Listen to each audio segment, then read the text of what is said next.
女子完成系统发布99个任务，得到意识重生，却到了一个傻子身上。给我用冷水把大小姐泼醒。今日她不想去庄子里养病，也得给我去。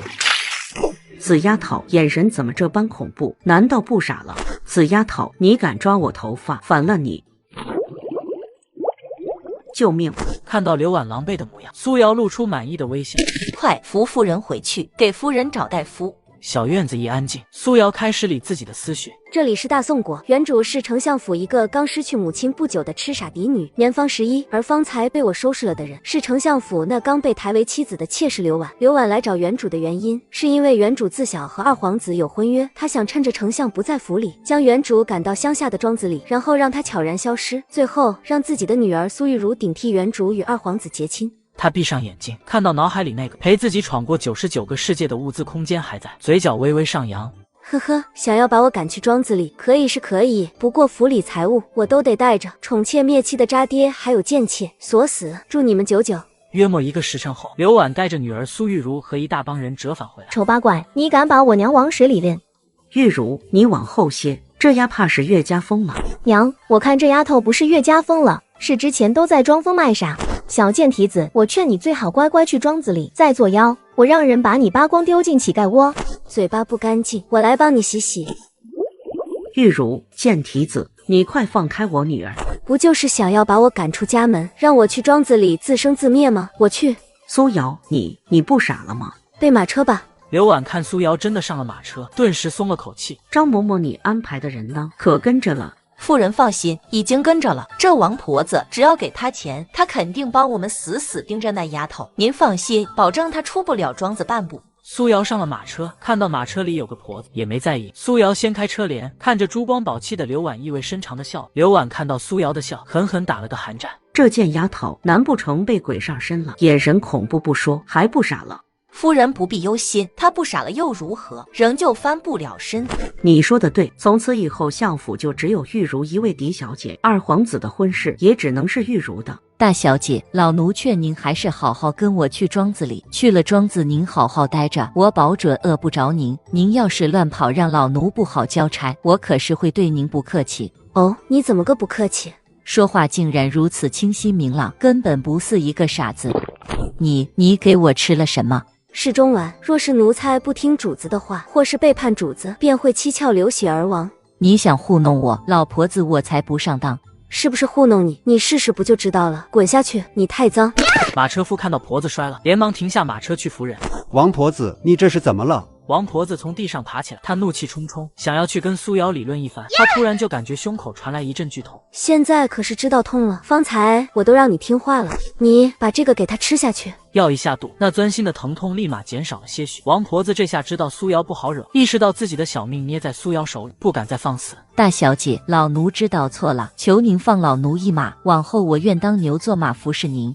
走吧，先找家客栈休息。是，大小姐。到了客栈，苏瑶进了房间，将门反锁，闪身进了空间，换了一身男装，然后坐到了梳妆台前，伸手摸上了脸上那块红斑，给自己把了脉。好狠的心，从娘胎里就下毒。苏瑶没有立刻给自己解，拿出遮瑕膏将这块红斑遮了起来。苏瑶出了空间，然后大摇大摆地走出酒。他拐进无人的巷子，寻了一面丞相府的墙壁，来到了苏玉茹和刘婉的房间，将他们的东西都收到了空间里。继续，下一个目标，渣爹苏有德和庶弟苏俊的卧房。夫人，这下您不用担心了，这小贱蹄子熬不了多久的，到时候您就能高枕无忧了。这下二皇子的婚事就一定是咱们小姐的了。这几日嘴怎这般甜有赏？苏瑶听到刘婉的声音，调转了一个方向，放弃了欲要搬空苏有德和苏俊卧房的打算，直奔库房。反正渣爹值钱的东西应该都在库房，去不去他的卧房无所谓。为了一个卧房，失去一个库房，有些因小失大了。哪个小贼如此胆大包天，连我刘婉的东西都敢偷？来人啦，抓贼！本夫人就不信，就这片刻的时辰，这么多东西能被小贼全盗走？娘，咱们家遭贼了，我房间里的东西全都不见了，我那些珠钗宝物，还有二皇子送给我的香囊，全都不见了。你房间里的东西也不见了？娘，这怎么回事？您的房间？看来这贼人的胃口不小。怎么办？二皇子给我的香囊不能丢啊！玉茹，别担心，娘已经报官了，家里的护卫家丁也全派出去了。这个贼人带着这么多东西，定是跑不远的。娘说的对，带着这么多东西，他跑不了。这边看着空空如也的库房，苏瑶很是满意的点了点头。白日行窃。苏瑶打量了一眼眼前的少女，约莫15、16岁，剑眉不浓不淡，眼眸乌黑深邃，模样精致的不像话，一看就不是普通人家的孩子。我只是觉得天热，上来吹吹风罢了。这位公子何必要无故诬陷好人？你若是缺钱，可来找我。古人都这般早熟吗？谢谢，我取向正常。休息好了，去庄子里吧。苏瑶说完，随手塞给王婆子一张银票。等苏瑶上了马车，她将银票拿到眼前看了一眼，50两，我的乖乖。这下好了，你那帮小乞丐不用饿肚子了。多谢小姐赏赐，老奴一定好好伺候小姐，以后谁敢欺负小姐，我第一个弄他。方才车夫说你养了一帮小乞丐。小姐，那些都是些可怜孩子，每日吃了上顿没下顿的，老奴看不过眼，便给了他们一口饭吃。哼，你倒是心肠好。王婆子听到苏瑶话语里的讽刺意味，也不恼。苏瑶看到王婆子是真的想好好伺候自己，脸色缓和几分。我从来不亏待自己人，等安顿下来，将你那些小乞丐也一并带过来吧。该学武艺学武艺，该念书识字便念书，文盲可伺候不好我。小姐，您的意思是您愿意养着他们？不过我从来不养废物。小姐心善，老奴先在此多谢小姐，往后我一定会督促他们努力习武艺，好保护小姐。行了，出去外面坐吧。1个时辰后，马车在一个破败的庄子前停下。小姐，夫人欺人太甚。这破地方，你不是早就知道了吗？小姐，我之前也只是拿钱办事，混口饭吃而已。小姐，这哪像大家小姐的闺房啊，也太破了。是有些破了。明日你找人在庄子里建一个小宅，我们自己住吧。王婆子听到苏瑶直接要建小，张嘴欲言又止。钱的事情你不必忧心，尽管建就是。好，小姐，我一定给您建一座漂亮的小宅，让您住得舒舒服服的。相府那边怎么样了？回小姐，听说相府被窃后，整个宅子还被烧了大半，相府里一日之间穷得叮当响，本来还有铺子可以变卖，相爷不愿意，为了保住那些铺子，他不仅问大臣们借遍了钱，还让柳氏回娘家拿钱，然而还是杯水车薪。您不知道，相府的人现在过的日子那叫一个惨。听之前一起共事的丫鬟说，府里的主子现在每日都是吃糠咽菜，节衣缩食，还好咱们搬出来了，不受殃及。这般模样还不肯变卖店铺，那都是丞相府的根基啊，没了那些根基，丞相府就空了，相爷怎么会撒手不管？相府根基啊，那就好好保住吧。丞相苏有德为了保住那些铺子，到处借钱，节衣缩食，这种日子一过就是5年。娘，咱们终于不用过苦日子了。以后咱们家都不会过苦日子了。亏空的那些钱财，你爹已经都补回来了。娘听说这次宫宴就是给皇子们选妃的，玉如你提前跟二皇子说说，让他早点定下你们的婚事。娘，二皇子对我情根深重，他说过，只要跟苏瑶的婚姻解除，立马就会迎娶我。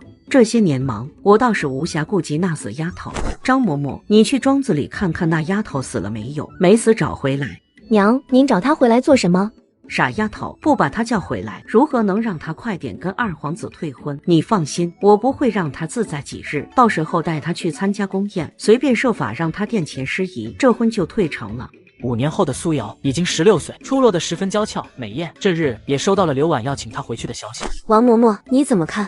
小姐，据我所知，宫里为皇子们选妃准备的宫宴就要开始了，这母女明显应该是冲着小姐您和二皇子的婚约去的。瞧我这记性，倒是不知道我还有个未婚夫。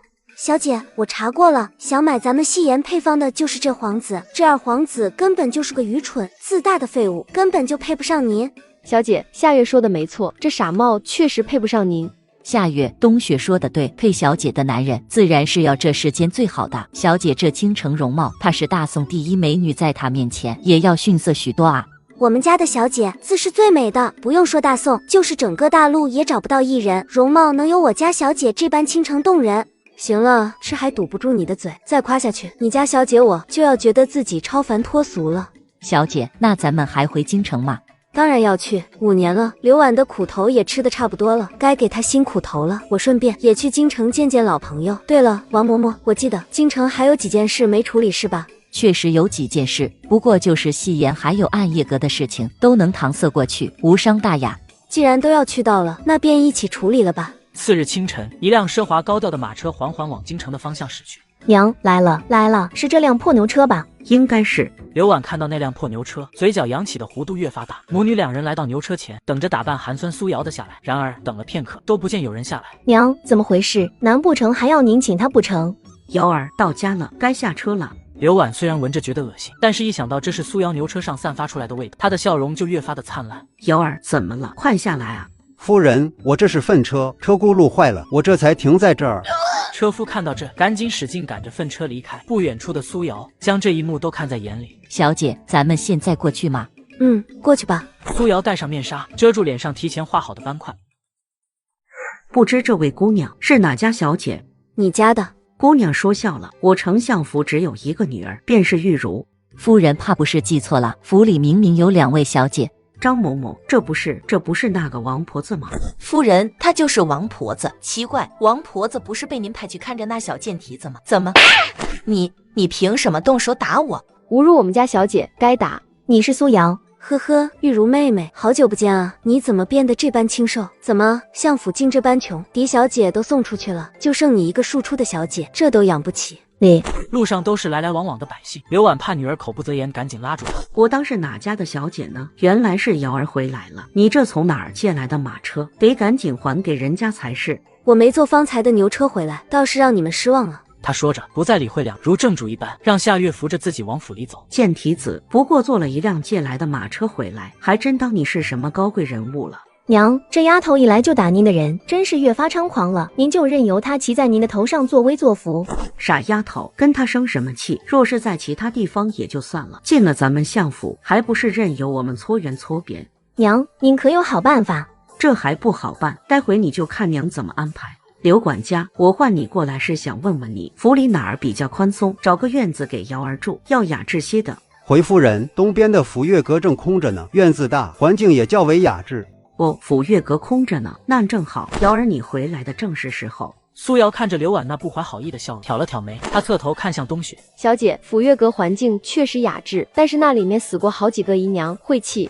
府月阁是吧？我住。刘管家看到苏瑶那清冷的眼神，不自觉就转身去带路了。张某某，东西可都放好了？已经放好，保准能吓死他。张嬷嬷，你们做了什么？快说给我听听。老奴在府月阁放了好些蛇虫毒株，就算不咬死他，也能把他吓个半死。张嬷嬷做得好，若是他真被吓死，我重重有赏。小姐，房内有人放了些毒虫。哦，毒虫，既然他们喜欢玩这一招，那就都给他们送回去吧。救命！有蛇！翠儿，好多毒虫，怎么办？小姐还在里面。碧儿，你去找夫人过来吧。好。他一路上都不紧不慢，到了刘婉那里，这才加快脚，装作焦急万分的模样。等他来到刘婉院子里时，发现刘婉这边也是鸡飞狗跳的，似乎也发生了同样的事情。夫人，不好了，小姐的房里也出现好些毒虫，现在小姐晕过去了，生死不明。倒是我小瞧这贱丫头了，回来第一日竟然就敢对我们动手，真是翅膀硬了。贱骨头就是贱骨头，上赶着找死。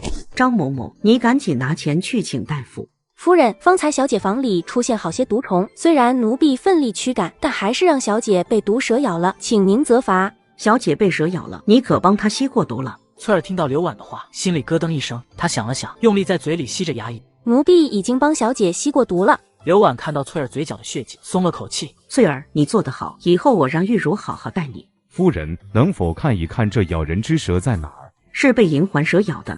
夫人，若真是银环蛇咬的，那老夫就爱莫能助了。大夫，医者仁心，您不能就这么走了。夫人，恕老夫直言，另外这蛇毒已经遍布全身，寻常大夫根本救治不了，您还是赶紧另寻高明吧。大夫说完，怕刘婉纠缠，快步离开了。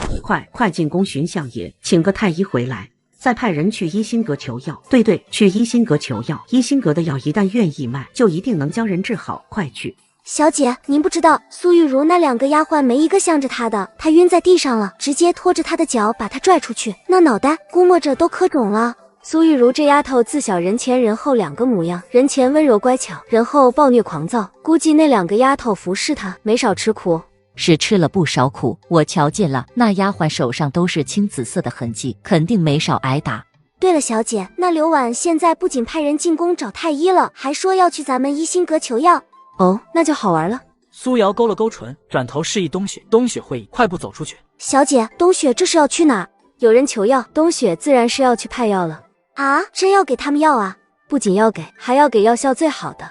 小姐，您的意思是说给那些药效最好，但是有副作用的？你这丫头反应真是迟钝。你想啊，这蛇毒又不是什么，宫里随便一个医术高明的太医都能解这蛇毒。与其这钱让别人赚，还不如咱们自己赚呢。嘿嘿，我倒是没想到。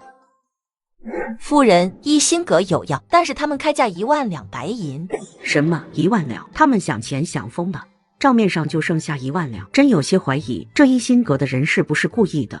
要不咱们等相爷带太医回来。罢了，1万两拿来救命也值了。玉茹的命可不止1万两。姑娘，钱我带来了。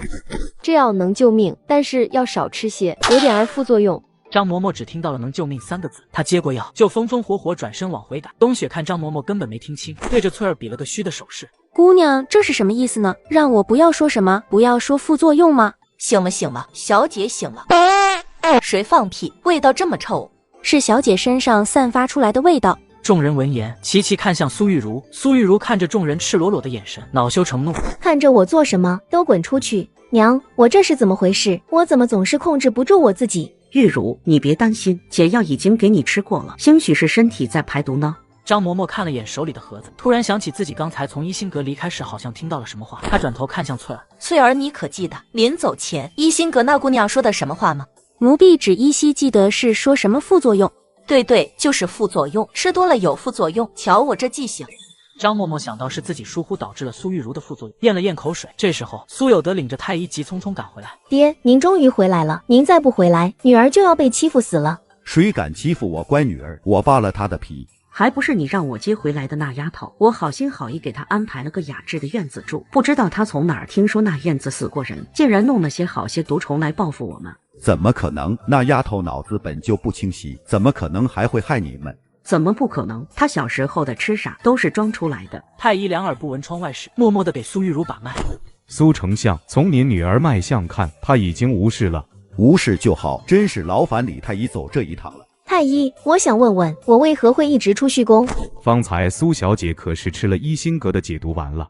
是吃了1整盒药。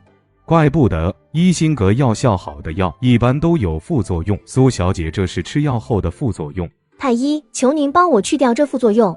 这副作用会自己消失的，快则7日，慢则1月。苏小姐忍耐便好。苏玉茹想到自己过3日后还要去参加中秋市会，7日后还要去参加宫宴，顿时慌神。李太医，求您想想办法。是啊，这副作用对一个女子来说实在是太过苛刻，望李大夫能想想办法。世上的东西本就是阴阳相衡，体内有毒气始终的排放出来，若是不想从下面排放，那就得从上面排放。把我这药方吃下去，你就不会再出虚宫，但是那毒气会从口中排出。难道就没有别的办法了吗？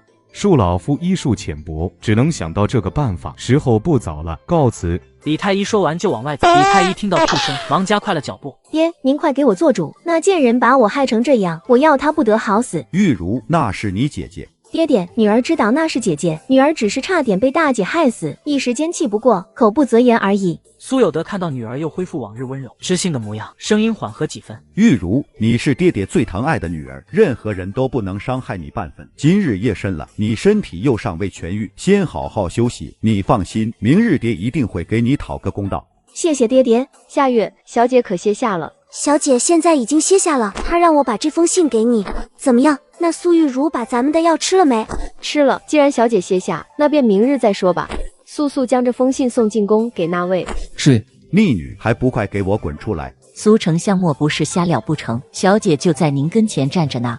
你就是我那个逆女。爹爹，这位就是姐姐。怎么，苏玉茹小姐的脸今日也见不得人吗？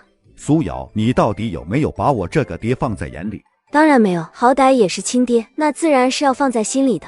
前几年送你到庄子里静养，倒是将你养得越发没规矩了。子不教，父之过，我没规矩，自然是您的错了。你这个逆女！爹说我是，那我便是了。苏瑶，你可知我亲自过来你这里所为何事？我还真不知道，父亲过来所为何事？真是冥顽不灵，本想着你自己交代，我罚你几鞭便可。看来你是不见棺材不落泪。来人，将那些东西拿上来。刘管家动作很快，片刻后就将装有那些处理过的蛇虫的麻袋拿上来。苏有德亲自将那袋子里面的东西倒出来。逆女，你看看你往你嫡母和亲妹妹的房间里面放了什么？你知不知道，昨日你亲妹妹差点死在你手里？父亲，你如何证明他们房里的东西是我放的呢？大家都看到了，还需要怎么证明？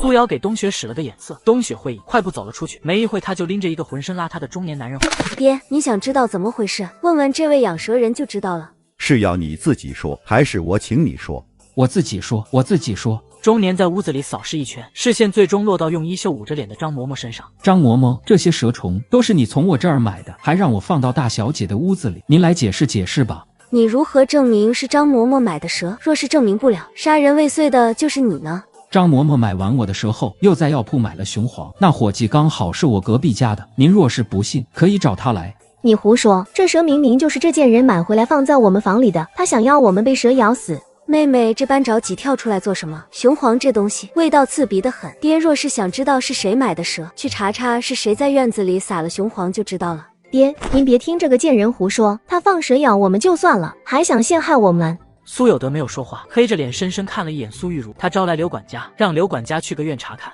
贱人，等会找不到雄黄，我看你怎么哭。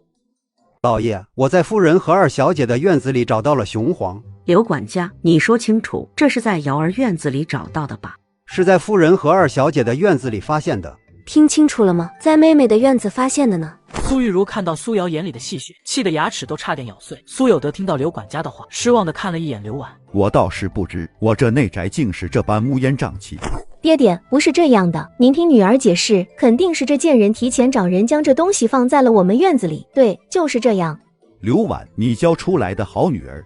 哎呀，老爷，瞧我这记性，是我记错了，这雄黄是我让人买回来的。前阵子俊儿回来说家里虫子多，我便买回来撒在家里。至于这蛇，是我买回来想炖给俊儿吃的，他在宫里伴读，总归是辛苦的。哎，我没成想这些东西他们跑出来了，还咬了玉茹。苏有德听到儿子的名字，脸色缓和几分。刘婉看到苏有德脸色缓，又乘胜追击。哎，误会一场，误会一场。瑶儿，嫡母对不住你，是嫡母年纪大了，记性不好。好了好了，既然事情弄清楚了，那便到此为止。苏玉茹挑衅地看了一眼苏瑶，那眼里的意味很明显，就是在说这蛇是我们放的，那又如何？爹根本就不怪我们。苏瑶本也不想跟他们费口水，想着把人打发了，在暗地收点利息就行。被苏玉茹这么一挑衅，他觉得还是可以再聊多几句。呵呵，相爷好气度，这么一件谋害女儿人命的大事，也能这么轻拿轻放。相爷如此大度，百姓们竟然不知，真是可惜啊。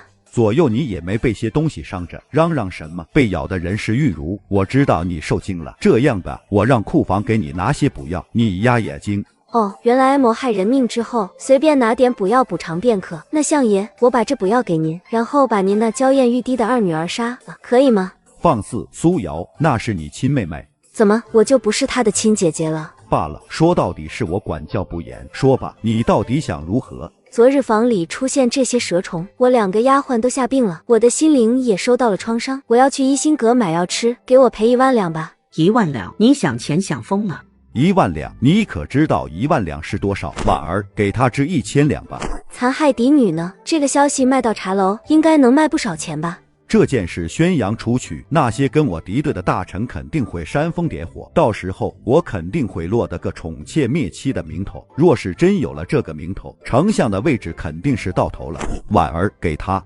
老爷，赶紧给他。谢谢爹。苏有德甩了甩袖子，愤愤离开。苏有德一走，苏玉茹立马按耐不住脾气。贱人，你还是人吗？连自己亲生父亲的钱都坑。或许这爹不是亲生的呢。你真是个疯子。苏玉茹此时靠得近，身上的味道直冲苏瑶。苏瑶闻到味道，毫不忌讳地捂住鼻子。妹妹，你身上这是粘屎了吗？这般臭。你才口臭，少来沾边恶心我。我可没说你有口臭，你自己说的。你放屁，我才没有口臭，臭的是你。我懒得跟你个丑八怪说话。娘，咱们走。不过两人还没出院子，就被冬雪兰下。苏玉茹看到是冬雪兰在前面，开口就骂：哪儿来贱丫头，当家主母你也敢拦，活得不耐烦了。丫头，识趣就让开，别让老奴动手。没我家小姐的话，你们一个都别想出去。瑶儿，你看能否让你的丫鬟先让开？可以啊，您先把1万两给我。呵呵，我出去再给也一样啊，难不成你还怕我不给你不成？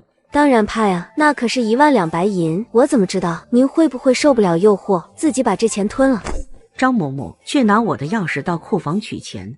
夫人，咱们账面上已经没钱了，最后的1万两，昨日已经用来给小姐买药了。刘婉听完张嬷嬷的话，脸色一阵青一阵白。你去找我母亲，让她先拿给我应应急。冬雪常年练武，听力自然比一般人好，两人的话他全听了个干净，所以他没有拦着张嬷嬷，让她出去了。没娘教的就是养不熟，这点钱也要跟家里算清。你有娘教，你拿1万两出来给你娘，解了你娘的燃眉之急啊！苏玉如噎住，知道自己怎么说都说不过苏瑶，她不再说话，只狠狠地瞪着苏瑶。1个时辰后，张嬷嬷满头大汗地回来了。小姐，数目对上了。开门放狗出去吧。贱人，你说谁是狗？贱人你好，我说你是狗。几人刚一走，院门就关上。刘婉看女儿愣着不动。玉茹，日头太晒，先回去再说。贱丫头，先让你得意几日。刘管家，您方才做的不错，这姐要先给您1半，剩下的就看您日后怎么做了。多谢冬雪姑娘，没想到我这一把年纪了，还被迫站队。北边不是闹灾荒吗？拿着这钱，加上昨日的1万两，让人买些粮食送过去。是，小姐。二皇子真是有心了，还专门派车过来接我。苏玉如故意对着苏瑶说话，她期待地看着苏瑶，期待着她愤恨嫉妒的表情。然而苏瑶压根不记得二皇子是哪号人物。二皇子好耳熟，是什么了不得的人物吗？小姐，二皇子就是您那未婚夫。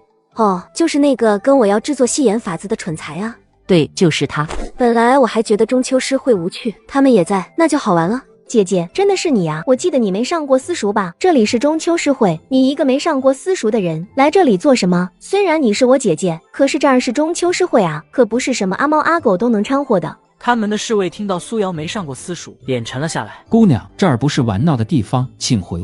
我可是你们举办方好不容易邀请来的，你确定要我回去？姐姐，你若是真的这么想进来，我可以带你进来。何故说这种举办方好不容易请你来的话，我都不敢说这种话。你一个大字不识的人，说出来难免让人笑话。姐姐，你还是回去吧，等我有空了，我再教你识字可好？小姐，请回，莫要在此挡路。希望你待会不会来求我，想来求我回来可以带上他。苏玉如只当是苏瑶为了挽回面子瞎说，她捡起地上的请柬看了一眼，敬请公子驾临，真是搞笑，弄虚作假也不会做得逼真些，明明是女兵却拿着男兵的请柬。侍卫本来也不在意，可他无意扫到上面盖的金章，当场愣住。他夺过请柬，反复看了几遍，确定上面的金章是盖上去的没错。侍卫赶紧拿进去给管事。苏玉如看着侍卫面色焦急，以为是要追求苏瑶弄假请柬的事情，有些幸灾乐祸。然而侍卫进去后，却肿着半张脸走出来。你可还记得那小姐说的什么？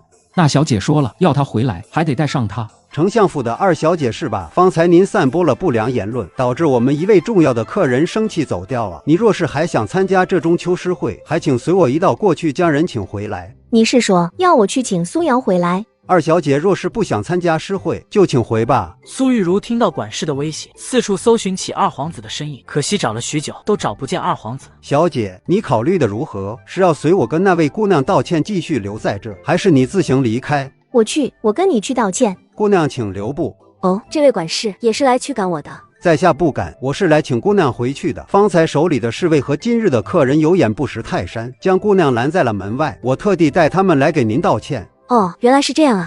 小姐，是我有眼不识泰山，将贵客拦在了门外，请您大人不计小人过，原谅小的。我就说你不让我进去，会来求我的，你非不听呢。小姐恕罪，以后小的一定擦亮眼睛。苏瑶看侍卫是真的吓坏了，便没再为难他。怎么，妹妹也是来求我回去的？姐姐，方才是我误会你了，我们是亲姐妹，你应该不会计较这点事吧？我目不识丁，胸无点墨，跟你计较也是正常。苏二小姐要道歉，还请拿诚意。苏玉如闭眼，给自己做了好一会心理建设，不情不愿地给苏瑶行了一礼。姐姐，方才是我口不择言了，还请姐姐不要怪罪于我，让我留下来。你这是在求我吗？是，求姐姐跟管事回去参加诗会。既然你都求我了，那我便去吧。妹妹以后可要机灵些，莫要再闹了笑话。你姐姐我心善，不与你计较。若是旁人，恐怕脸都给你打肿了。苏瑶看时间差不多了，没再管苏玉如，随着管事走了进去。贱人，请柬怕不是偷就是捡来的吧？我看你能嚣张到几时？苏瑶进了金黄楼，便被请上了3楼。大多数人只能在1楼活动，极少数的皇孙贵族可以在2楼活动。能上3楼的人，皆是知识渊博、享誉南北的名人大师。苏玉如这种跟着二皇子了，只能上到2楼。凭什么他能上3楼，我们不能上？小姐若是有烙印着金章的请柬，那你也照样可以上去。玉茹，我不是让你去休息吗？你怎么在这儿？苏玉如看到二皇子，神色立马变得温柔起来。想到二皇子对苏瑶的厌恶，她嘴角微微勾了勾。二皇子，方才我是看到姐姐了，这才走了出来。二皇子听到苏玉如的话，眉头微不可察地皱了起来。就是生病的大姐姐苏瑶，她的已经病养好，便从庄子里回来了。苏瑶，她怎么能进来？玉茹，你不要因为她的央求就一时心软，带这种胸无点墨的人进来。不是我带姐姐进来的，是姐姐自己进来的。她不知道从哪儿得来一张请柬，还上了3楼。苏玉如隐晦地说出苏瑶请柬来路不明。二皇子闻言脸沉了下来。我堂堂一国皇子都上不去的地方，一个胸无点墨的痴傻丑女却上去了，这不是赤裸的在打我的脸吗？他这胸无点墨的人怎会有机会上3楼？这请柬怕是不是偷的就是捡的？二皇子说完立马找来2楼的管事，你去查一下谁的请柬掉了，现在有人将这请柬捡了去，还上了3楼。若是文人大师上3楼，我们没话说，可这么一个胸无点墨的人都上了3楼，这对我们实在是不公。2楼的管事看到是二皇子，立马去查了。在他的意识里，堂堂皇子是不会说假话的。然而他查了许久，都没人丢3楼的请柬。二皇子，您是不是弄错了？这3楼的请柬没有人弄丢啊！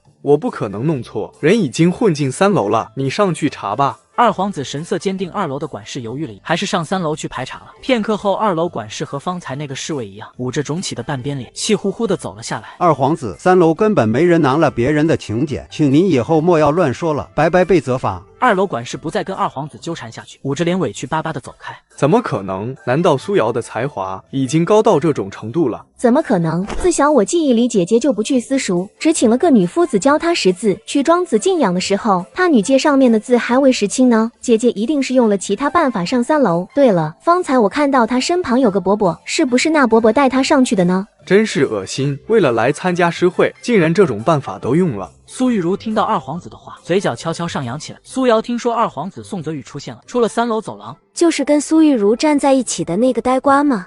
就是他。这二皇子相貌倒是不错，但是脑子不太行。小姐，他配不上你，不准确的说，他连给小姐提鞋都不配。有一说一，他与苏玉如还是挺般配的，都一样蠢。是姐姐，姐姐在哪？那是苏瑶。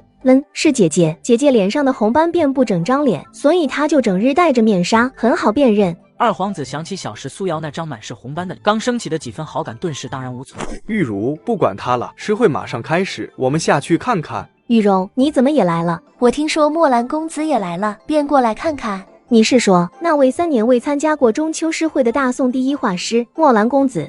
时隔3年，墨兰公子终于愿意出来参加中秋诗会了。那真是太好了，今年你肯定能如愿得到墨兰公子的墨宝。但愿。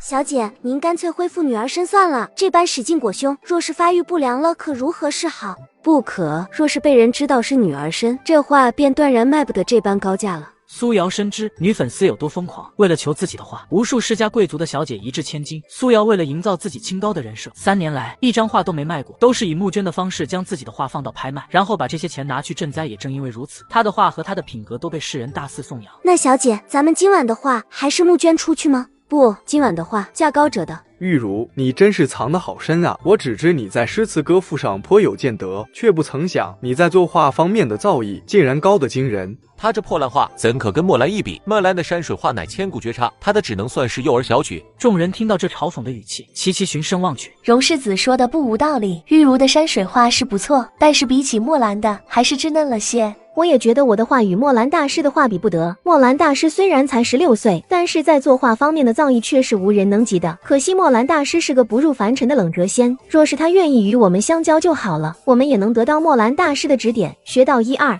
停，墨兰不是不愿与我们相交，是不愿与你相交。还有，别暗指墨兰不合群，她不是不合群，是不屑与你为伍。宋雨柔听到荣万飞的话，她深深地看了苏玉如一眼。苏玉如看到宋雨柔的眼神，一脸无辜的解释：“雨柔，我不是那个意思，你不要误会，我只是不太会说话。”宋雨柔没说话，沉默地看了苏玉如一眼。苏玉如看宋雨柔不搭理自己，还想继续解释，可一个身影出现，将众人的目光都吸引了去。墨兰公子，你今日还作画吗？墨兰公子，可否能跟你讨教一下这山体如何勾勒？大家莫要着急，我今日一直在这，想知道什么，我一定知无不言。我现在作画，大家可以看看我的下笔手法，有什么不懂的，等我画完可以问我。众人闻言齐齐点头。仅仅1刻钟，将染淡墨的山水图就跃然出现在纸上。墨兰公子，你这幅画能否卖与我？四公主，这幅画我也想要。荣万飞眼睛也没从画像上移开过，在场的人没几个差钱的。听到两人的话，纷纷表示也想要。苏瑶转头往荣万飞那边看，荣万飞也恰好往苏瑶这边看，两人悄无声息的对视一眼。既然都想要，这样吧，公平竞争，谁价高便给谁。宋雨柔眼看着画要被别人买走，咬了咬牙，我出10万两。四妹，你疯了，一幅破画而已。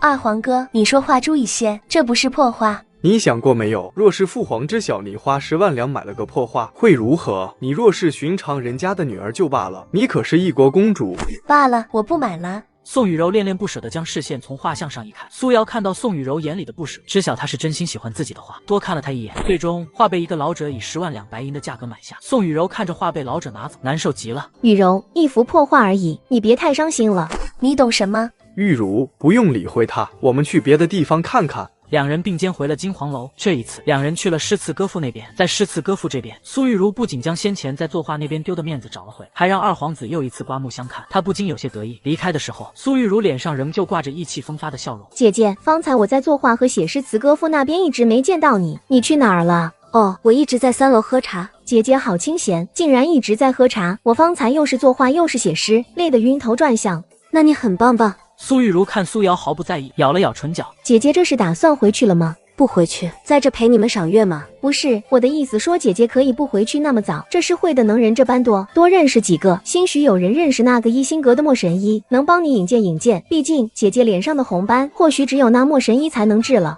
哎，若是真能认识莫神医就好了。苏瑶感叹一句，看二皇子宋泽宇视线一直有意无意落在自己身上，故意将自己脸上的面纱解下。面纱一解下，那被红斑蔓延了半张脸的脸就彻底暴露在空气中。二皇子看到苏瑶的脸，顿时脸色骤变。人丑就莫要出来吓人了，丢人现眼。他丢下一句话，便快步离开。苏玉茹看到这，连忙追上二皇子。二皇子，姐姐她不是故意的，您没被吓着吧？玉茹，明日我便去你家和苏瑶退婚，然后再与你订婚。你今晚回去与你父亲打声招呼。二皇子，可是姐姐那边？他有什么好顾忌的？长成这般模样，就应投河溺死，免得出来吓坏孩童。荣万飞看两人离开，走到苏瑶身边，还不与这废物退亲，这是打算与他喜结连理不成？你怎么知道我没退亲？你何时安排的？刚来京城时，我就给那位写了封信。还是你厉害。好了，我回去了，你归安吧。明晚的事情别忘了，我可出不了面，这归孙妃认出我不可。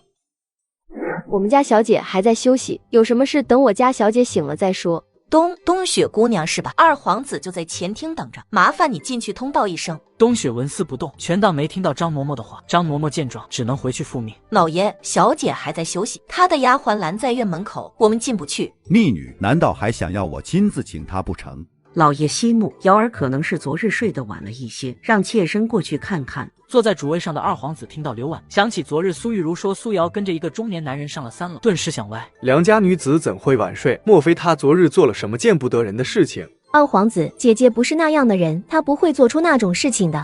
玉茹，不是所有人都如你一般纯白如莲，有些人天生就是肮脏至极。你说的对，她确实是蠢如白莲。苏瑶施然出现在门口，苏玉茹听到苏瑶的话，脸色一偏，她攥紧了藏在袖子下的手，眼神悠悠地盯着苏瑶。苏瑶不理会苏玉茹吃人的眼神，进了前厅，便自行找了个位置坐下。逆女，我让你坐下了吗？你也没说不让我坐呀。这茶差点味道，要是能放点白莲进去泡，定是别有一番风味。苏玉茹听到苏瑶一直在内涵自己，气得眼睛都红了。她委屈可怜地望向二皇子，二皇子看到苏玉茹发红的眼睛，给了她一个安抚的眼神。苏瑶，见了我不行礼，信不信我治你个藐视皇威的罪？哦，那就参见二皇子。瑶儿，哪儿有人行礼只用嘴的？行礼应当起身，然后端端正正地跪到地上参拜。多谢柳姨娘提醒，我自然是知道如何行礼的。若不是我今日腿脚不便，不好去西，我定是会给二皇子行个大礼。不过二皇子这般大度，应该是不会为这点小事介怀。方才看你进来时腿脚倒是利落，那不是因时而异吗？牙尖利嘴，本皇子今日来不是听你胡言乱语的，我来是要将我们那荒唐的婚事退掉。我已经禀明了父皇，现在就等你点头同意，劝你不要痴心妄想，再让这婚事禁锢于我。那真是巧了，我也有一个婚要退。苏瑶，你何必呢？婚事退了，你我才能得一个自由身。我知道你心属我多年，你放心，我会补偿你1000两银子，你拿着这钱想买什么便能买什么。小姐昨日一幅画赚了10万两，拿1000两来打发谁呢？怎么？若是觉得钱少，我再给你加一些。冬雪，你给他们念一念。是，小姐。皇太后慈玉，苏丞相之嫡女苏瑶与二皇子宋泽宇八字不合，遂将两人婚事解除。此后男婚女嫁，各不相干，钦此。二皇子听到手谕，愣了片刻，他夺过手谕，仔细地看着上面的印章，确定印章没问题，深深地看了苏瑶一眼。你倒是好手段，苏瑶，你怕是早就想与我解除婚约了吧？既然如此，之前装什么样子？二皇子说的装样子是，你忘了，你少时每次见我都会对着我傻笑流口水。年少的事暂且不说，昨日在诗会，你远在3楼，都一直饱含深情地看着我。我少时脑子不清晰，看谁都会傻笑。那昨晚呢？你敢说你不是在看我？我确实是在看你，毕竟我还没见过这么自恋、愚蠢、自大的人。好你个苏瑶，竟然耍我！要退婚是吧？行，别后悔，免得到时候痛哭流涕的来求本皇子。二皇子，您别跟姐姐生气，小心气坏了身子。小姐，这就是您说的舔狗吧？你倒是会活学活用。行了，这儿没你的事了，回去吧。苏瑶招呼都不打，起身就走人。混账东西，越发没规矩。老爷，您消消气，瑶儿一直在庄子里养病，不识礼数倒也情有可原。你说的对，他一直在庄子里，不识礼数倒也能说得过去。这样，你给他找个教养嬷嬷，专门给他教礼数，免得他出去丢人。是，老爷。夫人，我觉得大小姐如今不似她痴傻的时候那般好拿捏了，您还是莫要跟她作对了。左右，她跟二皇子的婚事也已经退了。一个丫头片子而已，难道还怕她能翻什么浪不成？找了嬷嬷之后，跟她一样弄死不就成？小姐，那刘婉要给您找个教养嬷嬷哦。这找了教养嬷嬷，往我身边安插人之后，是不是像对付我母亲一样，要开始给我下药了？小姐，要不我直接悄无声息的将他们母女弄死吧？若是杀一个人这般简单，刘婉就不会处心积虑给小姐的母亲下了10多年药了。小姐刚回来，他们母女现在就暴毙，旁人定是会怀疑到小姐头上。突然死掉，自然是会惹人怀疑。若是像之前母亲那样，慢慢的衰老，慢慢的死去，便不会了。小姐，您将当年那个药研制出来了。小姐研制的这个药可比当年那个厉害多了。小姐这个药吃下去不用10年，仅用1年就能让人迅速衰老，然后悄无声息的死去。冬雪，你去找个嬷嬷联系上刘婉，然后让她取得刘婉的信任，剩下的事情不用我怎么教你了吧？小姐，冬雪知道。走吧，备车去金黄楼应付一下那个蠢货。墨兰公子，怎么是你？怎么？二皇子很诧异。确实有些诧异，素来听闻墨兰公子不喜同袖，没想到墨兰公子竟然还有这么大一个眼眶。二皇子找我所为何事？请说吧。想必墨兰公子已经知晓我的诉求，你将戏言制作方法给我，我给你10万两，另外保你一生富贵。10万两只不过是我一幅画的钱罢了，至于富贵，我何时没有？10万两确实少了，这样我办制盐场后，给你1成分红如何？二皇子真是在说笑，我自己开盐场，拿10成的分红不好吗？没有得到官府认同的贩盐，可是犯法的。我墨兰广交天下能人异士，想得到官府的认同，还不是轻而易举。在下还有事，就不陪二皇子了。墨兰公子，若是你不满意，咱们还可以相商，我给你2成如何？什么都不干，你就能拿2成，已经是便宜占尽。小姐，另外一位您可要去见见。是哪位？小姐，是那位九王爷慕寒。去见见吧，左右一个驰骋沙场的将军，也不会有这狗东西这般无耻。墨兰，你算个什么东西，也敢跟本皇子叫嚣？敬酒不吃，那便让他吃罚酒。九王爷，久等了。慕寒抬眸，看到苏瑶的脸，有片刻的失神，似是错愕，又似是惊喜。不过仅是一瞬，他便恢复如常。早就久仰墨兰公子大名，今日总算得以一见。九王爷与传闻中倒是判若两人。传闻中九王爷性情残暴，冷血无情，可今日一见，我却觉九王爷与传闻中大相径庭。我连年征战，确实沾染不少鲜血，传闻倒也说的没错。九王爷也是为戏言来的吧？是为戏言而来，我有万亩盐田，墨兰公子只需出制作戏言的方子便可，分成55。站在慕寒身旁的侍卫听到慕寒的话，有些错愕。苏瑶没错过侍卫的表情，怕有什么陷阱。苏瑶没有贸然答应。九王爷的意思是在下只需出一个方子，便能分5成。是，为何给我这般多分成？想求墨兰公子一幅画。一幅画而已，若是九王爷着急要，现在我便当场给你画。九王爷对这幅画可有什么要求？比如是想要山水，亦或是其他？墨兰公子即兴发挥便可。苏瑶闻言，深深地看了一眼慕寒，随后执笔洒墨。半个时辰后，苏瑶停笔，随后签了制作戏言的契约，目的达到，他也不再耽误，告辞离开。九王爷，夜已深，我就先行离开了，日后有事，九王爷可来金黄楼找我。慕寒点头，目送苏瑶离开。苏瑶一走，慕寒身旁的侍卫一脸疑惑地走了出来。王爷，您先前不是打算3七分吗？方才为何直接给了他5成？成本在您这，给了他5成，这样您就没什么赚头了。没听到吗？我要了他的画，可一幅画。放肆！冷风，你的胆子越发大了，滚出去！是，王爷。冷风看到慕寒的神情，缩了缩脖子，麻溜的转身走了出去。另一个侍卫早已经等在门边，见冷风出来了，戏谑的看着他。冷风，方才你没认出来那个墨兰公子是谁吗？他不就是那个画师吗？你是真不记得的还是假不记得？木兰公子与王爷是旧相识啊，3年前。冷雨，你的意思是说，这墨兰是3年前支援边关的那位小姑娘？记得那年王爷被胡人困住，弹尽粮绝，本以为是要栽在胡人手里了，没成想那小姑娘带着一支训练有素的队伍从天而降，不仅送来了粮食和兵器，还用计将胡人击退。王爷便是那时记挂上了小姑娘的那份恩情。局势稳定后，王爷便一直寻找那姑娘，只可惜原来如此。苏瑶不知道慕寒已经认出了自己，此时他也正和冬雪回忆着那年的事情。小姐，奴婢记得我们3年前在边关撤退，九王爷的腿还是好的，这3年不见，这九王爷的腿怎变成了这般？你去查查，他武功这般卓越，应该无人能伤到他才是。是，小姐。次日一早，张嬷嬷就带着一个头发花白的老嬷嬷过来了。大小姐，老爷知您在庄子里养病多年，京城许多规矩都陌生了，特请了个叫养嬷嬷给您。哦，爹真是时刻在为我着想。大小姐，既然是父亲的心意，人我便留下了。江嬷嬷，你好好在这边侍奉小姐，多教小姐些礼仪。是，小姐多日不回庄子了，近来可安好？甚好，江嬷嬷，难为你这般大年纪还要出来为我奔波，能陪在小姐左右，是老奴的荣幸。舟车劳顿，先休息吧。慌，贱人，这下有你好看的。我亲自试过那江嬷嬷，以她的能力，定是能将苏瑶收拾得服服帖帖。听着吧，不多时，那院子里定是会传出惨叫。玉茹，这下你该解气了。娘，还是您厉害，知道怎么治她。傻丫头，她母亲我都能治，治她不是轻轻松松。行了，别说她了，你现在最重要的是好好练习琴棋书画，到时候在中秋宫宴上一鸣惊人，让二皇子能早日跟皇上求娶你。娘，我这就回去勤加练习，到时候肯定能在宴会上大放光彩。苏玉茹说着，小跑着回了自己的院子。刘婉看女儿回去了，转头看向张嬷嬷。张嬷嬷，方才宫里送来的那请柬呢？拿给我仔细看看。张嬷嬷将请柬拿出来，小心地递给刘婉。刘婉笑意盈盈地翻开请柬，下一刻脸垮了下来。怎么回事？是不是弄错了？怎么还有苏瑶的名字？夫人，我记得昨日大小姐拿的就是太后手谕。我倒是忘了，这丫头已经搭上了太后，那这请柬上有她的名字，倒也不奇怪了。夫人，您也不必担忧，大小姐去了又能怎样？她相貌丑陋，目不识丁，去了只能成为咱们小姐的陪衬。你说的对，她去了又能如何？去了更好，能为我而陪衬。去，给她也弄一套衣服，弄得素些，别盖过玉茹的风头。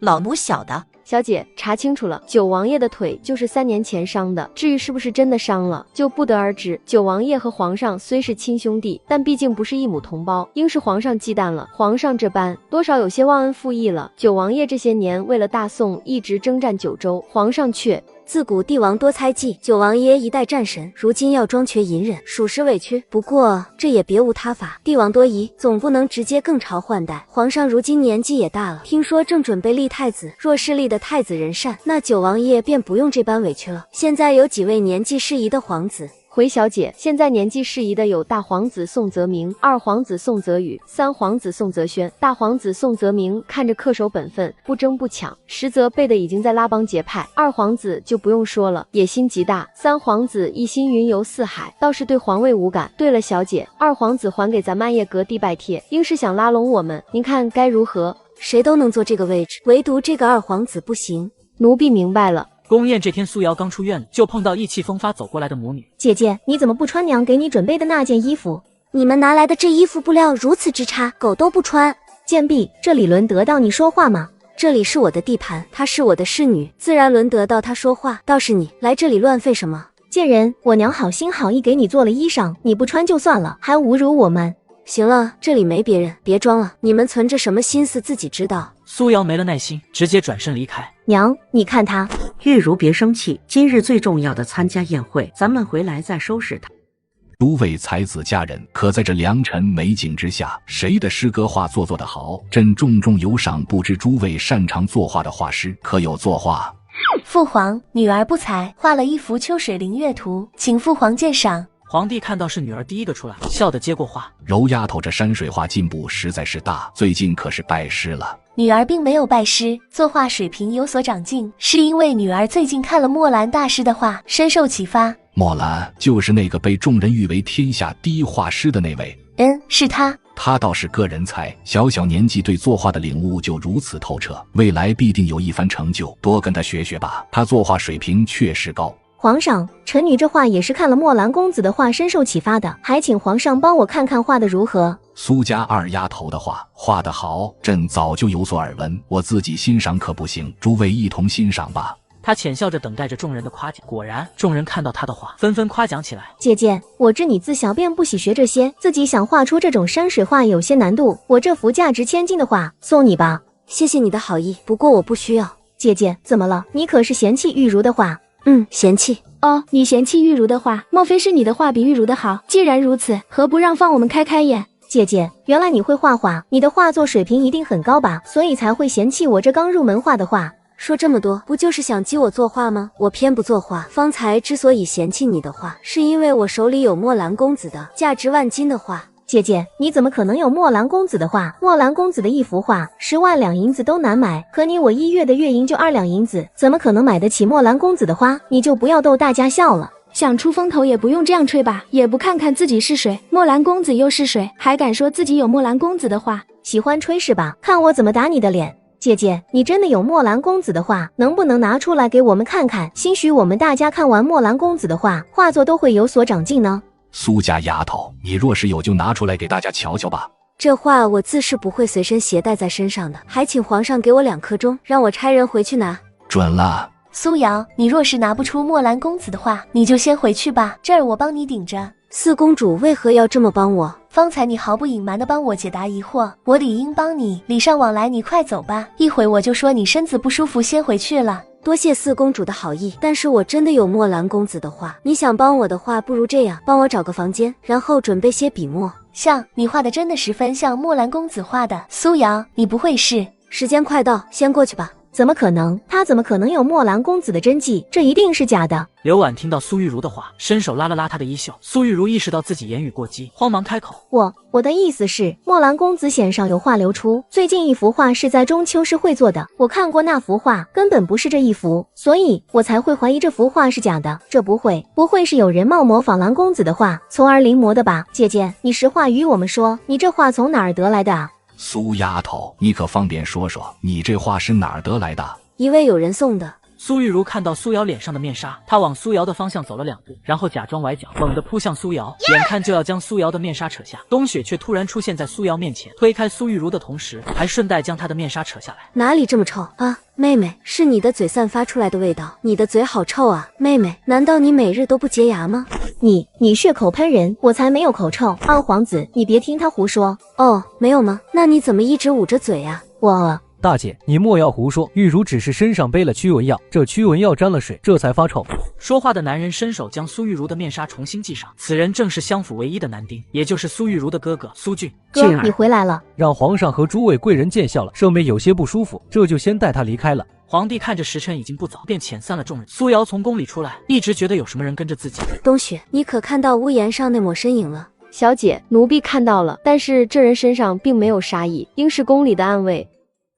他可受着委屈了。九皇叔，您在屋檐上不是都看到了吗？我只是在赏月而已。行了，夜深了，你回去休息吧。明明自己偷偷看了，就是死不承认，真是别扭。大人的感情真是搞不懂，洒脱一点，喜欢就直接说不就好？小姐，他们动手了，将药放到您的饭菜里，然后每日让您吃下去。您吃下这个药，就会日渐衰老，不出10年就会死。哦，既然他们都开始了，那咱们便也动手吧。10年太长了，哥，有没有一种毒药能让人全身皮肤溃烂的？有倒是有，但是这种烈性药味道较浓，很难让它在不知不觉的情况下服用下去。一定要服用吗？不可以直接沾染在皮肤上吗？也行。娘，你说我怎么样才能神不知鬼不觉的将药撒到他身上呢？若是想不让他知晓这药是谁放的，那就得趁着人多眼杂的时候动手。只要你没有单独和他独处过，那他自然无法赖到你的头上。哥，这药生效时间多长？初服即生效，所以妹妹你务必得小心，此药无解。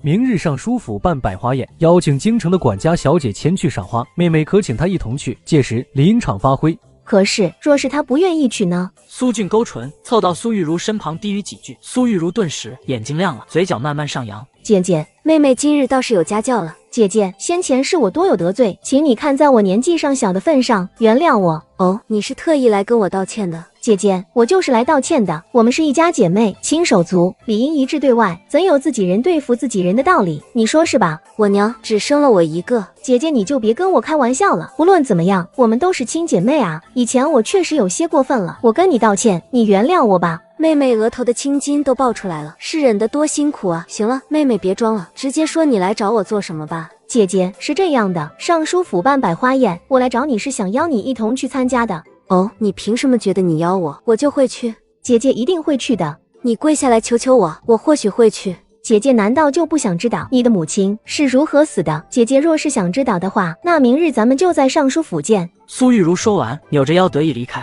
冬雪，帮我送送妹妹。是，小姐。苏瑶，我要你死！小姐，这苏若如明显就是意图不轨，不如我直接派人将她弄死，或者直接给她下点致死的毒。她直接死了，那怎么玩？还是看着她一点点失去自己最在意的东西，看着同龄人娇俏美丽，自己年老色衰，那才好玩。冬雪，加大剂量，我要他们最快见效。是，小姐。你不是说要告诉我那件事吗？来，我已经跟你来了，你应该履行诺言，将那件事告诉我。既然姐姐这么想知道，那妹妹便说与你听吧。姐姐，咱耳众多，你不介意我凑近些吧？自然是不介意。姐姐，你的母亲其实不是病逝，她是怎么样？妹妹快说。苏瑶假装着急追问，苏玉如看到苏瑶眼眶不停的闪烁，隐约还泛着泪光，嘴角的弧度越发明显。趁着苏瑶注意力全都在听自己说事，苏玉如赶紧将药粉撒到苏瑶衣服上，撒完她便快速撤开。继续说，你什么意思？姐姐，你母亲自然是因病而死，你瞎想什么呢？你骗我。姐姐，我也没办法，想好好和你相处，你不愿意出来，我只好出此下策呢。没想到呀，姐姐是真的相信了呢。姐姐，看你脸色不太对呢，身上可有不舒服？被妹妹一说，我现在确实不舒服，感觉全身痒。妹妹能否过来帮我看看，我身上是不是起疹子了？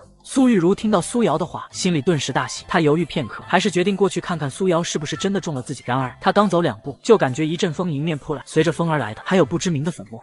粉末，苏瑶，你好狠的心！玉茹，你怎么了？哪里不舒服？婷婷，我身上中了毒药。玉茹，你说清楚，我们府里一直戒备森严，毒药这种东西不可能会出现在我们府里。娘，我的脸好痒，我的脸怎么了？是不是中毒了？镜子，快给我找镜子。不用找了，妹妹，我这里有镜子呢。苏玉如，你先别慌，这到底怎么回事？听到四公主的话，苏玉如转头盯向苏瑶。是你给我下的毒，你这个贱人，你竟然没事。苏玉如，说话是要讲究证据的，你说我给你下的毒，你有什么证据？方才你故意引我到你身边，然后让你的婢女摇扇子，将毒粉吹到我皮肤上，我看得真真切切，你还想抵赖？瑶儿，你怎么这么狠心？她可是你亲妹妹啊，你毁了她的脸，你让她以后怎么活？张婷看到苏玉如那种恐怖的脸，打了个激灵，想到人是在自己家出事的，她赶紧派人去找大夫。快去找伊辛格的大夫过来。苏瑶听到张婷的话，给了冬雪一个眼神，冬雪会意，悄然退下。不多时，一个头发花白的大夫便出现了。大夫，如何？我的脸还有救吗？这确实是毒，一种药性极其霸道的毒，溃肤散。这世间恐怕无人能解此毒，除非……大夫，除非什么？除非你能找到莫神医，莫神医医术高明，应该能解此毒。可是这莫神医创建伊辛格后，就鲜少出现在世间，他的行迹可以说是无迹可寻，加上世间无人窥过他的外貌，要想找到他难如登天。无论有多难，我都要找到莫神医。按理说这种毒是难瞒人的，毒会出现在咱们大宋，怎么你会中这个毒？苏玉如听到大夫的话，眼神有些闪烁，瞥到苏瑶事不关己，闲神定气地站在一旁，她的脸有几分扭曲。这件事就要问姐姐了，姐姐，我念着我们是亲姐妹，特地带你来参加宴会，没想到你不领情就算了，还给我下此剧毒，你当真是恶毒至极。我给你下毒，这句话你也说得出来？方才我站在你这里，大家有目共睹，正因为我靠你靠得近，让你有了可乘之机。你吩咐你的丫鬟扇动扇子，将一些不知名的粉末扇到我的身上，我以为只是灰尘而已，没想到这竟然是毒。姐姐你好狠的心。大夫，我说一句，下毒之人应该身上携带有那毒药吧？若是当场下毒，那应是有的。苏玉如听到两人的话，脸色顿时一变，伸手捏了捏自己的挂在腰间的荷包。妹妹，你神色那么紧张，不会这就是毒药吧？这不是毒。不是吗？那妹妹捂这么紧做什么？苏玉如，你手里拿的什么？把东西交出来。苏玉如被宋雨柔呵斥一声，哆嗦着手就要将东西递出去。刘婉眼疾手快，将苏玉如手里的东西抢过。刘婉来到井边，直接将荷包丢进了深不见底的井水里。你以为这样我就拿你没办法了？小姐，荷包取到了。方才我下去的时候，荷包还飘在上面，里面应该还未湿。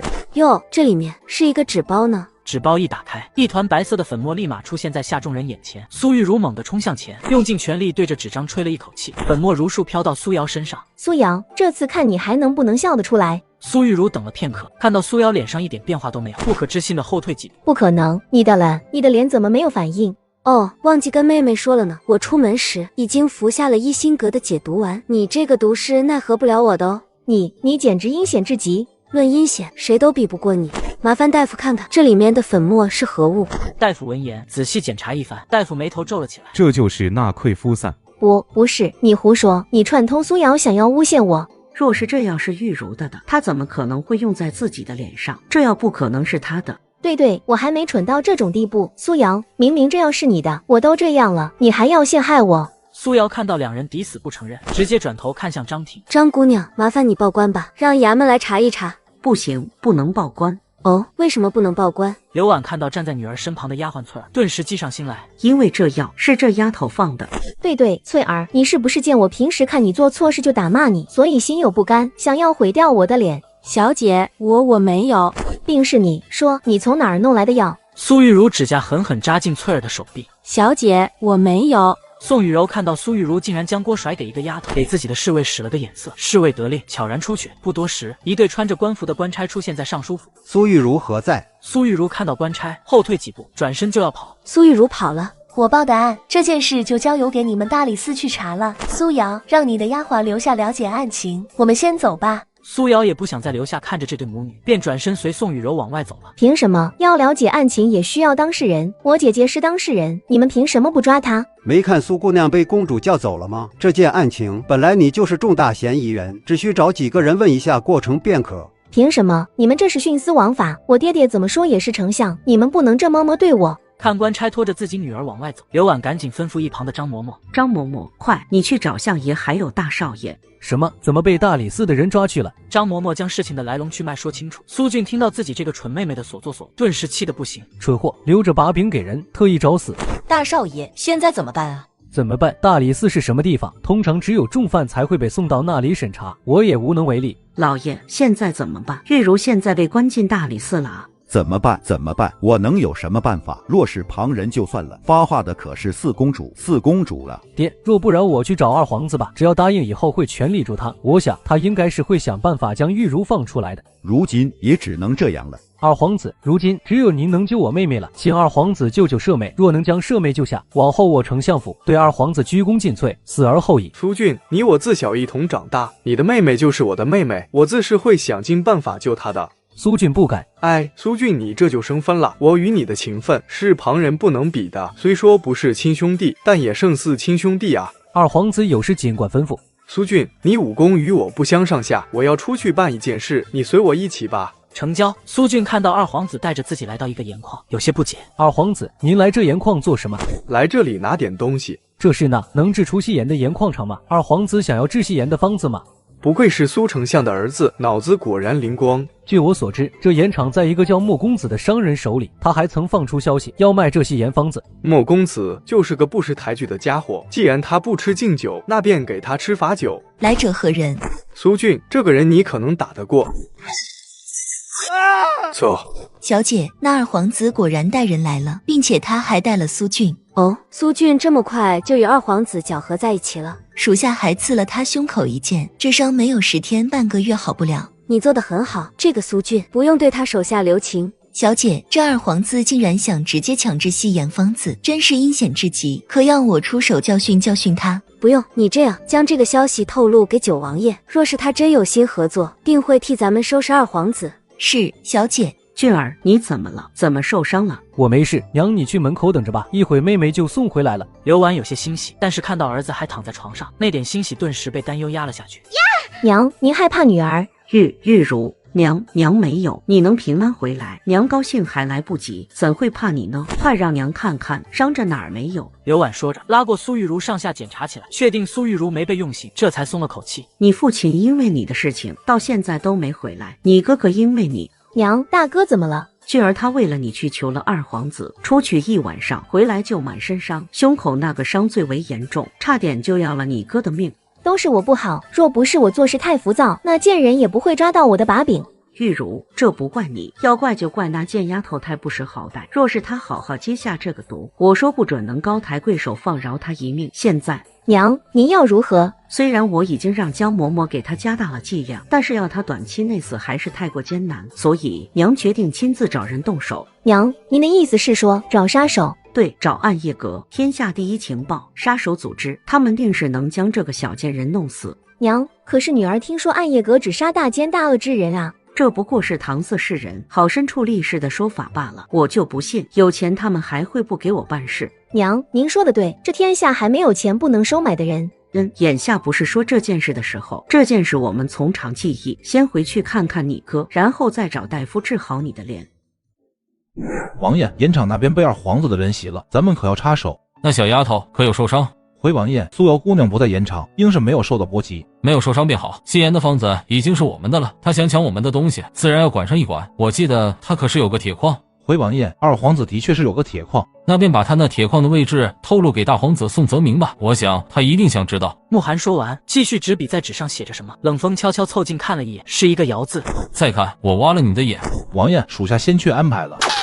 小姐，苏玉茹被放出来了。哦，是二皇子派人将她放出来的。最后大理寺给出的调查结果是，苏玉茹身旁的丫鬟受不了她的整日打骂，下毒迫害她。他们倒是挺会编。是啊，不过苦了那两个小丫头了。那两个丫头倒是挺善良，是个好的。初出进府的时候，还曾给你偷偷带过馒头呢。哦，我倒是不记得了。小姐那时候神志不清，不记得也实属正常。王嬷嬷，那两个丫头最后会怎么样啊？谋害小姐的罪名落实，自然是会被处死。啊，可他们明明什么都没做错呀。替罪羊，不错也得有错。哎，跟了这种主子实在是太可怜了。小姐，能不能救救他们啊？夏月，你当小姐是菩萨转世不成？平时自己省吃俭用，将银钱都捐出去给穷苦百姓就算了，无关紧要的丫鬟也要小姐大费周章的救。王嬷嬷，现在那两丫头可处置了？还未呢，正关押着。你不是时常让我添多几个人伺候吗？我看这两个就不错，将两个带回来吧。咱们小姐是个重情重义的，这两个丫头还给小姐吃过馒头呢，不是什么无关紧要的人，该救该救。小姐，你真好。你这丫头真是过于心善了。心肠好是好事，不过眼睛要擦亮，莫要被有心人利用。嘿嘿，王嬷嬷，我省得。苏瑶看纸钱纸衣都准备好，站起身理了理衣服。好了，出发吧。小姐，夫人的忌日不是没到吗？我是去祭拜一位故人。六峰山山路曲折，马车上不去，几人只能下车慢行。还未上到山顶，众人就隐约听到了打斗声。冬雪跃到树上，探视一番。小姐，前面有人在打斗，咱们可要绕路。绕路需走多久？回小姐，绕路得走多半个时辰。那便依旧走这条路吧。很快，几人就来到半山腰的竹林。竹林中间的空地上，两拨人正难舍难分的缠斗着。苏瑶只一眼便注意到了那身形修长的男人。这人不简单。主子，苏瑶姑娘过来了。快些解决，别让人伤到他们。首领，怎么办？这些大宋人太厉害了，莫要缠斗下去了，想办法脱身吧。是，收翁。脸上长满胡茬的男人闻言，在四处搜寻起来，很快就发现了苏瑶几人的身影。首领，那边有几个娇弱无力的大宋女人，咱们劫持他们，用此威胁他们吧。这些人都是大宋的将士，想必会买账的。便如此办，你随我一同去，将那几个丫头都制住。不好，他们要袭击苏瑶姑娘。冷风看到这，赶紧转头提醒自家王爷。可当他转头，哪里还能看到自家王爷的身影？姑娘，快避开！你暗器里有毒。冬雪，还好有你，否则今日我就要被这歹人伤到了。小姐放心，有我在，不会让任何人伤您分毫。慕寒看苏瑶没被伤到，松了口气。看苏瑶脸上跃起几分害怕，慕寒眼神闪过笑意。他大阔步走到苏瑶跟前，刻意将声线压低，声音放缓：“姑娘，没吓到吧？”“多谢公子，我无事。”“公子，您没事吧？”苏瑶听到冷风的声音，脑海里有什么一闪而过，但他还没来得及捕捉，脑海里的东西就消失不见。慕寒看到苏瑶一直在看着冷风，眸子闪了闪：“我无事，倒是让这位小姐受惊了。”“若无事，我就先走了，公子自便。”“好。”冬雪临走前将淬了毒的飞镖拔了回来。冷风看到冬雪的动作，挑了挑眉。待苏瑶几人走远，冷风这才去查探躺在地上的首领。王爷，活的，他们还给我们留了气呢。带回去严加审问。是，王爷。我回来了，你安心吧。你和你母亲受的苦，我会一点一点的还给他们。几人待了一会，烧完纸钱，苏瑶就带着几人打道回府。刚走没几步，就听到一沙沙的风声。小姐，有人来了。夏月看到黑衣人衣服上的五角星，顿时放松下来。小姐，是自己人。夏月，当心，这不是自己人。你们哪位是苏瑶？我便是苏瑶。我们今日来只需取苏瑶一人首级，你们几个识趣就赶紧滚。我劝你们最好现在赶紧滚，不知死活，给我上，一个不留。既然你们想死，我就成全你们。为首的黑衣人看到冬雪似曾相识的招式，愣了一下。你到底是谁？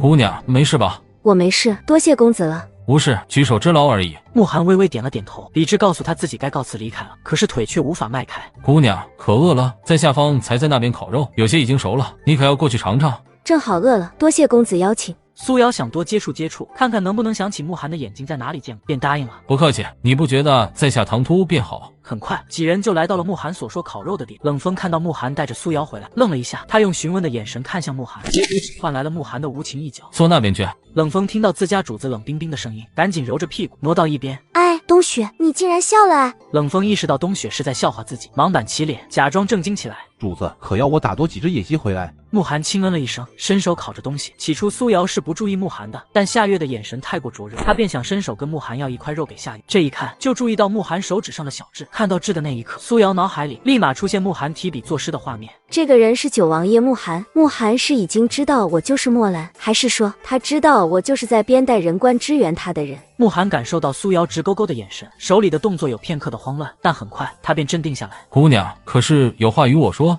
我想问问公子，这肉能否多给我些？姑娘尽管拿便是，这满山遍野都是野鸡野兔，吃完再打便好。苏瑶感激一笑，接过肉递给了夏月。夏月吃完手里的肉，又眼巴巴地看着几人吃烤肉。在另一个火堆烤肉的冷雨感受到炙热的视线，他转头看到一个正眼巴巴地看着自己的夏雪。冷雨实在是受不了夏月赤裸裸的眼神，板着脸拿了半只烤好的鸡过来。吞，我吃，多谢公子。天色不早，我就先回去了，公子慢用。好，我送送你。小姐，您可觉得那位公子眼熟？就相识，自然是眼熟的。小姐，那位公子是九王爷吧？冬雪还是一如既往的聪慧，奴婢是听着他身边的侍卫声音熟悉，才敢猜测。此人确实是九王爷。那日商谈，我记得九王爷无名只有颗小痣，方才我在那人相同的位置看到了那颗痣。若是京城的女子知晓传闻中相貌丑陋的九王爷长得如此惊艳，定是会抢破头吧？定是的了，就算世人都认为九王爷颓废了，但就凭那张脸和赫赫军功，都会有无数女子为他折腰。方才九王爷几次出手相助，我在想他是不是已经知晓了我的身份？极有可能，九王爷性子孤僻冷漠，按理说是断然不会如此温润待人。那他是知晓我就是墨兰呢，还是知晓我就是之前在边关注他的人？小姐，奴婢斗胆猜九王爷是知晓了您就是在边关注他的女子，因为您5年不在京城，这时间是对上了的。罢了，下次再去试探试探他。对了，查出来是谁接的任务了吗？查出来了，是三把手王胜。之前奴婢就觉得他不对劲，如今您和瑶姬都不在阁里，他更是直接露出那贪心的獠牙了。小姐，那现在咱们去哪儿？金黄楼。墨兰公子，马车备好了。走去暗夜阁。王胜，谁给你的狗胆，私接刺杀任务，滥杀无辜之人？阁主大人果真是一介女流，行事优柔寡断。咱们这刀尖上舔血的人，哪个手里没有几条人命？怎么都是挣钱？为何不选挣的多又轻松的呢？记得你进阁的时候我说过什么吗？当然记得，滥杀无辜者死。不过我有墨神医相助，如今这300多人如今都被我控制住，阁主该如何杀我呢？靠你那3瓜2枣吗？墨神医。苏瑶看着王胜身后故作高深的老头，差点没忍住笑出来。王胜以为苏瑶是怕了，得意一笑。阁主大人，若是怕了，可以求我，我王某也是一个怜香惜玉之人。你真以为我杀不了你？阁主阁主，你真是不会认清形势。如今你的人都被我控制了，你们能不能活着从这里出去都难说。不如这样吧，阁主，你将2只手送与我，我饶你们不死，可好？冬雪感受到王胜赤裸裸的眼神，拳头紧了又紧，他很想一拳爆王胜的头，但是自家小姐没有吩咐，他便硬生生忍了下来。谁说我的人被你控制住了？一堆枯草点燃，一阵阵白色的熏烟便徐徐飘出。难不成你是想用这一把枯草来解墨神医的毒不成？你们未免也太天真了。不好，这东西能解我的毒。原本一个个瘫软无力的人，一个接着一个站了起来。王胜这时候也意识到自己身体的力气渐渐消失。墨神医，这怎么回事？王胜转头欲要质问墨神医，可一看原先的位置已经没了墨神医的身影。别看了，察觉到情况不对，他早就跑了。墨神医，这怎么回事？你快出来给老子解释清楚！你就这点能耐，是如何有勇气要篡我的位的呢？阁主，我一时鬼迷心窍，您大人不计小人过，饶过我，饶过我！你方才不是说我把2只手给你，你便饶过我吗？现在我把2只手给你了，冬雪，这不要脸的老东西交给你了。冬雪定不负阁主重负，万飞，将与王胜苟合的人全都抓起来。是，阁主。那些与王胜苟合的人该如何处理？既是坏到骨子里，那便没用了。你顺便查一查，将那些有想法滥杀无辜的也一并处理了吧。全杀光，不然留着过年当年猪。对了，那个苏玉茹买凶杀你的事情如何解决？这个我有其他打算。直接杀掉不就行了？这时候你倒是优柔寡断起来。那不行，死得太便宜多不好玩。最主要的就是苏俊还没露出马脚呢，我要等他露出马脚，把相府一锅端。你是说苏俊勾结？小姐夫人，不好了，小姐回来了。什么？那贱丫头没死？不可能，不可能！暗夜阁从来不会失手，一定是你弄错了。张嬷嬷，你年纪大了吧？她现在应该已经身处异手才对。夫人，小姐，老奴亲眼看见的。若您不信，可亲自去看看。不可能了，暗夜阁不会失手，是不是还没动手？张嬷嬷，你去暗夜阁打听打听。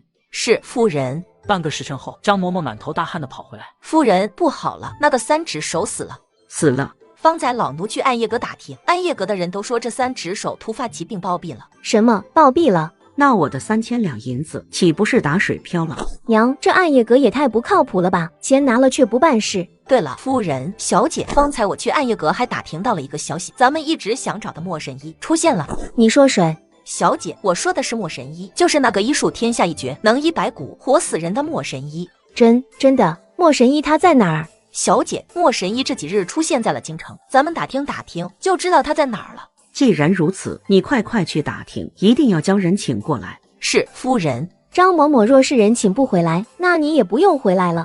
小姐，老奴定会将莫神医请来。这一次，苏玉茹没再说话，不过她的视线一直盯着张嬷嬷，那渗人的眼神把张嬷嬷看得额头直冒冷汗。她行了一礼，然后快步离开。玉茹，你吓唬张嬷嬷做什么？她好歹也是你的奶娘。苏玉茹没说话，伸手摸了一下自己的脸，摸到那黏腻的触感，苏玉茹心里顿时发狠起来。贱人，等我治好脸，我一定让你尝尝这种滋味。小姐，还真如您预想的那样，苏玉茹去找那个假的莫神医了。救命稻草出现，她自然得抓紧了。嘿嘿，就是不知道这救命稻草是能救命还是致命呢？这莫神医此时应该到了吧？回小姐，已经到了，方才马车刚将人拉来，那便走吧，过去看看这莫神医什么来头。莫神医如何？我女儿的脸可能治好。令爱脸上是中了毒吧？是，神医高明，能治，就是有些棘手。莫神医侧头悄悄打量着屋子里的装饰，看到整个屋子的事物都十分富贵非凡，眸子闪过暗芒。神医，求您务必治好我的脸，我愿意花钱，多少钱都行。这不是钱的问题，是治疗你这脸上的毒所需的药材十分的珍贵，我也不能保证我能凑齐啊。神医，您需要什么药材？我马上派人去找，无论花什么代价，我们都甘愿。莫神医，您说您需要什么药材？我家也有药材铺子，让人抓便可。若是寻常药铺有我要的药便好办了，可惜那药只有蓬莱山才有。蓬莱山那是什么地方？我神医阁的仙山，那里仙草无数，只可惜路途十分遥远，一来二去需要耗费很长的时间，所需的物力人力也非比寻常。莫神医，没事，我们家有钱，可以请人快马加鞭的过去。您说大致需要多少银两？莫神医听到苏玉茹的话，嘴角露出一抹得逞的笑容。若是请普通人定是不行，得花重金去请一只大鹏鸟来运，但是请大鹏鸟花费昂贵，就连我出面也得1万两白银去请。1万两而已，我家有，莫神医帮我请。苏玉茹激动地开口说道。刘婉听到苏玉茹的话，伸手扯了扯她的衣袖，示意她跟自己出房间。娘，您让我出来做什么？玉茹，你知道的，家里已经没什么积蓄，娘上个月跟娘家借了1万两，昨日又借了1000两。娘，您的意思是说不给我治了？玉茹，你别误会，娘不是这个意思，娘的意思是说再等等，让娘缓一下。娘，家里这么多铺子和田地，实在不行卖几间不就好了？京城寸金寸土，买几间铺子便能凑够1万两了。那怎么行？那些东西可都是丞相府的根基。什么丞相府的根基？那几乎都是那贱人母亲的嫁妆。玉茹，这话可不能说。先前在库房那些嫁妆丢了就丢了，若是被苏瑶知晓他母亲还留下这么多铺子田地，怕是要闹翻天了。苏玉茹听到母亲的话，也识趣的闭了嘴。然而两人不知自己的话已经被苏瑶听了个干净。小姐，原来丞相府里的钱都是夫人的，怪不得老爷愿意娶咱们没有外嫁撑腰的夫人为正室，原来是盯上了咱们夫人的财产。冬雪，你拿些钱去将这些铺子赎回来。是。小姐，那铺子明明都是您的，为什么还要您花钱去赎回来？官府出了新例文，现在的铺子都是烙有公章，写清楚了铺子所属人是谁的。现在夫人那些铺子有很大的可能写的是老爷的名字，所以小姐直接将铺子的地契房契拿回来也没用。这也太不公平了，明明都是小姐娘亲的东西，却被一群没有血缘关系的人占有。夏月，你跟我这么多年，可看过小姐我吃过亏。你放心，这钱我只是暂时出一下，以后要他们一点点还给我。苏瑶，谁准你私自进我的院子，开我的门的？苏瑶没搭理刘婉，她看向苏玉茹，她神色担忧又焦急。妹妹，听说你找了个神医，就是他吧？你可千万别相信他，他绝对不是什么神医。我见过莫神医，根本就不长这个模样。莫神医，您别听这丫头的话，她就是不想我的脸治好，才故意这般说，您别理会。刘婉本来是对这个莫神医有几分怀疑，看到苏瑶特意过来阻止，顿时心里的怀疑就消散了去。对，莫神医无需听他的话，我们信任您，方才的事就按照您说的便好，我们在府里等您的好消息。年轻人说话不要口无遮拦，你总有那天要求到老夫头上。哦，你怎么知道我会求到你头上，而不是你求到我头上呢？老夫会求到你头上，笑话。柳夫人，如此我便先行离开了。你们若是决定好了，可到金黄楼寻我。贱人想将莫神医气走，好让我一辈子都这样是吧？妹妹，我只是提醒你那神医是假的而已，你不相信我便罢了，怎么能这么说我呢？贱人，这里又没人，你装什么？我只是好心提醒，妹妹不领情就算了。苏瑶说着转身出了院子，苏玉茹猩红着眼睛狠狠地瞪着苏瑶的背影。贱人，都是贱人。玉茹，消消气，一个贱丫头而已，待你成了二皇子妃，想要她死还不容易。娘，我就是气不过，这贱丫头竟然想来搅黄这件事。若是莫神医真的被苏瑶气到不给我治，那我可怎么办？不会的，方才我与莫神医已经说好，3日后便将药治好给你。娘，真能治好吗？放心吧，莫神医是谁？创立一心阁的元老人物，有他在，你的脸必定能治好的。玉茹，变了，你看看。娘，这要见效这么快？我不是在做梦吧？娘，我的脸真的好了。娘，你快看。莫神医，您果然是华佗在世，这都是医者的本分罢了。多谢莫神医，不知莫神医可还能治这种神药？我母亲为我日夜操劳不少，我想买点给她。自然是有的，不过这药材，莫神医尽管安排，多少钱我们都愿意出。难为你有这片孝心，既然如此，我便给你制上2盒焕颜膏，保你擦上重焕青春。多谢莫神医。这1个月我都在金黄楼，你们有事可到金黄楼找我，老夫还有事，就不过多停留，告辞。娘，太好了，这莫神医当真厉害。这些日子一直憋在家里苦了你了，一会出去走走吧。娘，您放心，这次我一定好好抓住二皇子的心。苏家有你和你哥哥这一双懂事的儿女，真是3生有幸。娘，上次爹带回来的那个贱人，您给他喝药了吗？我可不想多一个妹妹。你放心吧，你娘做事一向滴水不漏，这么多年从未让哪个贱人肚子里鼓过。娘，您太厉害了，我若是能像您这么厉害，一定能抓住二皇子的心，让二皇子与我订婚。你放心，娘会帮你的。你这样，一会娘给你炖碗汤，你端去给二皇子喝。玉茹，怎么来了？你的脸好了。二皇子，我的脸好了，我亲自煲了些汤，想送些来给你尝尝。二皇子，这可是玉茹熬了2个时辰的汤，您尝尝。宋泽宇伸手温柔地接过苏玉茹手里的汤。二皇子，味道如何？醇香甘甜，很是不错。玉茹，没想到你的手艺竟然这般好。二皇子，您多喝些，好喝我下次再给您做。汤是真的不错，宋泽宇也很给面子，一连喝了3碗。喝着喝着，宋泽宇就感觉自己小腹一阵发热。玉茹，我明日去跟父皇求娶你可好？能嫁给二皇子是玉茹的福气。苏玉茹一时间憋红了脸。宋泽宇看到这，身上越加觉得火热，他没再犹豫，抱起苏玉茹便往一旁的偏房走。二皇子，您何时去跟皇上求娶茹儿？看情况吧，明日若是父皇心情好，我便跟他提。苏玉茹听到二皇子不耐烦的语气，愣了一下。宋泽宇意识到自己语气不太好，连忙缓下声音：玉茹，我的意思是说明日上朝我先去看看，若是朝堂上没人惹父皇生气，那我提出来父皇大致会同意。若是父皇被气到了，我刚好提这件事，没准撞枪口上，反而适得其反。二皇子，是我误会你了。你放心，我定会给你个名分的。二皇子，您对玉茹真好。傻丫头，你是我未来的二皇子妃，我不对你好，对谁好啊？宋泽宇神色淡淡，嘴里却说着动人的情话。苏玉茹没看到二皇子的表情，听到二皇子的话，越发感动。二皇子，玉茹此生的您宠爱，真是3生有幸，以后上刀山下火海，玉茹都誓死追随您。苏玉如回到家，立马娇羞着将自己与二皇子同房这个好消息告了母亲。刘婉听到这个消息，不但不觉得是耻辱，反而还欣喜不已。太好了，太好了！娘立马给你熬些补药，让你一举得男。娘，这才一次，怎么会这么快怀上孩子？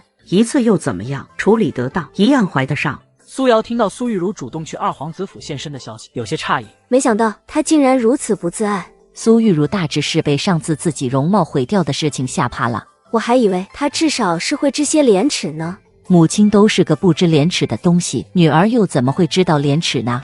哦，怎么说？小姐，您还不知吧？这刘婉是自己爬上老爷的床的。当年老爷还只是个3品官员，刘婉是兵部侍郎的一个小庶女。她瞧中老爷的才能，在一个宴会上处心积虑地接近老爷，最后爬上了老爷的床，成了老爷的妾室。后来老爷为了安抚兵部侍郎一家，这才将刘婉抬成侧室。哦，那这算是女承母业了。可不是，这刘婉自己贱就算了，还把自己姑娘教成这样。王嬷嬷，您怎么回事？还心疼起这苏玉如了？您别忘了，她是怎么对小姐的。不是，我不是心疼她，我是觉得我们女子都应教自己儿女自爱。像刘婉这种教自己女儿作践自己的，还是真奇葩。可不奇葩，她们母女都是奇葩。好了，不说这个，冬雪，你说说那莫神医最近的动向吧。借着治好苏玉如的名气，莫神医已经成功搭上京城贵圈，现在他正准备给人治病，大肆圈钱。明日听说这莫神医还会在咱们金黄楼旁大堂一诊。哦，那他可给摊位费了？自然是给了的，不给荣万飞可是不会医。好玩，那明日我们也去看看热闹。玉如，你的脸真的好了？好了，是莫神医治好的。莫神医的医术简直就是华佗在世，用了他给的药，我脸上便全好了。玉如，你跟莫神医熟，你能否帮我也求一瓶药？我的皮肤有些许粗糙，我也想和你一样漂亮。还想和我一样漂亮，也不看看自己的脸，吊销眼、厚嘴唇，怎么跟我比？那不成，将你那厚嘴唇割下来些不成？婷婷，你说的哪里话？你我如同亲姐妹一般，你的事情便是我的事，你放心，我会帮你求一瓶最好的神药。刘婉听到女儿的话，面色有些古怪的扯了扯她的衣袖。这药我能求他帮你治，不过那药材的钱，这个你不用担心，纵使这个药贵比黄金，我也出得起。苏玉如听到这钱不用自己帮着出，放心下来。莫神医，这些都是我的知交好友，他们都想找您看病治药，您看。既是你的好友，那我便卖你们一个面子。众人听到这，都认为这莫神医是看在苏玉如的面子上才答应给他们看病，纷纷感谢苏玉如。玉如，谢谢你，你这份情我成了，以后有事尽管找我。玉如，我也谢谢你，以后有事你也可以来找我。世家贵女们一个接着一个跟苏玉如道谢，苏玉如被众人捧着，顿时感觉飘飘然。她想象着自己以后成了二皇子妃，整日都会被众人捧，顿时不自觉地笑了出来。玉如，怎么了？你笑什么？我是想着我能帮到大家，觉得很是高兴，就不自觉笑了出来。玉如，没想到你这般热心肠，我以前倒是没怎么了解你。玉如，没想到你性格如此好，以后我们多多走动。晴，我也正是这么想，你若是不嫌我烦，我日后必定常到府上多走动。来吧，我平日里就与云儿一同玩耍，多个人也热闹些。苏玉如连连点头答应。莫神医，若是您不介意，先帮我这2位姐姐看看吧。肥羊，大肥羊啊！既然是你的朋友，那我先帮他们看看。莫神医，我不是来给自己看病的，我是想来为我的爷爷求药。哦，求药，你且说说他是何处不舒服，有什么症状？我爷爷是腿疼，每到雨季，腿就疼得十分厉害，特别是膝盖，所以我想求一种药，能将他的腿疼好。你很有孝心。这个叫阴骨症，每到阴雨季节，膝盖便会隐隐作痛，唯有用热带附着才会稍稍缓解。你放心吧，我这里刚好制有药，你且拿回去给他服用。神医，这药需给您多少银两？这要是我从蓬莱山拿过来的，你就给个药钱5000两吧。云儿姐，这蓬莱山是座仙山，上面的药都珍贵非常，而且很远，这药要用大鹏鸟运回来，所以价格自然就贵些。不过绝对是物有所值的，而且这些钱莫神医不会拿，他都会捐出去给需要的贫苦百姓。莫神医听到苏玉如的解释，连连点头。文云儿觉得有些奇怪，但是又说不上奇怪在哪里。听到这些钱最后会捐给贫苦百姓，她犹豫了一下，还是拿出银票。冬雪，方才他说为谁买药？小姐，这位是文太傅的小孙女，应该是为文太傅买药。文小姐，你还未确定这人身份是真是假，就贸然给你爷爷买药，这恐怕是会害了他。哪儿来的无知小儿，开口就信口雌黄，编排人的身份？你说你是莫神医？是，莫神医不过是江湖人给的称号，承蒙大家看得起。哦，你说你是莫神医，可我若是说我见过莫神医本人呢？真是无知小儿！念你年纪小，我不计较你方才的话。若是你再口无遮拦，乱编排我，我便绝不轻饶你。我可没有乱说，我真见过莫神医本人，他很年轻，不长你这样。姐姐，你在做什么？就算你见不得我好，你也不应该出来阻挠大家找莫神医看病吧？是我承认我的脸好了，变漂亮了，你心里不舒服，可大家是无辜的啊！他们好不容易等来莫神医，你能不能不要来捣乱？再说了，莫神医都亲自把我治好，这有目共睹，他怎么可能是假的？苏瑶，你也太坏了吧！你和你妹妹的恩怨是你们的事，没必要祸害到我们身上吧？姐姐，我劝你还是求一求莫神医吧，没准莫神医能把你脸上的红斑治好呢。算了，我可不想烂脸。姐姐，我知道我的脸治好了，你的脸却还是这样，你心里难受，但是大家是无辜的，你别乱说话，脏污蔑莫神医的名声好吗？苏瑶，你就是嫉妒你妹妹吧？看她治好了脸你嫉妒，所以编出这种莫神医是假的这种谎言。你自己丑就算了，还行让我们大家跟着你一起丑，你的心可真黑。众人七嘴八舌的说着，文云儿听到这，不悦的皱起眉头。大家别这么说，不管如何，苏瑶都是好心。是啊，不管怎么样，苏瑶的话都是提醒而已，信与不信都自由判断。文云儿，假的神医开的药自然是假的，吃了没准会闹出人命，言尽于此，你们自己掂量吧。若是真发生了什么，你们可来找我，我和莫神医还有些交情，许能帮你们。让你们见笑了，我姐姐就是爱开玩笑，她平日里大门不出，二门不迈，怎么会认识莫神医？这丫头真是个傻叉，被我卖了就算了，还帮着我数钱，要是能多待几天就好了。有她在，我能把京城的钱都给圈完。哎，可惜了，药效就剩下半日。这京城的蠢货可真多啊！发财了，发财了！这一趟来的真值了，还真是多亏了那丫头，否则我也不会这么容易捞到那么多钱。可惜不能久待，否则有这丫头在，捞过20万两也不在话下。二皇子，您找我？玉茹，你的脸可是莫神医治好的。玉茹的脸的确是莫神医治好。茹儿，你是如何结识莫神医的？我娘因为我的脸中毒了，很是担忧，便为我广寻名医，然后我们便结识了莫神医。这么说，你们并没什么交情？有的，莫神医说我机灵，要收我为徒呢。玉茹，莫神医真要收你为徒？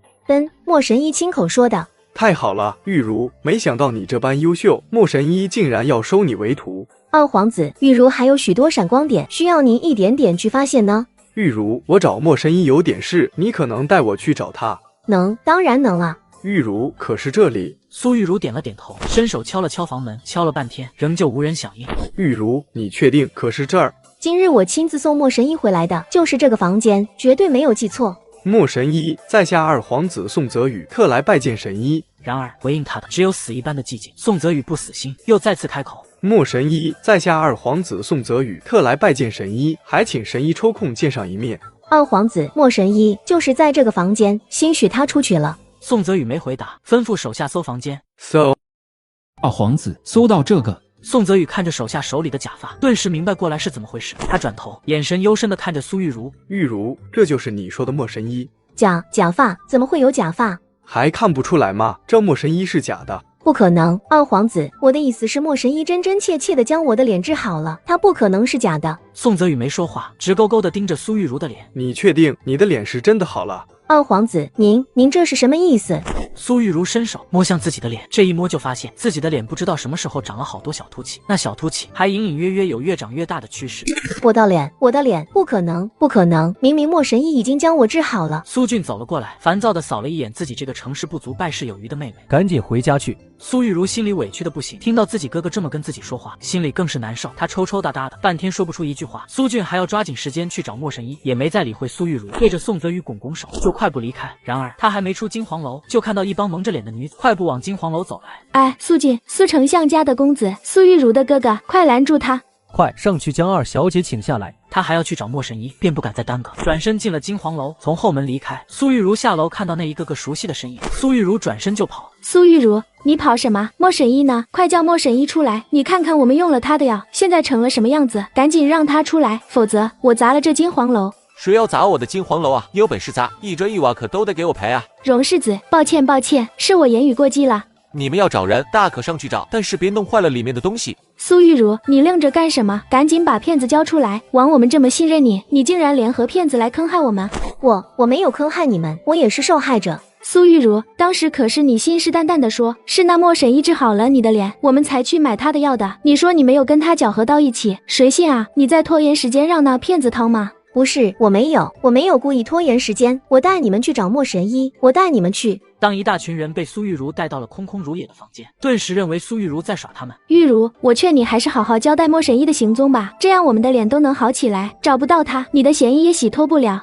可我不知道他在哪儿。众人听到苏玉茹的话，越发愤怒，齐齐上前推搡着苏玉茹。苏玉茹，枉我们这么信任你，你就是这么回报我们的。我告诉你，今天你若是不把莫神医找出来，我就划烂你的脸。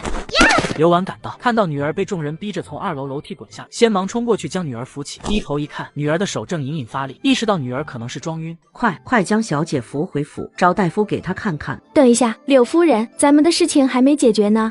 我女儿都被你们害成这样了，你们还想怎么样？就算是要找她算账，那也得等她醒了才行吧。更何况我还在这里，你们有什么跟我说便是。既然如此，让柳夫人留下来，玉茹回去看大夫吧。柳夫人是丞相府的当家夫人，她更有话语权。苏玉茹走后，众人攻击的目标变成了刘婉。柳夫人，想必您已经了解了事情的缘由，我们也不多说了，就只想要您将这莫神医找出来，让他治好我们的脸。这莫神医的去向我也不知道，要找他就如同大海捞针。柳夫人，您说这句话就不负责任了。当初您和苏玉茹可是信誓旦旦的说这莫神医是真的，若不是信任你们，我们怎么可能会买他的药？可现在出了事情，你们又开始推脱责任。刘婉张了张嘴，一时间不知道说什么，她索性将自己脸上的面纱摘了下来。然而众人看到刘婉脸上和苏玉茹如出一辙的水泡，根本就没有惊讶，反而觉得在预料之中。哦，又是和苏玉茹一样，想博取我们的同情吗？众人七嘴八舌，刘婉张了张嘴，不知道该说什么。她想解释，可又不知道从何开始解释。张婷看到刘婉的神色，大概猜出来了什么，知道从刘婉他们这边找不到莫神医了。张婷便带头退了一步。柳夫人，这样吧，给您2个选择，一个是您将莫神医找出来，证明你们的清白；另一个则是将那些买药钱以2倍的形式赔给我们，让我们自己去找人。若是找到人了，这钱我们便还给你们；若是找不到人，这钱我们便拿去看病，这也当是你们害我们变成这样的补偿。您看如何？2倍。2倍也就1万两，那还嫌多？难道我的脸还不值得2万两？柳夫人，您可要想清楚了，这奏折一旦传上去，苏丞相可要受到波及了，没准会落下一个内宅混乱、叫宁无方的名头。刘婉知道多少人窥探自家相爷这个位置，也知道自己相爷为了这个位置多么的兢兢业业。可相府已经没钱了，拿什么赔？难道真要将那些铺子都卖掉吗？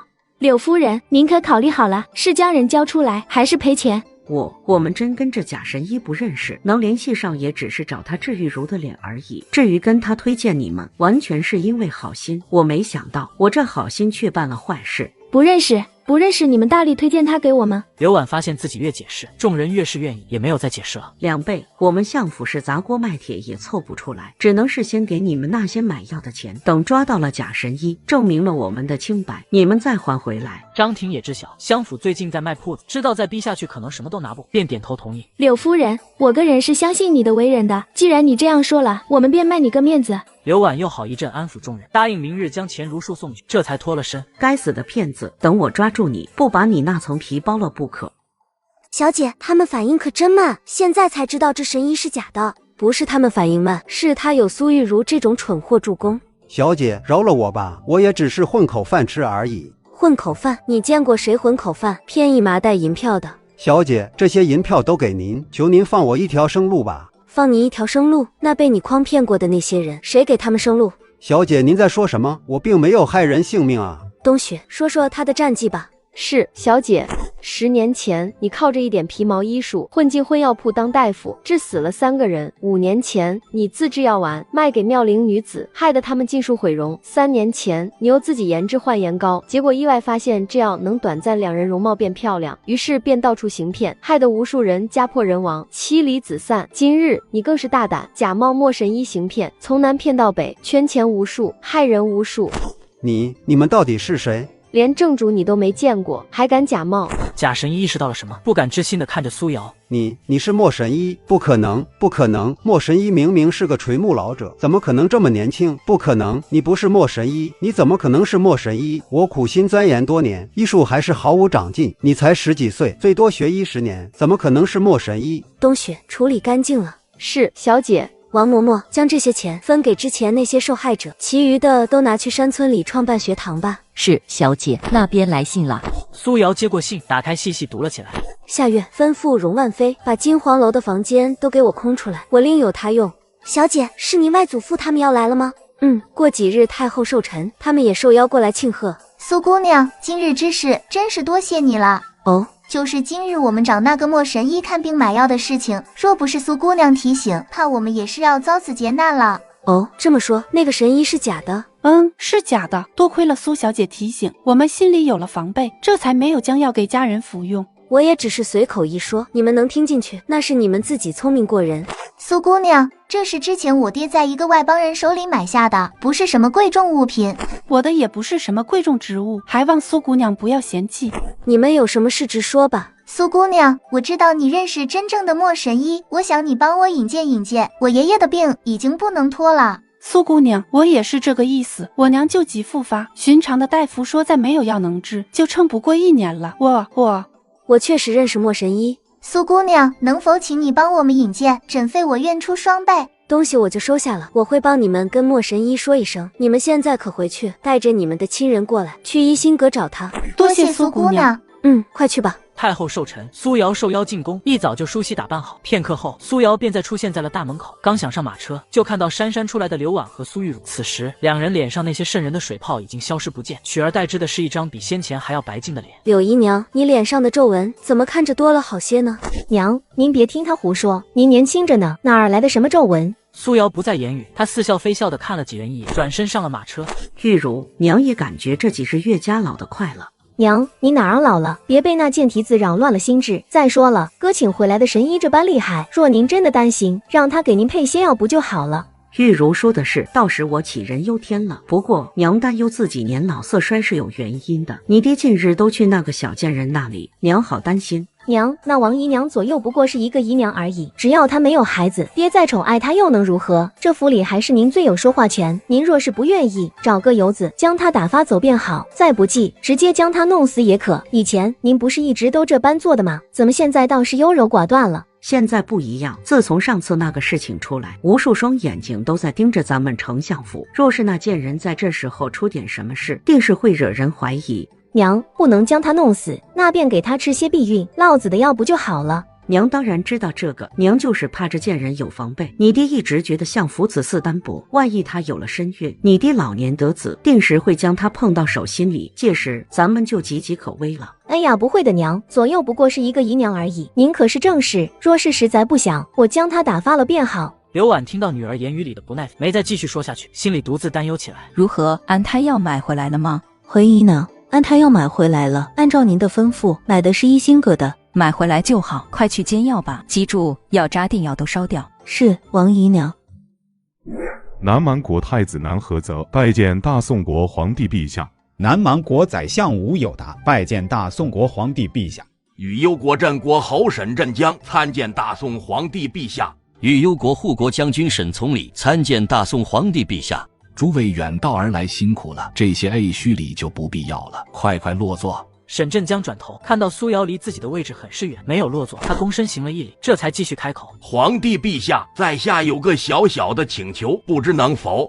镇国侯大人请说。沈镇江伸手指了指苏瑶对面的南宾位置，这边视野好些，不知我想坐这边可方便？那位置明明比我安排的还要偏僻，已经是属于角落了，可这镇国侯却偏要坐那里，难道这镇国侯有些社恐，不喜与人说话？既然镇国侯想坐那边，便去坐吧，左右不过是一个位置而已。皇帝看到众人都落座，便开始了一顿开场白。今日太后寿宴，我在此举行宴会，承蒙诸位臣民赏脸，今日愿诸位共享美酒佳肴，同为太后庆生。皇上厚爱，特为哀家庆生，也多谢诸位赏脸，望诸位能吃好喝好，一同享受这美酒佳肴。太后千岁千岁千千岁！太后娘娘，这个是游仙枕，我从一个老道手中得来，枕着它可梦游十洲四海，还请太后娘娘不要嫌弃礼薄。这可是传说中的仙家之物啊，哀家就多谢太子哥爱了。我禹攸国别的没有，就是奇珍异宝众多，这两香珠宝玉石，还请太后笑纳。这些东西哀家很是喜欢，替我多谢你们禹攸国皇上。南蛮国太子南菏泽看到禹攸国带来的贺礼，吸引了所有人的目光，眼神幽深起来。禹攸国果然是地大物博，这宝物数不胜数，我南蛮实在是比不过啊。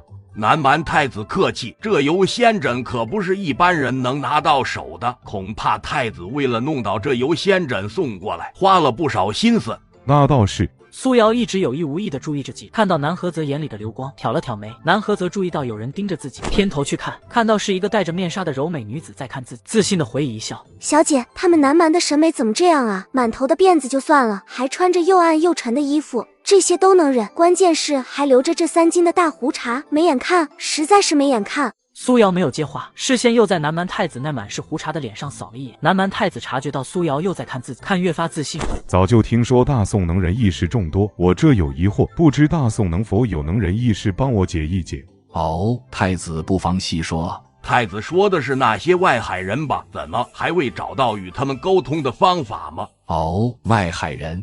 南蛮太子出海，遇到了几个外海人，海外人带了几箱宝物，意思大概是说有人能听懂他们说话，便就爱那些宝物送与他。不过一直找不到能听懂这些海外人说话的人。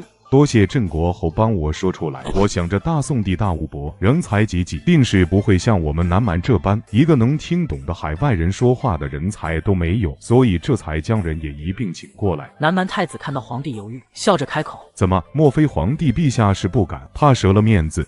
你且让人上来吧。”片刻后，几个金发碧眼、毛发旺盛的男子便被带了上来。几人一上来，便用众人听不懂的鸟语叽里呱啦的一顿说。苏瑶本是在静静的品茶，听到那熟悉的语，端着茶杯的手微微颤了颤。他转头看到是几个金发碧眼的男子。夏月，方才他们在说什么？小姐，这几个是外海人，南蛮国太子带来的，说是大宋有人能听懂他们说话，就那外海人带来的宝物都给那人。小姐，虽然奴婢笨，但奴婢也能看出来，南蛮太子是想看咱们大宋的笑话。哦，那只怕这个笑话他看不成了。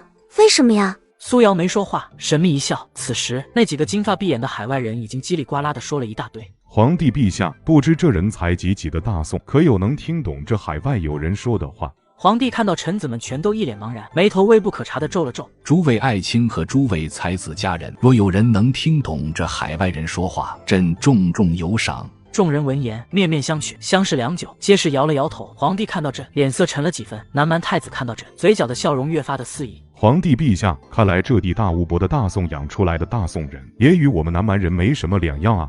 苏丞相，你当年可是状元郎，你来说说这海外人说的什么话？皇上，这海外人的话，臣闻所未闻。苏丞相，学识有待进步。是。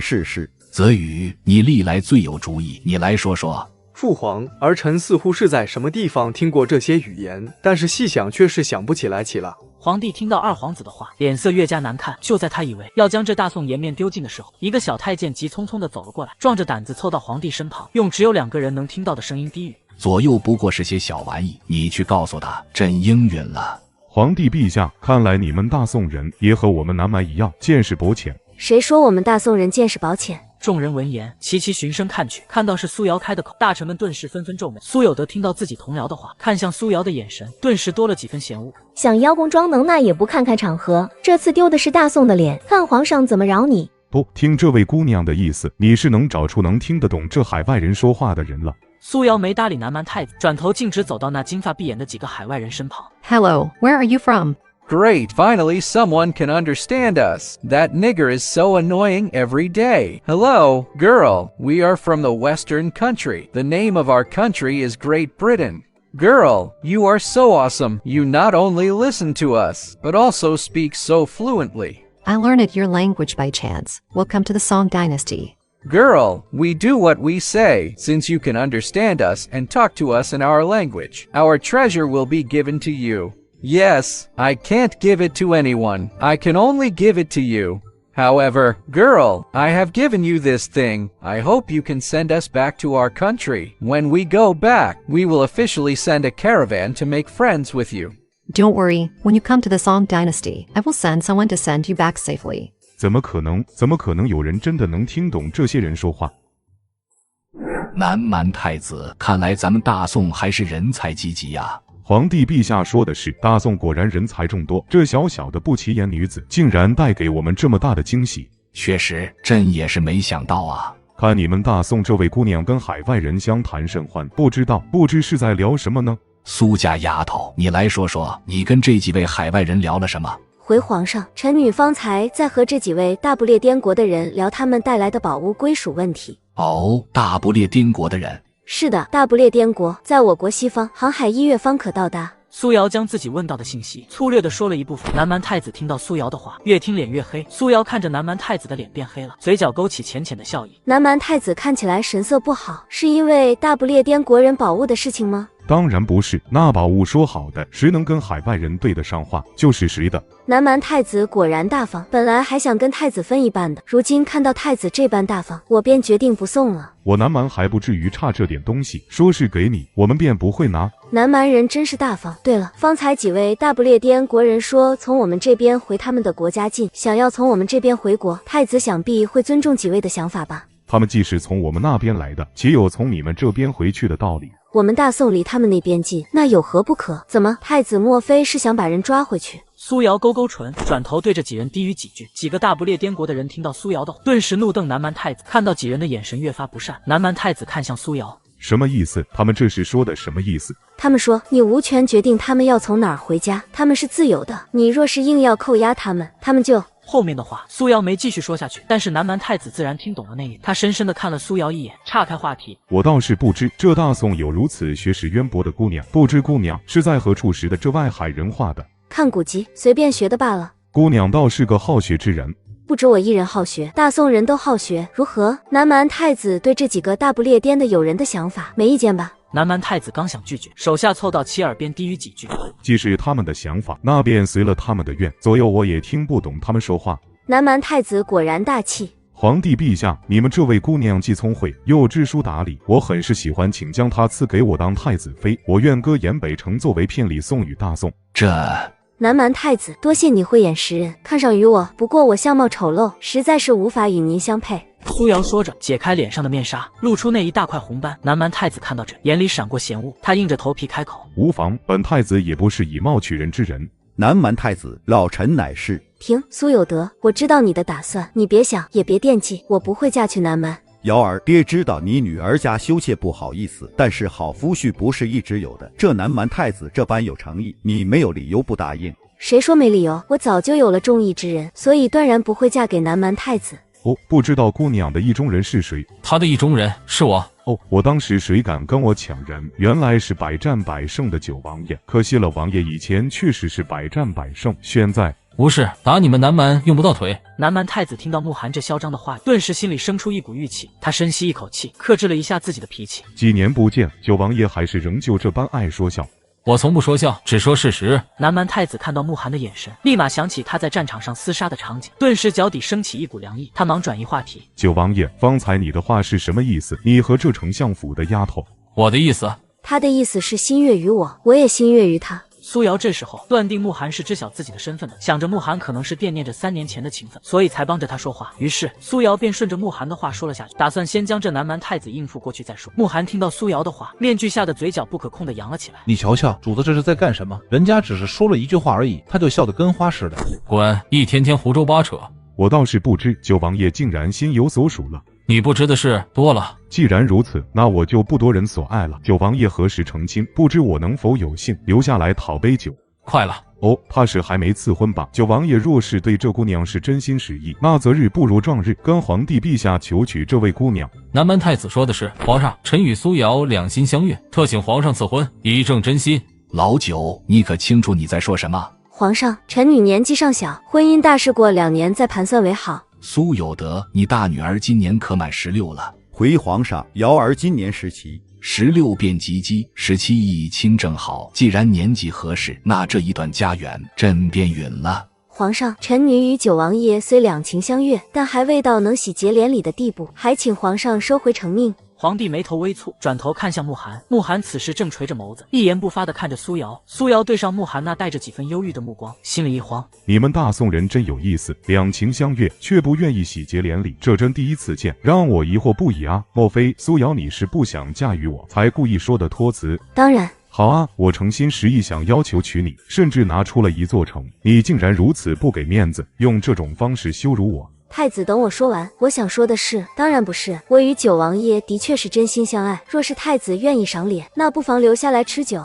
苏瑶深深地看了一眼南蛮太子，南蛮太子看到苏瑶的眼神，心中隐隐不安。就在众人都以为这件事只能以赐婚为结局的时候，与右国镇国侯沈镇江站了出来。虽是两情相悦，但是二人婚事还需从长计议。不错，这婚事还待考量。皇帝一脸莫名地看着与右国镇国侯沈镇江走出来，对着皇帝拱拱手。皇上，这次我们来大宋，还有一件事，就是要寻回我的外孙女。皇帝闻言，狐疑地转头看了一眼苏瑶，仔细端详，发现苏瑶和这沈镇江竟然有几分相似。沈侯爷，莫非这苏瑶就是你的外孙女？正是，苏瑶母亲沈从梦是在下唯一的女儿。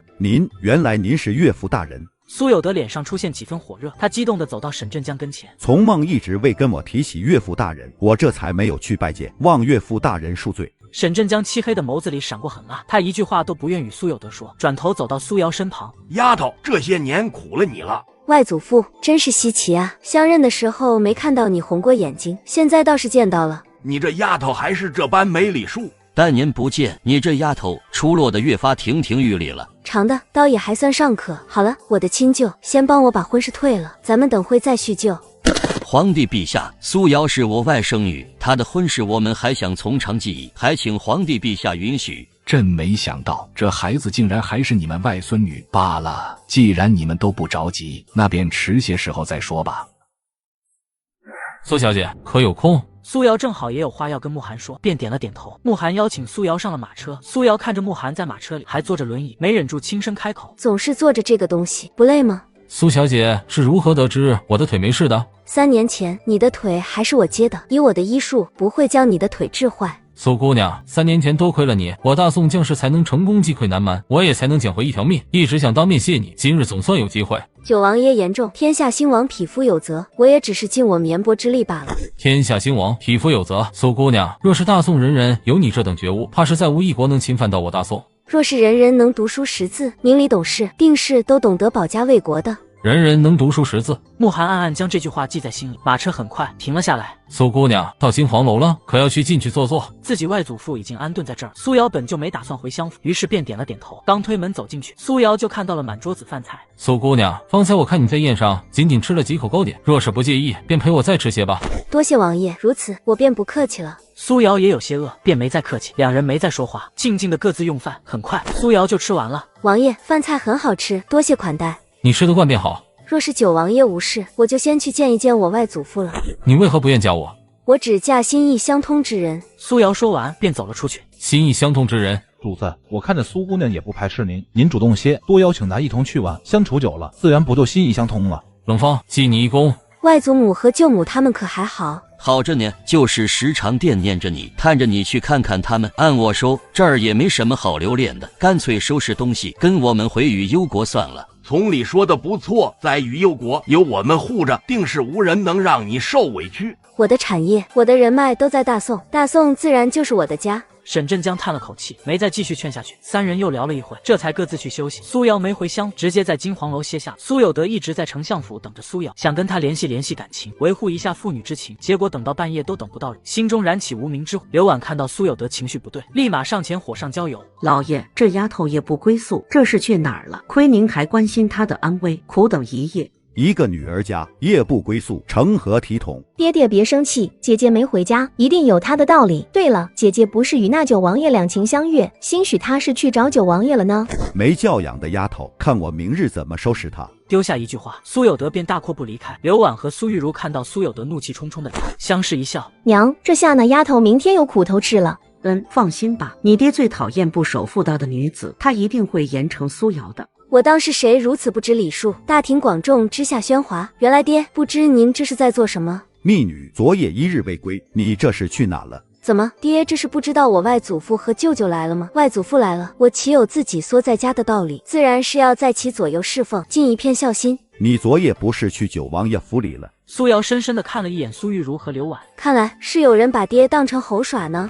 玉茹，不是你说苏瑶昨夜在九王爷府里的吗？爹爹，玉茹只是担心姐姐的安危，所以才猜测而已。那妹妹真是猜得不准呢。他说着，凑近了苏玉茹几分，戏谑地开口道：呀，妹妹，你年纪轻轻的，脸上怎么会多那么多皱纹呢？苏玉茹听到苏瑶的话，下意识就捂住脸。玉茹，你的脸哪儿有什么皱纹？别听他瞎说。你休想诓我。柳姨娘的脸才是最严重的，瞧瞧这眼角的皱纹，都快能夹死一只苍蝇了。你们最近是不是吃错什么药了呀？刘婉闻言，立马下意识去抚摸自己的眼角。当摸到自己的眼角皱皱巴巴，她顿时慌了神，饶是心里害怕，她表面也只能强装镇定。人都有衰老的时候，我年纪大了，自然是会如此。原来是这样，爹往后要质问什么，可得查清楚为好，否则平白无故污蔑了你女儿的名声不说，还让人觉得您很蠢。不管如何，你也是夜不归宿，一个女儿家住在外面成何体统？他怒不可遏，甩袖离开。苏瑶挑眉，静静地看着几人离开。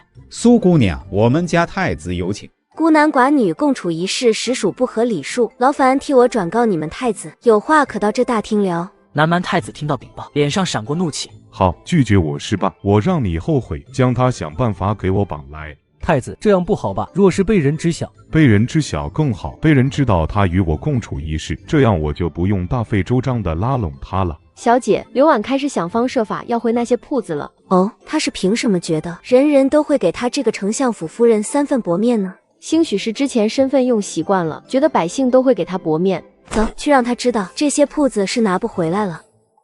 掌柜的，这铺子一直是苏家的，我之所以让出来，只不过是手头急罢了。现在我手头宽裕了，这铺子便还回来吧。柳夫人，我只是一个掌柜，不是这铺子的东家，这我没办法决定啊。那劳烦你将东家帮我请过来。掌柜的苦着一张脸，不知道要去哪儿找苏瑶。正巧这时候，苏瑶带着夏月和冬雪走了进来。哎，东家来了。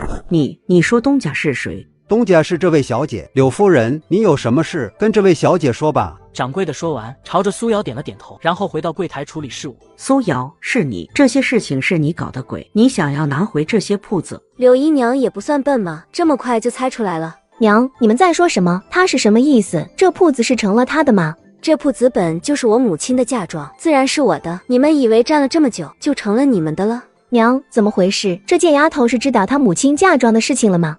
玉茹，你还没看明白吗？这些时日闹出的事情，都是苏瑶在搞鬼，她想要以此来达到将这些铺子收回去的目的。什么？都是他搞的鬼？苏玉茹想到自己这些日子受了这么多冷眼、谩骂，还有讽刺，都是拜苏瑶所赐，顿时气红了眼睛。贱人，原来都是你！我就说那假神医怎么会找上我们？原来是你！一切都是你在害我们！我要告官，你是和那假神医是一伙的，我要把你抓起来严刑拷问，砍你的头！告官，就算那假神医是我找来的，又有谁愿意相信你们这一对自私自利的母女的话？仅凭你们一面之词，就能定我的罪吗？对了，我还有件事没告诉你们呢。其实我早就知道我母亲怎么死的了。苏瑶，我听不懂你在说什么。你母亲病死了，这个我们有目共睹。若是你愿我在你母亲死后当上了主母，你可以直说，但是你不能将你母亲的死赖到我们身上。苏瑶，你好恶毒的心，还想将你母亲的死赖到我们身上？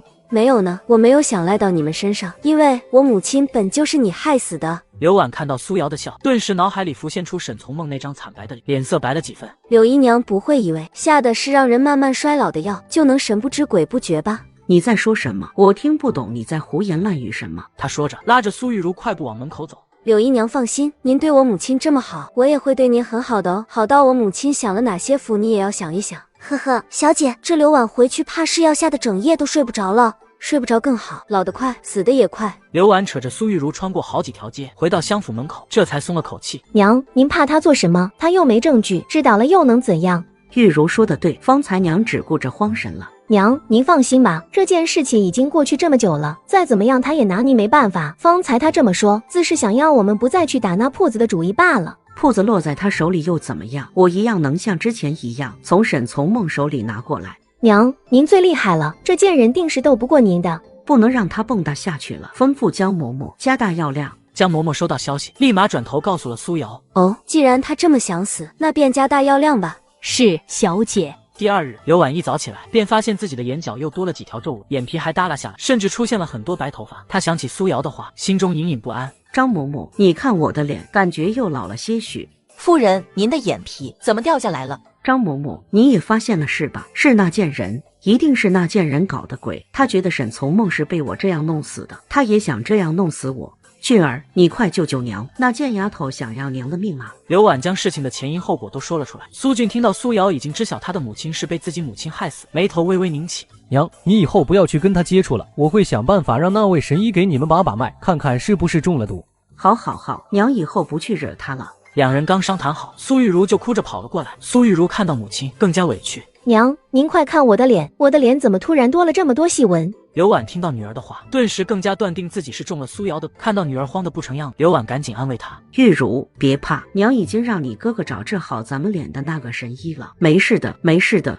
娘，这是怎么回事啊？您的脸怎么好像也苍老了许多？是那贱人？刘婉点了点头，得到母亲的回答，苏玉茹顿时火冒三丈：娘，这贱人3番2次害我们，这次咱们必须弄死他！你们斗不过他，别来添乱了，以后离他远点儿就好了。你们先回去吧，我会跟沈姨沟通的，最迟今晚让他去帮你们查看。好，俊儿你累了多多休息，切莫拖垮了身子。你们确实中了毒，而且这个毒你们还很熟悉，速衰毒。神医姑娘，您能配制出这解药吗？10年才能要人的命，这种小毒我自然能解出来。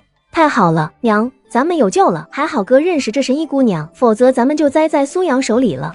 没想到这贱丫头竟然能弄到那种药，好在你哥厉害。这便是解药，我精心配制，你们喝了吧。多谢神医姑娘。行了，以后这种小毒莫要找我了。他说完自行离开。此时的他并不知，他给刘婉和苏玉茹喝的药非但不会解，还会加重两人身体里的毒性。此时刘婉也被苏有德的尖叫声惊醒，很快他就发现了不对劲，自己的肩膀上披着白色的头发。谁在装神弄鬼？然而找了半天也没发现什么东西，他迫切地来到镜子前，看到镜子里苍老的脸和满头白发，刘婉顿时吓得一口气没喘上来，直接晕死过去。此时爬出去的苏有德也被家里的管家扶了起来。我倒是要看看是谁在我相府装神弄鬼，给我打！我倒是要看看这是人是鬼。好了，别打死了，把他给我翻过来。这好像是夫人。苏有德听到管家的话，愣了一下，他凑近了些许，发现果然是刘婉。快将夫人扶起来！请郎中，好好的一个人，怎么搞成这个模样？真是奇了怪了。消息很快就传到苏玉茹和苏俊儿，两人匆匆赶来时，刘婉脸上的伤已经高高肿起来。娘怎么了？怎么会变成这样？爹，娘脸上怎么这么多伤？还有她的头发，您说这是怎么回事吧？我方才睡醒想去茅房，睁开眼睛看到白色的头发，吓了一跳，便以为是什么邪物作祟，吩咐人将其制住。没想到这邪物竟然是你娘，你娘这头发为何是白的？这我就不得而知。怎么会这样？那神医姑娘明明已经将解药给我们喝了。哥，这怎么回事？我和娘明明服用解药了的。究竟是怎么一回事？你们还不快从实招来！苏俊眉头微蹙，他瞪了一眼苏玉茹，示意他不要乱说，这才回答父亲苏有德：爹，不过是娘和妹妹吃错了药罢了，我让人给他们看看便好。您明日还要上早朝，先去休息吧。娘这我们先照顾着。俊儿你大了，知道替父亲忧心，如此，那你母亲这边你们就多多费心吧。苏玉茹看着父亲匆匆离开的背影，咬了咬牙：哥，你为什么不让我告诉爹爹实情？我要告诉爹是那个小贱人将娘害成这样的。蠢货，你难道想当年母亲给沈从梦下毒害死他那件事公之于众吗？那又怎么样？爹早就知道了，他知道了就是默认允许我们这样做。爹是知道，但是爹不能让别人知道他知道。你可想过后果？苏瑶现在可是宇幽国镇国侯的外孙女，若是那镇国侯知晓沈从梦的死是爹默认允许的，你说爹逃得了干系吗？那现在怎么办？你照顾好母亲，我去找神医姑娘。你们这毒我解不了，另寻高就吧。神医姑娘，您不能就这么走了啊！我们的毒还没解呢。神医姑娘，求您救救我们，求您救救我们！苏俊，你妹妹可真是一点不像你。苏俊看着跪在地上的苏玉茹，眼底闪过几分嫌弃，他拱拱手：梅云姑娘多担待，若是梅云姑娘还有解救之法，还请姑娘施以援手。苏俊感激不尽。哦，只是感激吗？若是能就把那个母亲和妹妹治好，苏俊愿为姑娘赴汤蹈火，在所不辞。既然如此，你先帮我做一件事吧，做好了，我便耗尽自己的功力帮你救你母亲和妹妹。苏俊想起方才在梅云房间闻到的血腥味，顿时猜到了梅云要自己做的是什么事情。姑娘但说便是。你跟我来。很快，苏俊就再次来到梅云的住处，依旧是那个熟悉的、充满了血腥味的房间。你应该知晓我让你做什么了吧？梅云姑娘，请说。你应该听太子说了，我今年已经是50多岁高龄。梅云姑娘保养得当，丝毫看不出年纪。看到我这手了吧？原先我的手也和我的脸一般娇嫩光滑，可最近药吃完了，手就变成这番模样了。梅云满脸惋惜地看着自己的手，他说完，端起一碗泛着血腥味的药，喝了下去。药一喝下去，那干瘪的手立马回春，渐渐膨胀。梅云姑娘，我没猜错的话，这是人血。你倒是挺聪明，不错，这是人血，且是未出阁女子的血。苏俊，你帮我捉20个未出阁的女子来，我帮你解了你母亲和你妹妹的毒，如何？看到苏俊眼里的挣扎，梅云悠悠开口：“考虑清楚，那怎么说也是你母亲和你妹妹的命。”梅云姑娘等着便是。小姐，昨夜刘婉被丞相当成妖怪打了一顿，您不知道那刘婉现在成什么样了呀？我去看了，披着满头白发，还被打得鼻青脸肿的，活脱脱一个老妖怪，可惨了。哦，那苏玉茹呢？苏玉茹脸上也老了好几岁，听说昨夜全是她的尖叫声呢。小姐，这下好了，刘婉和苏玉茹没几天好活了，真好，让他们也尝尝快速老死的滋味。我还听说那苏玉茹与二皇子的婚事已经有眉目了，现在苏玉茹一下老了10岁，不知这二皇子是否还会要她呢？二皇子想拉拢苏有德，就算苏玉茹变成80岁老太，他也是要娶的。那这二皇子的口味未免也太重了些。就在几人调笑的时候，冬雪拿着一封帖子走了进来。小姐，九王爷派人送了帖子过来。苏瑶将帖子打开，仔细的查看起来。小姐，上面写了什么呀？九王爷邀我去月落山祈福。月落山怎么了？月落山是什么地方？小姐，月落山就是一座风景较为好看的山而已，不过山上有一座庙。哦，一座庙，一座月老庙。苏瑶听到这，脸色不自觉泛红起来。慕寒约自己去这个地方是什么心思？苏瑶自然是能猜到的。小姐，可要安排行程去？那南蛮太子最近是何动向？回小姐，南蛮太子最近都有派人看着咱们，他的人不是出现在金黄楼，就是在咱们府外4处。我想，应是您拒绝了与他商谈，所以他守着您，等着找机会对您下手。既然如此，一直躲着也不行，那便出去走走吧，总要给南蛮太子一丝机会的。冬雪闻言下去给慕寒回话。慕寒收到苏瑶的消息，顿时欣喜不已。冷风，他真答应了。主子，千真万确，是苏瑶小姐身旁的那个贴身丫鬟亲口跟我说的。这次你的主意不错，记你一功。谢主子。山间蚊虫多，你再去准备些驱虫药。马儿一时半会是停不下来了，我带着你离开。苏瑶看着慕寒那戴着面具下微颤的睫毛，泛红的耳根，心思微动，她伸手快速将慕寒的面具揭下。苏瑶，怎么了？不能看看吗？不是，你随时都能看，只是我今日……你今日怎么了？今日未好好洁面，瞧着有几分老气了。九王爷，我先前以为你是不苟言笑的人，没想到你这般有意思。见笑了，我平日不是这般。哦，那你平日是哪般？我平日素来好整洁，脸虽然比不得那些17、18岁的奶油小生，但也还尚可。没想到九王爷对自己的外表竟然这般在意。先前不在意，现在在意了。哦，那是为何？现在在意，是因为有心仪的女子了。哦，九王爷还有心仪的女子，真是稀奇。不知是谁这般幸运，能得九王爷喜欢？苏姑娘，自从金黄楼那一件，我脑海里便日日出现你的身影。后来才知，我是以对你心生爱恋才会如此。这些日子，我反复思索，发现我倾慕你的才情，敬佩你的爱国大义，思恋你的样貌。如是你愿意，还请你嫁与我。九王爷，没想到你如此有意思，你是很有意思。不过我只嫁心仪之人。苏姑娘，你不答应也无事，我只是想告诉你我的心意而已。姑娘，来尝尝这烤鸡味道如何？你们休想骗我，想让我先尝了，然后以此为借口，让我必须交钱买是吧？我才不上这个当。姑娘误会了，我们这个试吃的烤鸭是免费的。是啊，你就放心吃，我们不收你的钱。姑娘，我们先研制出来的烤鸡，你先尝尝看味道如何，不好吃你不买就是了。是啊，姑娘，尝尝吧。来，尝个鸡腿。先说好，不好吃我可不会买。商贩笑着附和，好似真的对那一点鸡肉毫不在意。夏月对着两人点了点，举起鸡腿咬了一大口，将鸡腿吃到嘴里。夏月眼里闪过失望，你们这鸡腿闻着是挺香的，但是吃着不好吃啊。姑娘，不合胃口是吧？那真是不好意思了。来，这个鸡就赔给你了，你拿着。对，拿着。算了，虽然我贪吃，但是也不是什么东西都吃的，这个不合我的胃口，你们留着自己吃吧。两个小商贩看到夏月大步流星的离开，脸上顿时出现疑惑的神色。牛二，你怎么回事？迷药没放下去吗？我明明放了，一整只鸡都放了，不信你试试。好了，这下人跑了。不慌，既然迷药迷不倒他，咱们跟着他，另找机会下手不就是了？终于弄阴了，真费劲。走，装进麻袋，搬去领钱。苏瑶两人一路无话，回到方才打斗的地方，发现打斗痕迹已经被清理干净。小姐，若是都处理好了，便回去吧。回小姐，处理好了，受伤的马儿也已经安置好。既然如此，那便走吧。苏姑娘若是不介意，骑我的马吧。那就谢过九王爷了。走吧，我送你。好，王嬷嬷，怎么了？如此着急？小姐，夏月那丫头没跟您来吗？夏月并没跟来。那奇怪了，按理说这丫头应该是在街上逛吃，怎么不见人影呢？让所有人都去找。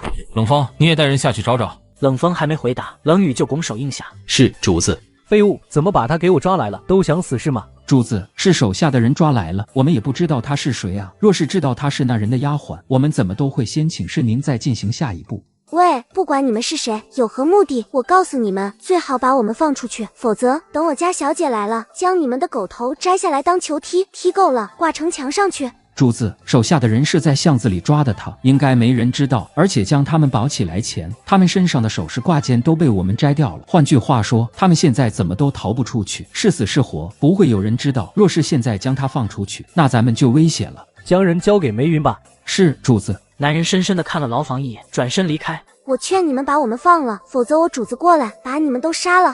威胁？谁不会？你再多说一句话，我弄死你！我的人，你们也敢动？冬雪，处理干净，我先带他回去。苏瑶说完，大跨步走出去。夏月冒着星星眼，一脸感动地看着自家小姐。小姐，你对夏月也太好了。以前让你练武你不练，这下疼坏了吧？小姐，我就知道你会来救我的。你这丫头，贪吃惹上祸了吧？我若是晚来一步，你的小脑袋就要搬家了。小姐，查到了。你先带夏月回去休息吧，我去处理。你来了，人已经抓到了，进来看看吧。你动作真快。放开我，我只是想保住我的容颜罢了，我有什么错？赶紧放开我，否则我要你们吃不了兜着走。这个就是幕后主使梅云，他会些邪术，靠着少女的血液来维持外貌。丫头，放我出去，我能让你变得更漂亮。你这些害人的邪术就自己留着吧。丫头，人都会有老的时候后，等你到了我这年纪，你就会懂了。等我出去，我帮你永葆青春。丑的人才要永葆青春，美的人各个阶段都是不一样的韵味。接受现实，不要再想着害人性命了。你打算如何处理这些人？全部查清楚，杀无赦。我还以为你会按照大宋律法慢慢审问呢。都是些草菅人命的东西，留着命也是害人。这个我赞同。苏瑶询问了事情的经过之后，便打算回襄府，刚想上马车，就被拦住去路。你是慕寒身边的冷雨，拦着我做什么？听说你那个呆呆的丫头被伤到了，她没事吧？苏瑶上下打量了冷雨一眼，发现这侍卫身形挺拔，说话也不卑不亢，中气十足，点了点头。你说夏月啊，她受了挺重的伤的，她也没什么朋友，你若是方便，可以去看看她。不了，劳烦苏姑娘帮我把这金疮药带给她，疗效不错，她若是问起，就说是您给的便好。好的。这是九王爷身边那个叫冷雨的暗卫给你的，看他那样子挺关心你呢。冷雨侍卫真是面冷心热，上次在山里烤肉，他给我了好多肉我吃呢。我和他不过是见了几次而已，他现在还给我送药，真的太热心了。不行，我得给他回点什么。夏月说着，忍痛搬来自己的小财盒，在里面翻找起来。片刻后，夏月依恋不舍地拿出自己珍藏的匕首，舍不得孩子套不住狼，冷雨侍卫这么仗义，以后得好好处，这个匕首就给他了。小姐，麻烦您帮我带给他，告诉他这是我珍藏的匕首，顺便问问他，若是有空，帮我烤点肉给我吃。苏瑶看到夏月眼里只有吃的，无奈地笑了笑。好，你小姐，我看到你受伤的份上，就帮你跑跑腿。废物都是一群废物，连个手无缚鸡之力的丫头都抓不到。太子赎罪，本来那丫头是能杀死的，可半路杀出个程咬金，这才让她得以逃脱。程咬金是谁坏了我的好事？属下查了，这人是九王爷慕寒。又是慕寒，别让我抓到把柄，否则我一定弄死你。太子，不好了！冒冒失失，成何体统？太子恕罪，情况紧急，属下只能如此。怎么了？发生何事？是梅云姑娘，她出事了。梅云姑娘今日派苏俊在城里抓姑娘，不料抓住了苏瑶的婢女，苏瑶便直接连同九王爷，直接将梅云姑娘抓了。又是他们两个，又来跟我作对。太子，现在怎么办？苏俊可被供出来了。梅云姑娘知道会连累您，没有将她供出来。还好，苏俊是我在大宋的底牌，毕竟想要吞掉大宋，就必须要有内应的人。现在梅云被关在什么地方？就在梅云的住处。那慕寒可有打算将人交到官府里了？这属下不得而知。行了，继续下去打探，尽量保住梅云姑娘。当然，实在没办法，就先保住苏俊。发生何事？梅云那边出事了，那些个姑娘全都被苏瑶救走，梅云姑娘也被九王爷抓了。什么？不过少爷放心，我知晓这个消息，已经彻底切断了与梅云姑娘的联系，想必牵连不到我们。继续下去打探，一有风吹草动，立马跟我汇报。是，少爷。哥，怎么样了？是不是梅云姑娘那边有信息了？俊儿如何了？可有消息？再没有消息，娘就要老死了。你们再等等，梅云姑娘那边有消息了，我便过来告诉你们。他说完，疾步走了出去。玉茹，你哥哥既然说了有消息会告诉我们，那我们便等着吧。娘，再等下去我就成了个老太婆了，这样我还怎么跟二皇子结亲？无事，娘一会就去找你爹，让你爹去跟皇上求亲，待你好了，便能直接嫁给二皇子了。真的？先吃饭，一会娘就去。好，谢谢娘。老爷，瞎叫什么？别吵到我儿子！苏有德不耐烦地转过头，看到一个婆子，还有些疑惑是谁。可当看到婆子身边的张嬷嬷，立马反应过来。婉儿，你方才应该听到了，王氏肚子里已经有了孩子。有了孩子是好事，咱们丞相府好久没有添丁了，恭喜相爷。婉儿，你是个识大体的，往后还要你这个做当家主母的多多照顾他。等孩子生下来，我让王氏就把那个孩子过继给你抚养。那妾室就多谢王爷了，我很乐意抚养孩子，想必王妹妹不会介意吧？孩子能跟主母是她的幸运，妾身感激夫人都来不及，怎会介意呢？王妹妹不介意便好。老爷，我找您有事相商，您随我一同去书房吧。你好好照顾姨娘，若是她和肚子里的孩子出了什么问题，我唯你是问。老爷放心，奴婢一定会好好照顾姨娘和她肚子里的孩子。苏有德看到这才满意离开。两人一走，王氏立马变了脸色，原本温柔的脸上写满了阴郁。妈的，老东西，还想抢我的孩子！姨娘怎么办？依照这刘婉善妒的性格，一定会想办法对付您和肚子里的孩子的。王氏将京城这些时日发生的事情都想，最终脑海里出现苏瑶的身影。有办法了，敌人的敌人便是朋友。听闻前阵子那些脸被毁掉的世家小姐们都是去求了苏瑶才好的，那苏瑶想必认识很厉害的大夫。走，我们去找他。姨娘，还是您脑子灵光。小姐，我顺着夏月说的继续查，发现梅云与2个人深有接触，其中一个是苏俊，而另一个是南蛮太子吧？小姐果然厉害，的确是这2人。苏俊这阵子为了刘婉和苏若云，一直在求梅云，这次的事情也是梅云要求他去做的。而南蛮太子则是看中梅云的医术和毒术，怪不得南蛮太子看得上苏俊，这苏俊残害同胞，是一点都不心虚。那小姐现在该如何？此事牵扯太多，让九王爷去处理吧。九王爷去处理了，咱们也不应再去盯着苏俊了。我正好要拿匕首去给那小侍卫，我过去说吧。小姐，府里的王姨娘来了。哦，她找我作甚？老奴瞧着她一直伸手抚摸着肚子，想必是有了身孕，怕被刘婉迫害，来寻求您的庇护。既然如此，让她先进来吧。奴婢参见大小姐。起来吧，好歹是个姨娘。大小姐，妾身这次来是有事求大小姐。哦，大小姐，妾身有了身孕，所以想从大小姐这里求得保胎药。保胎药？我又不是大夫，你来求我做什么？王氏咬着唇角，拿出一张帕子，帕子上红通一片，仔细看是有人在上面用血写了字。小姐，这是您母亲的贴身丫鬟留下的。哦，那你为何现在才拿来给我？妾身这阵子才在一块石板底下发现这个东西。那你想说什么？大小姐，您就不想知道您夫人是被谁害死的吗？所以你觉得刘婉和苏玉茹为什么会变成这样子呢？是大小姐您做的吗？王氏这下是不知道该说什么了，本想着拿着这个给苏瑶，让苏瑶跟自己站到了同一个战线，然而苏瑶根本就是什么都知道。王氏觉得自己的计划要落空了，匆匆给苏瑶行了一礼，便要离去。等等，把那帕子拿上来。苏瑶接过帕子，仔细的看着上面的字，却发现自己已经模糊不堪。找人看看能不能复原上面的字迹。是，小姐。你是想保住肚子里的孩子，还是想保住你这个姨娘的身份？小姐，我想保住肚子里的孩子。也是，你心上人的孩子是得保住。大小姐，您不用怕，我不介意，也不会戳穿你。相反，我不仅会帮你保住孩子，还会让你成为相府的女主人。苏瑶说着，让王嬷嬷拿来一包药粉。王氏看到药粉，有些疑惑。小姐，刘婉根本不信任我，我去给她下药，怎么？谁说让你去给刘婉下药了？那是刘婉和苏玉茹都老成这样了，我那好爹爹自然得一起，一家人必须要整整齐齐。大小姐，您要我把这药给相爷吃？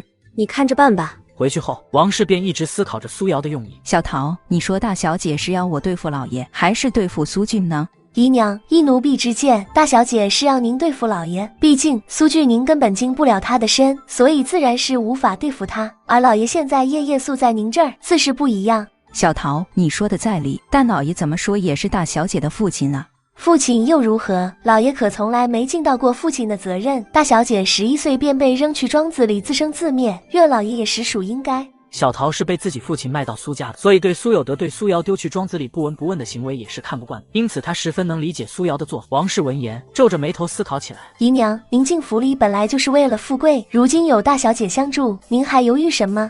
你说的对，我进府本来就是为了富贵，眼下刘婉成了这样，正是我的好机会。小桃，你去炖汤，今晚我亲自喂相爷喝。等久了吧？刚来。苏瑶探头在慕寒身后寻找着什么。怎么了？你不是找我吗？还是要找谁？你另一个侍卫呢？他去处理事务了，你找他合适，我可以代为转告。也没什么，就是我的丫鬟夏月，为了感谢冷雨给她金疮药，特地给她回了个小礼物。既然她不在，就麻烦你代为转交给她了。原来是这样，你放心，我一定会转接到位。站累了吧？快进来休息会。王爷，不知那件事可处理完了？有确凿证据的，我已经处理掉；还有些没有证据的，或者是还有用的，我打算留着钓大鱼。想必王爷是知道苏俊也参与了此事。苏俊一直是南蛮的卧底，想必你也早就知道了。王爷还特地调查我了，一不小心便查到了，还好我查了，否则我也不会知道有人竟然和我一样，一直默默守护着大宋。既是生在这片土地，那便有责任献一份力。在九王爷府待了片刻，苏瑶便告辞了。小姐，苏有德方才进宫求皇上给二皇子和苏玉如赐婚了。哦，可成了？成了，婚期很急，就定在10日后。估摸着此时苏玉如正高高兴兴的待嫁呢。那我可得好好准备，送她一份新婚礼物呢。冬雪，你去查一下苏玉如的盖头在哪里赶制。是，小姐。小姐，不好了，您外祖父他们出事了。怎么了？您外祖父他们得知南蛮太子派人抓您的事情，跟南蛮太子打了起来。哦，谁赢谁输？还没打完呢，小姐快过去看看吧。等他赶到那里，果然发现南蛮太子被按在地上打。苏瑶，还不快拉开你外祖父他们？难道你想要挑起三国战争吗？舅舅，打他下盘，打上面都不痛不痒的。嘿嘿，还是我外甥女懂。别打，别打！皇上驾到！沈从礼看到皇帝来，将南蛮太子放开。诸位使臣如此奋力切磋武艺，是为何呀？皇帝陛下，这不是武艺切磋，是我单方面被他们揍了。这是在您的地盘，您可要为我做主。沈侯爷，不如你来说说，今日这是所为何事啊？回皇帝陛下，今日之事全因南蛮太子所起，皇帝陛下有所不知，南蛮太子竟然在您的地盘抓人，动用20多个武艺高强的暗卫去抓我那柔弱的外孙女。放屁！你说什么都可以，但是你别说苏瑶柔弱，我那20几个暗卫全都死光，你给我说她柔弱。南蛮太子话刚说完，便看到沈镇江几人似笑非笑的看着自己。不是，我不是那个意思，我派人去只是想将苏瑶姑娘请过来聊聊天而已，并无恶意。你们都知道的，我一心想求娶苏瑶姑娘，既然想娶她，又怎会是想要对她怎么样呢？那我想跟你聊聊，是不是也要让20几个暗卫带着刀带着毒去请啊？太子的礼遇可真是高级，下次我也如此请太子跟我聊聊好了。皇帝陛下明鉴，本太子真的只是想跟他聊聊啊，没想到产生这么大的误会。皇帝此时已经大概明白事情的原委，因着南蛮太子的身份，即使是真的犯了事，他也是不能够随意将他处置的。太子虽然只是想找他聊聊，但是你这阵仗也确实吓到了人家。若是苏瑶愿意原谅你，你便给他些补偿压压惊吧。皇帝说完，看向苏瑶。苏瑶知晓，他们也不能拿南蛮太子怎么，能揍一顿已经是很好的了。皇上说的是，虽然太子您是想跟我聊聊才出此下策，但是你确实吓到我了。这样吧，我不多要，就给我2万两精神损失费吧，让我好好买些药安安神。2万两，你不如去抢。不行，2万两就想打发我们？当我们宇幽国不存在呢？我沈镇江的外孙女岂能受这种委屈？差点命都没了，你给2万两就打发了？瑶儿，你别被他吓到，你不知道，你可是差点就死在了那里啊！这件事，南蛮太子你必须给我们个交代。太子事关三国有益，太子你让一步如何？看到沈镇江和沈从礼的眼神越来越凶，南蛮太子连忙掏钱出来。我给2万两是吧？我给。掏完钱，南蛮太子便想着事情终于结束，结果下一刻，荣万飞就拿着一个单子走了过来。太子，您方便的话，也将这住店的钱结算一下吧。 2万两，你们怎么不去抢？太子别着急，我们收费都是有标准的。您住的房间是特级房，只有您这种身份尊贵的人才能住，一晚上1000两。里面的装潢都是用了十分考究的珍贵饰品，比如被砸碎的那瓷器，这可是景德镇景大师的佳作，一个瓶子就值1万多两呢。其他那些被砸碎的茶盏也是价格不菲，光是被您弄坏的摆件都已经价值2万两了。所以这2万两已经是我给您免了房费的情况下的。太子，您不会付不起房费吧？南蛮太子看着众人都在盯着自己，南蛮太子忍痛给完钱，转头看向沈镇江和沈从礼。沈侯爷在这儿住了10多日，想必房费也不低吧？还是快些结清为好，否则没钱了那就不好了。南蛮太子可能不知，这房费我们不用出呢。为什么？同样是使臣，为什么我要出这钱，你们却不用出？因为这酒楼是我外甥女开的。什么？苏瑶开的？你们何起火来骗我？请问南蛮太子，我们骗您什么了？是我们逼您来金黄楼住的吗？还是我逼您砸的那些花瓶？这金黄楼收费是有些贵了，不过毕竟是京城最奢华的酒楼，也能理解。南蛮太子，不如你住到朕安排的院子里吧。南蛮太子想到自己空空的口袋，只能点了点头。如此就麻烦皇上了。若是无事，你们就进宫跟朕用膳吧，朕还有公务要处理，就先回宫了。皇帝走后，南蛮太子立马狠狠地瞪着苏瑶。苏瑶，你可真有你的，在宫里坑了我2万两，方才又坑了我4万两，你真是好样的。呵呵，说起来，我在太子这儿挣了6万两呢，还真是谢谢您了。苏瑶，你给我等着，我迟早会拿回来。那我先帮太子存着呢。冷哼一声，南蛮太子便快步离开了金黄楼。瑶儿，你先前怎么不将这小子对你动手的事情告诉我们呢？怎么说，我也是这儿的地头蛇，若是连他都怕，那岂不是丢了我大宋人的面子？你能解决就好，若是解决不了，第一时间给我们消息。我虽然老了，但是护一个你还是可以的。放心吧，外祖父，舅舅，我不会让自己受伤的，受伤的只会是那些伤害我的人。与两人又聊了一会，苏瑶这才回丞相府。然而前脚刚回丞相府，后脚一个小太监就寻了过来。苏姑娘，皇上邀您进宫。好，我这就去。小姐，会不会是那几个大不列颠国的人要您去的？这我倒是忘了。苏瑶，他们说什么？回皇上，他们说宫里的人听不懂他们说话，很不方便，想要我带他们出宫去逛逛，最好能去看看我们的瓷器。如此，那你便带着他们出宫看看吧。放心，我不会让你白跑一趟。皇帝让苏瑶和几个大不列颠国的人一起出了宫，为了避险，还特地让4公主还有经常在五湖四海游荡的3皇子宋泽轩一起。苏瑶，你要带他们去逛什么啊？要我说，随便带他们去逛逛算了，反正他们也看不懂。那不可，这些海外人那里可是有不少好东西，我要让他们见识一下咱们大宋的好东西，然后让他们拿那些东西来换取。他们那里能有什么好东西？看他们的布料花纹和我们寻常百姓差不了多少呢。他们虽然穿着不讲究，但是他们那里好东西却不少，到时候换回来你就知道了。几位贵客，现在我先带你们去看看我们大宋的精美瓷器，稍后带你们去看看我们的书法字画，看看我们的文化底蕴。苏瑶带着几人挑了些店铺进去逛，一圈下来，瓷器、书画、首饰、布料铺子全都逛了个遍，把这些大不列颠国的人看的是哈喇子都快流出来，当场就要订货。尊贵的客人，你们想要订货可以，前提是你们拿什么给我们订，我们这边黄金什么的也很多，就不收那些俗物了。不收黄金，那你们收什么？几位贵客有所不知，我们这边很喜欢研究那些千奇百怪的东西。若是你们那边有会打铁球的枪，或者是不用马车也能跑的那些东西，可以拿来跟我们换。苏姑娘，你说的那个东西应该是枪，原来苏姑娘想要的是这种东西呀。你放心，这种东西在我们那边很多，你要多少就给多少。还有那个不用马车也能跑的车，我们那边也有，叫做自行车，2个轮子的，还有4个轮子的，不过跑得很慢。有变好，我们这边自己也能做那些东西，但是我们嫌太麻烦了，所以想从你们那边购买。苏姑娘，这你就不要瞒着我们了，你们这里哪里会有我们那边的东西？别说2个轮子会跑的车了，我们看了一圈，你们这儿都是动物拖车呢。谁说我们这儿都是动物拖车？我们这里也有很多各种各样的车，不过只有重要的人才能看到。你们若是相见，我明日带你们去见见。几人一听，脸上都露出质疑的神色。于是苏瑶跟几人约定好，明日进宫去接他们，带他们去见识见识大宋的车。苏姑娘，这些大不列颠国的一开始是想买我们国家的瓷器布匹吧？然后你们再聊价格，然后为什么发生了不快呢？苏姑娘可能告诉我。没想到3皇子是观察如此细微的人。呵呵，这是父皇交给我的事情，我自然要多多观察注意。方才那些大不列颠国的人确实是要买我们国家的瓷器和布匹那些东西，不过我没同意。为何？因为他们要用黄金去买我们那些东西。这国与国之间的交易不都是用黄金这些硬通货来进行吗？他们国家黄金最不值钱，更值钱的是其他东西。这件事你我都很难决断，还是请示一下父皇为好。我会与你父皇说的。你就这么肯定父皇会让你用其他东西换？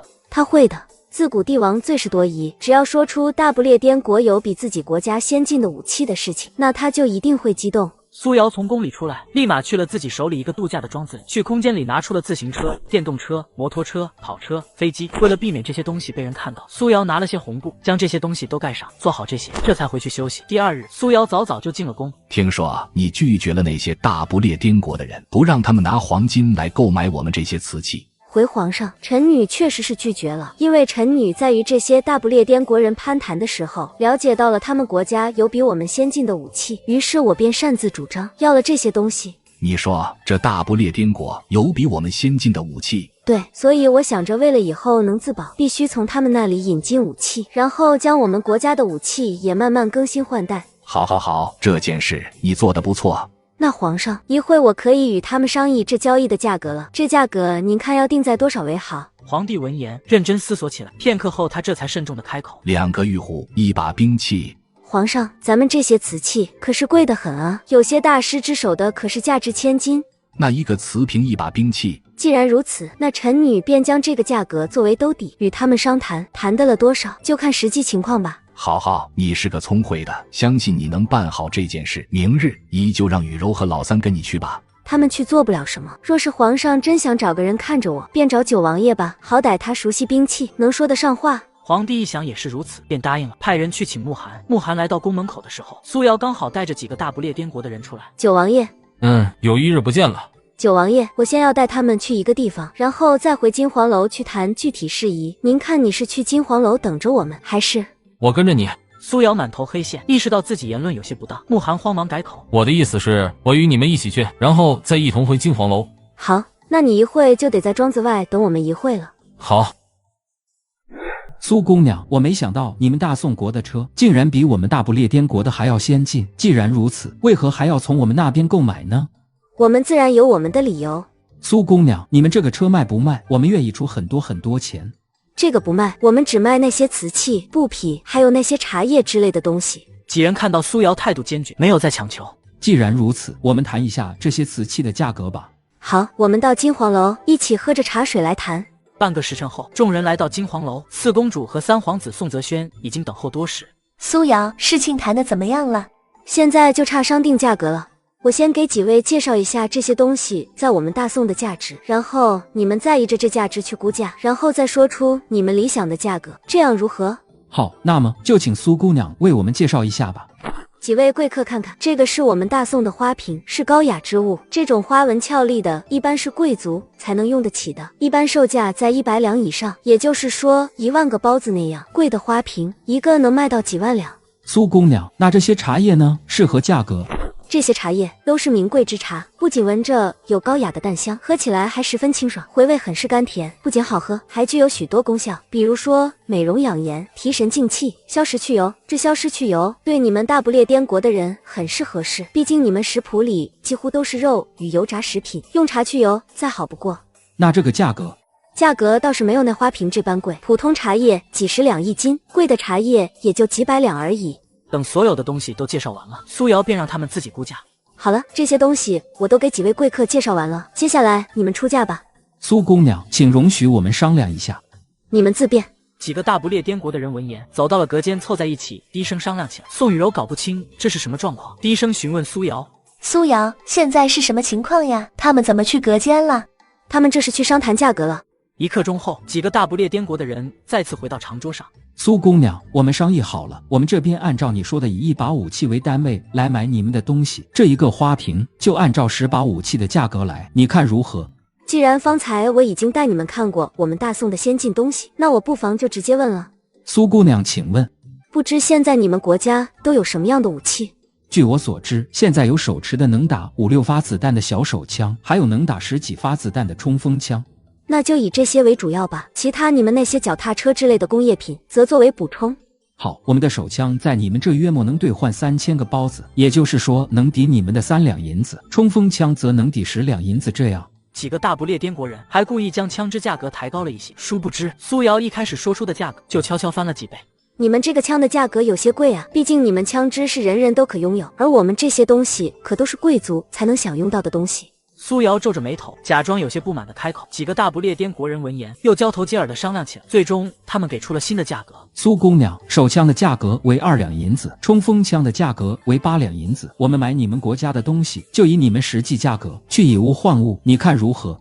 手枪价格为2两银子，也就意味着一个100两的花瓶能换50把手枪。好，既然你们都拿出了诚意，那我们也不能这般小气，就按照你们说的办。苏姑娘，谢谢你，你真是个善良勇敢的姑娘。对了，苏姑娘，为了保证质量，以后都从我们这些天看的店铺里面给我们派货吧。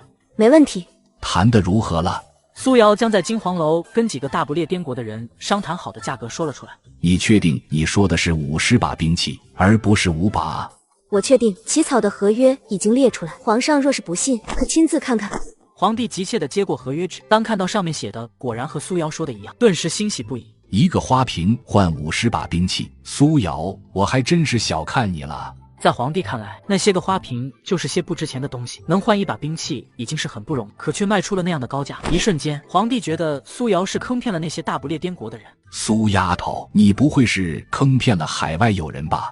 当然不会，我只是将这些东西在我们大宋的价值说了出来，然后又说了这是我们贵族平日里才会用的东西而已。至于价格，完全是他们提出来的，我只是简单的讨论了一下，能接受我便答应下来了。好，苏丫头，若是这件事真的能成，那你这次就为我们大宋立大功了。皇上，忘记和您说了，他们提出了一个要求。什么要求？就是要求在我带他们去过的店铺里面购买那些瓷器和布匹等东西。这个好说，届时朕会结算给那些店铺的。那臣女就先谢过皇上了。我给那些店铺结账，你谢我做什么？难不成那些店铺是你的不成？臣女不才，只会做生意，这些店铺正是臣女的。你可真是个精明的生意人，有点凤你就钻。多谢皇上夸奖。罢了，看在你立功的份上，朕就不计较了。之后你去跟户部尚书把那些店铺登记一下，以后就在你那里出货了。多谢皇上。切记货物不可出问题，否则我拿你是问。皇上放心，货物的质量问题，臣女定是会严防死守，坚决不会让这些货物出现一点问题。皇上，咱们这些事情谈好了，接下来就是送这些大不列颠国人回他们的国家了。您看，咱们大宋可有船可以维持几个月的远航？谢大人，我想问问您，咱们大宋可有船只能在海上航行几个月之久？有的，新建造出来的乘风号可在海上航行5月之久。多谢谢大人解惑。我问这船的原因，是为了要送这几个海外人回他们的国家。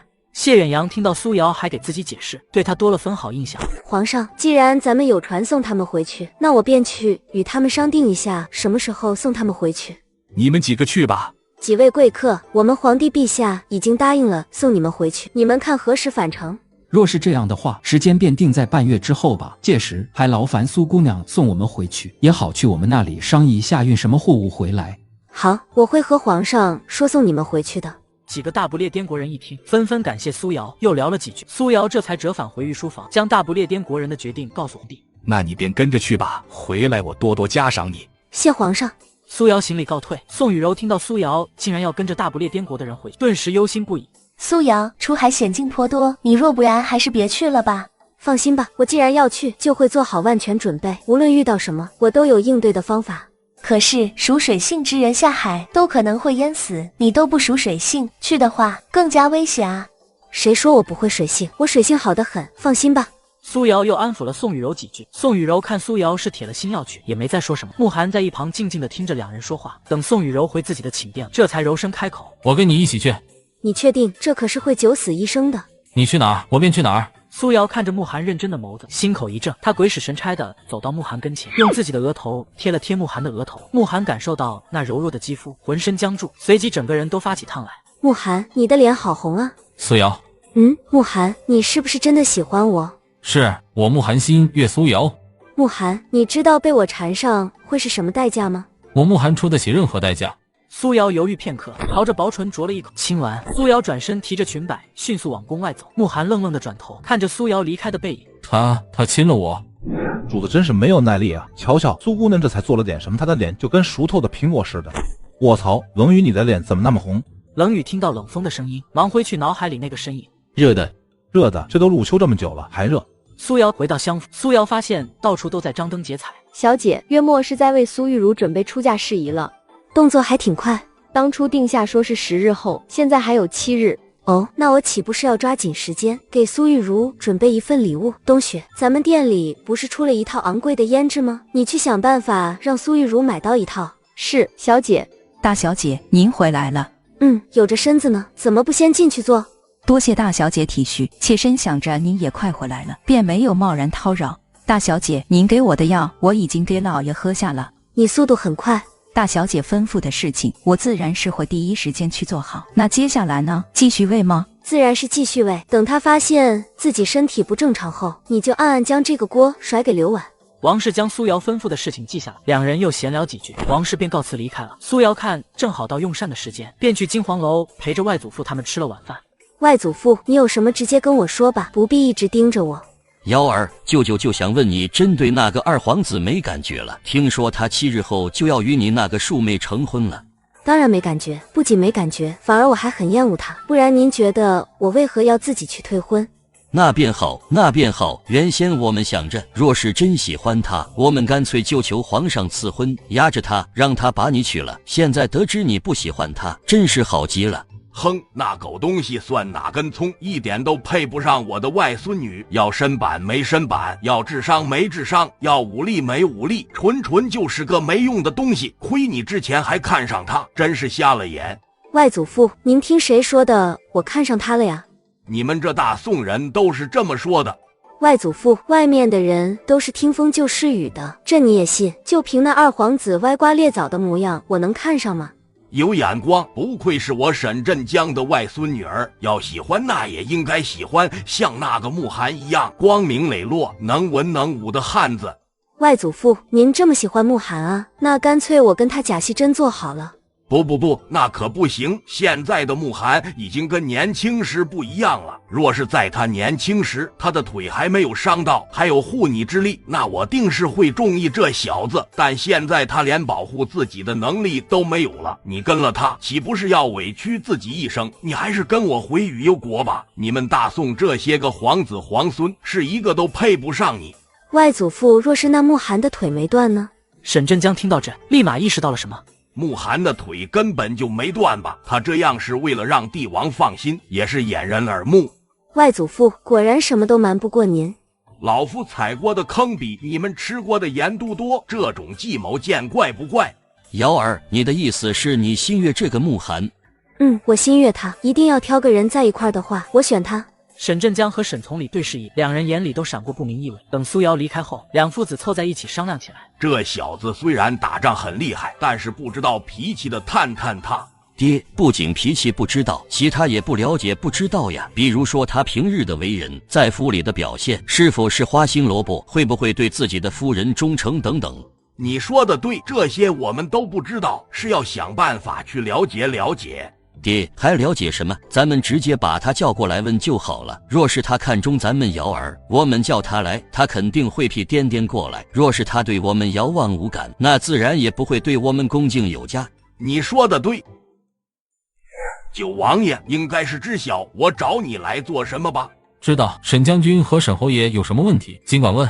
你这腿。慕寒站了起来，用行动回答两人。沈振江看到慕寒腿是真的好，放心下来。慕寒，我就直截了当与你说了，我们家一直以来都是只有一个主母，所以你想娶我外孙女，你就得和我们一样，终生只能娶她一个人，不纳妾，不填房，永远忠于她一人。这个我能做到，毕竟我慕寒也不是什么朝思暮想之人，若是我是那种人，倒也不至于现在都没有娶妻。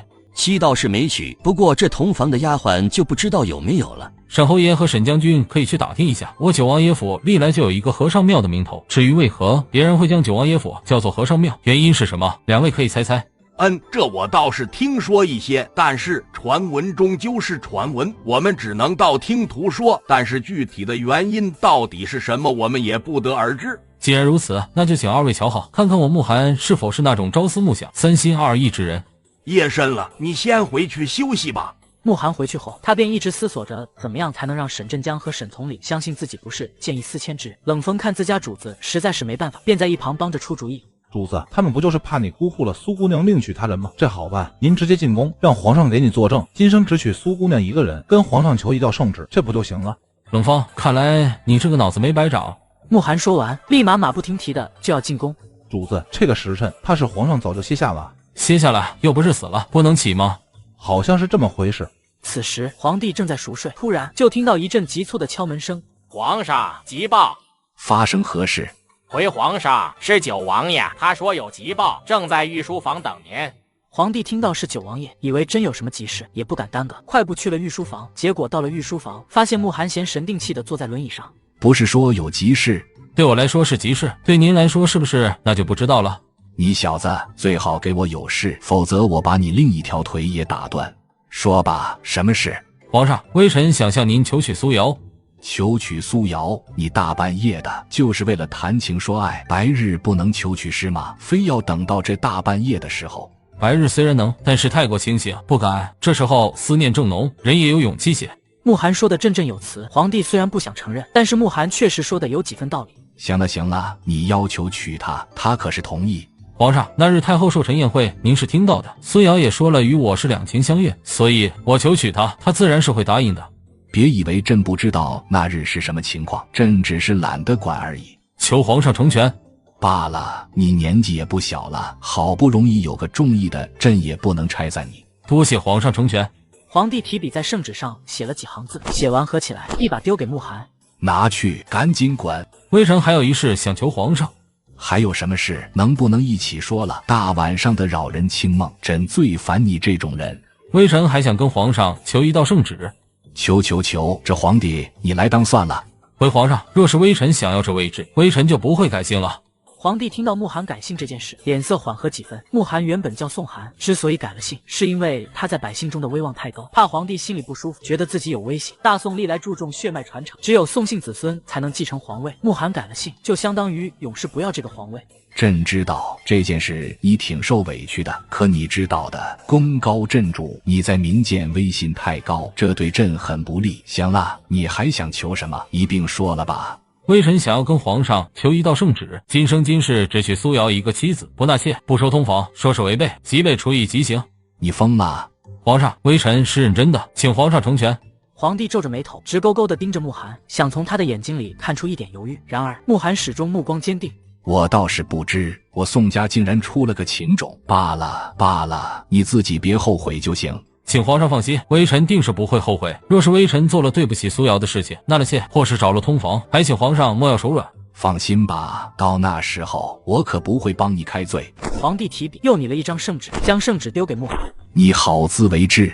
皇帝说完便甩袖离开。慕寒拿着2份圣旨，心满意足地出了宫。主子可要现在将这圣旨拿给那沈侯爷看。这个时辰，沈侯爷应该在休息，还是莫要打扰他了。这时候您知道要体恤人家了。方才找皇上要圣旨的时候，怎么猴急的跟什么一样？皇上的叫就不是叫了，还没成婚就开始区别对待，孝顺老人了。第二日，慕寒一大早就挑了好些礼品，然后带着第2张圣旨去了金黄楼。沈振江看到慕寒带了好些礼品，以为他是要拿那些东西打发自己，好让自己松口，顿时眉头皱成了川字。慕寒，我承认我确实对你有几分好感，但你以为你拿这东西就能随意将我打发了？沈侯爷别着急，我今日是带了诚意来了，您看看这是何物？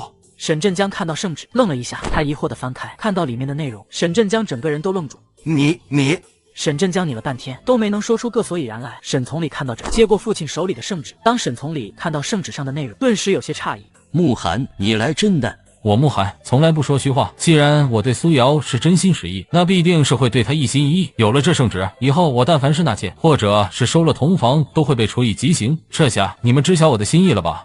沈振江和沈从礼对视一眼，随后2人齐齐点了点头。慕寒，我敬你是条汉子，我们这边是没什么问题了，我外甥女那边还得你自己搞定。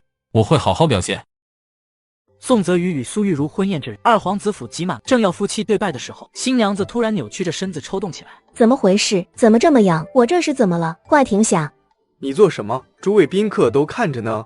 我不知道我怎么了，身上好痒，肯定是被下药了。由于动作太大，脑袋上的盖头滑落下来。这新娘不是丞相府二小姐吗？怎么又老又丑？我记得她姐姐苏瑶脸上就是有这么一大块红斑，这个新娘是苏瑶吗？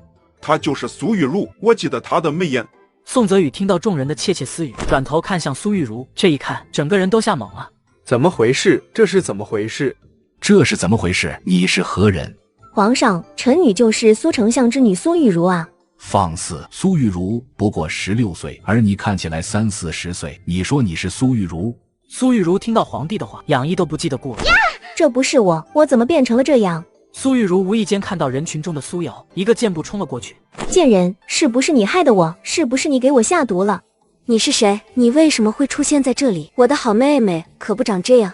贱人，你休想害我！我就是苏玉茹，是你给我下药了，你给我去死！给我去死！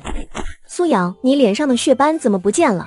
我的好妹妹，你在说什么？大家都知道我认识莫神医，脸上的血斑自然是他治好，倒是妹妹的脸怎么会变得如此苍老？不会是做了什么亏心的事情，遭受报应了吧？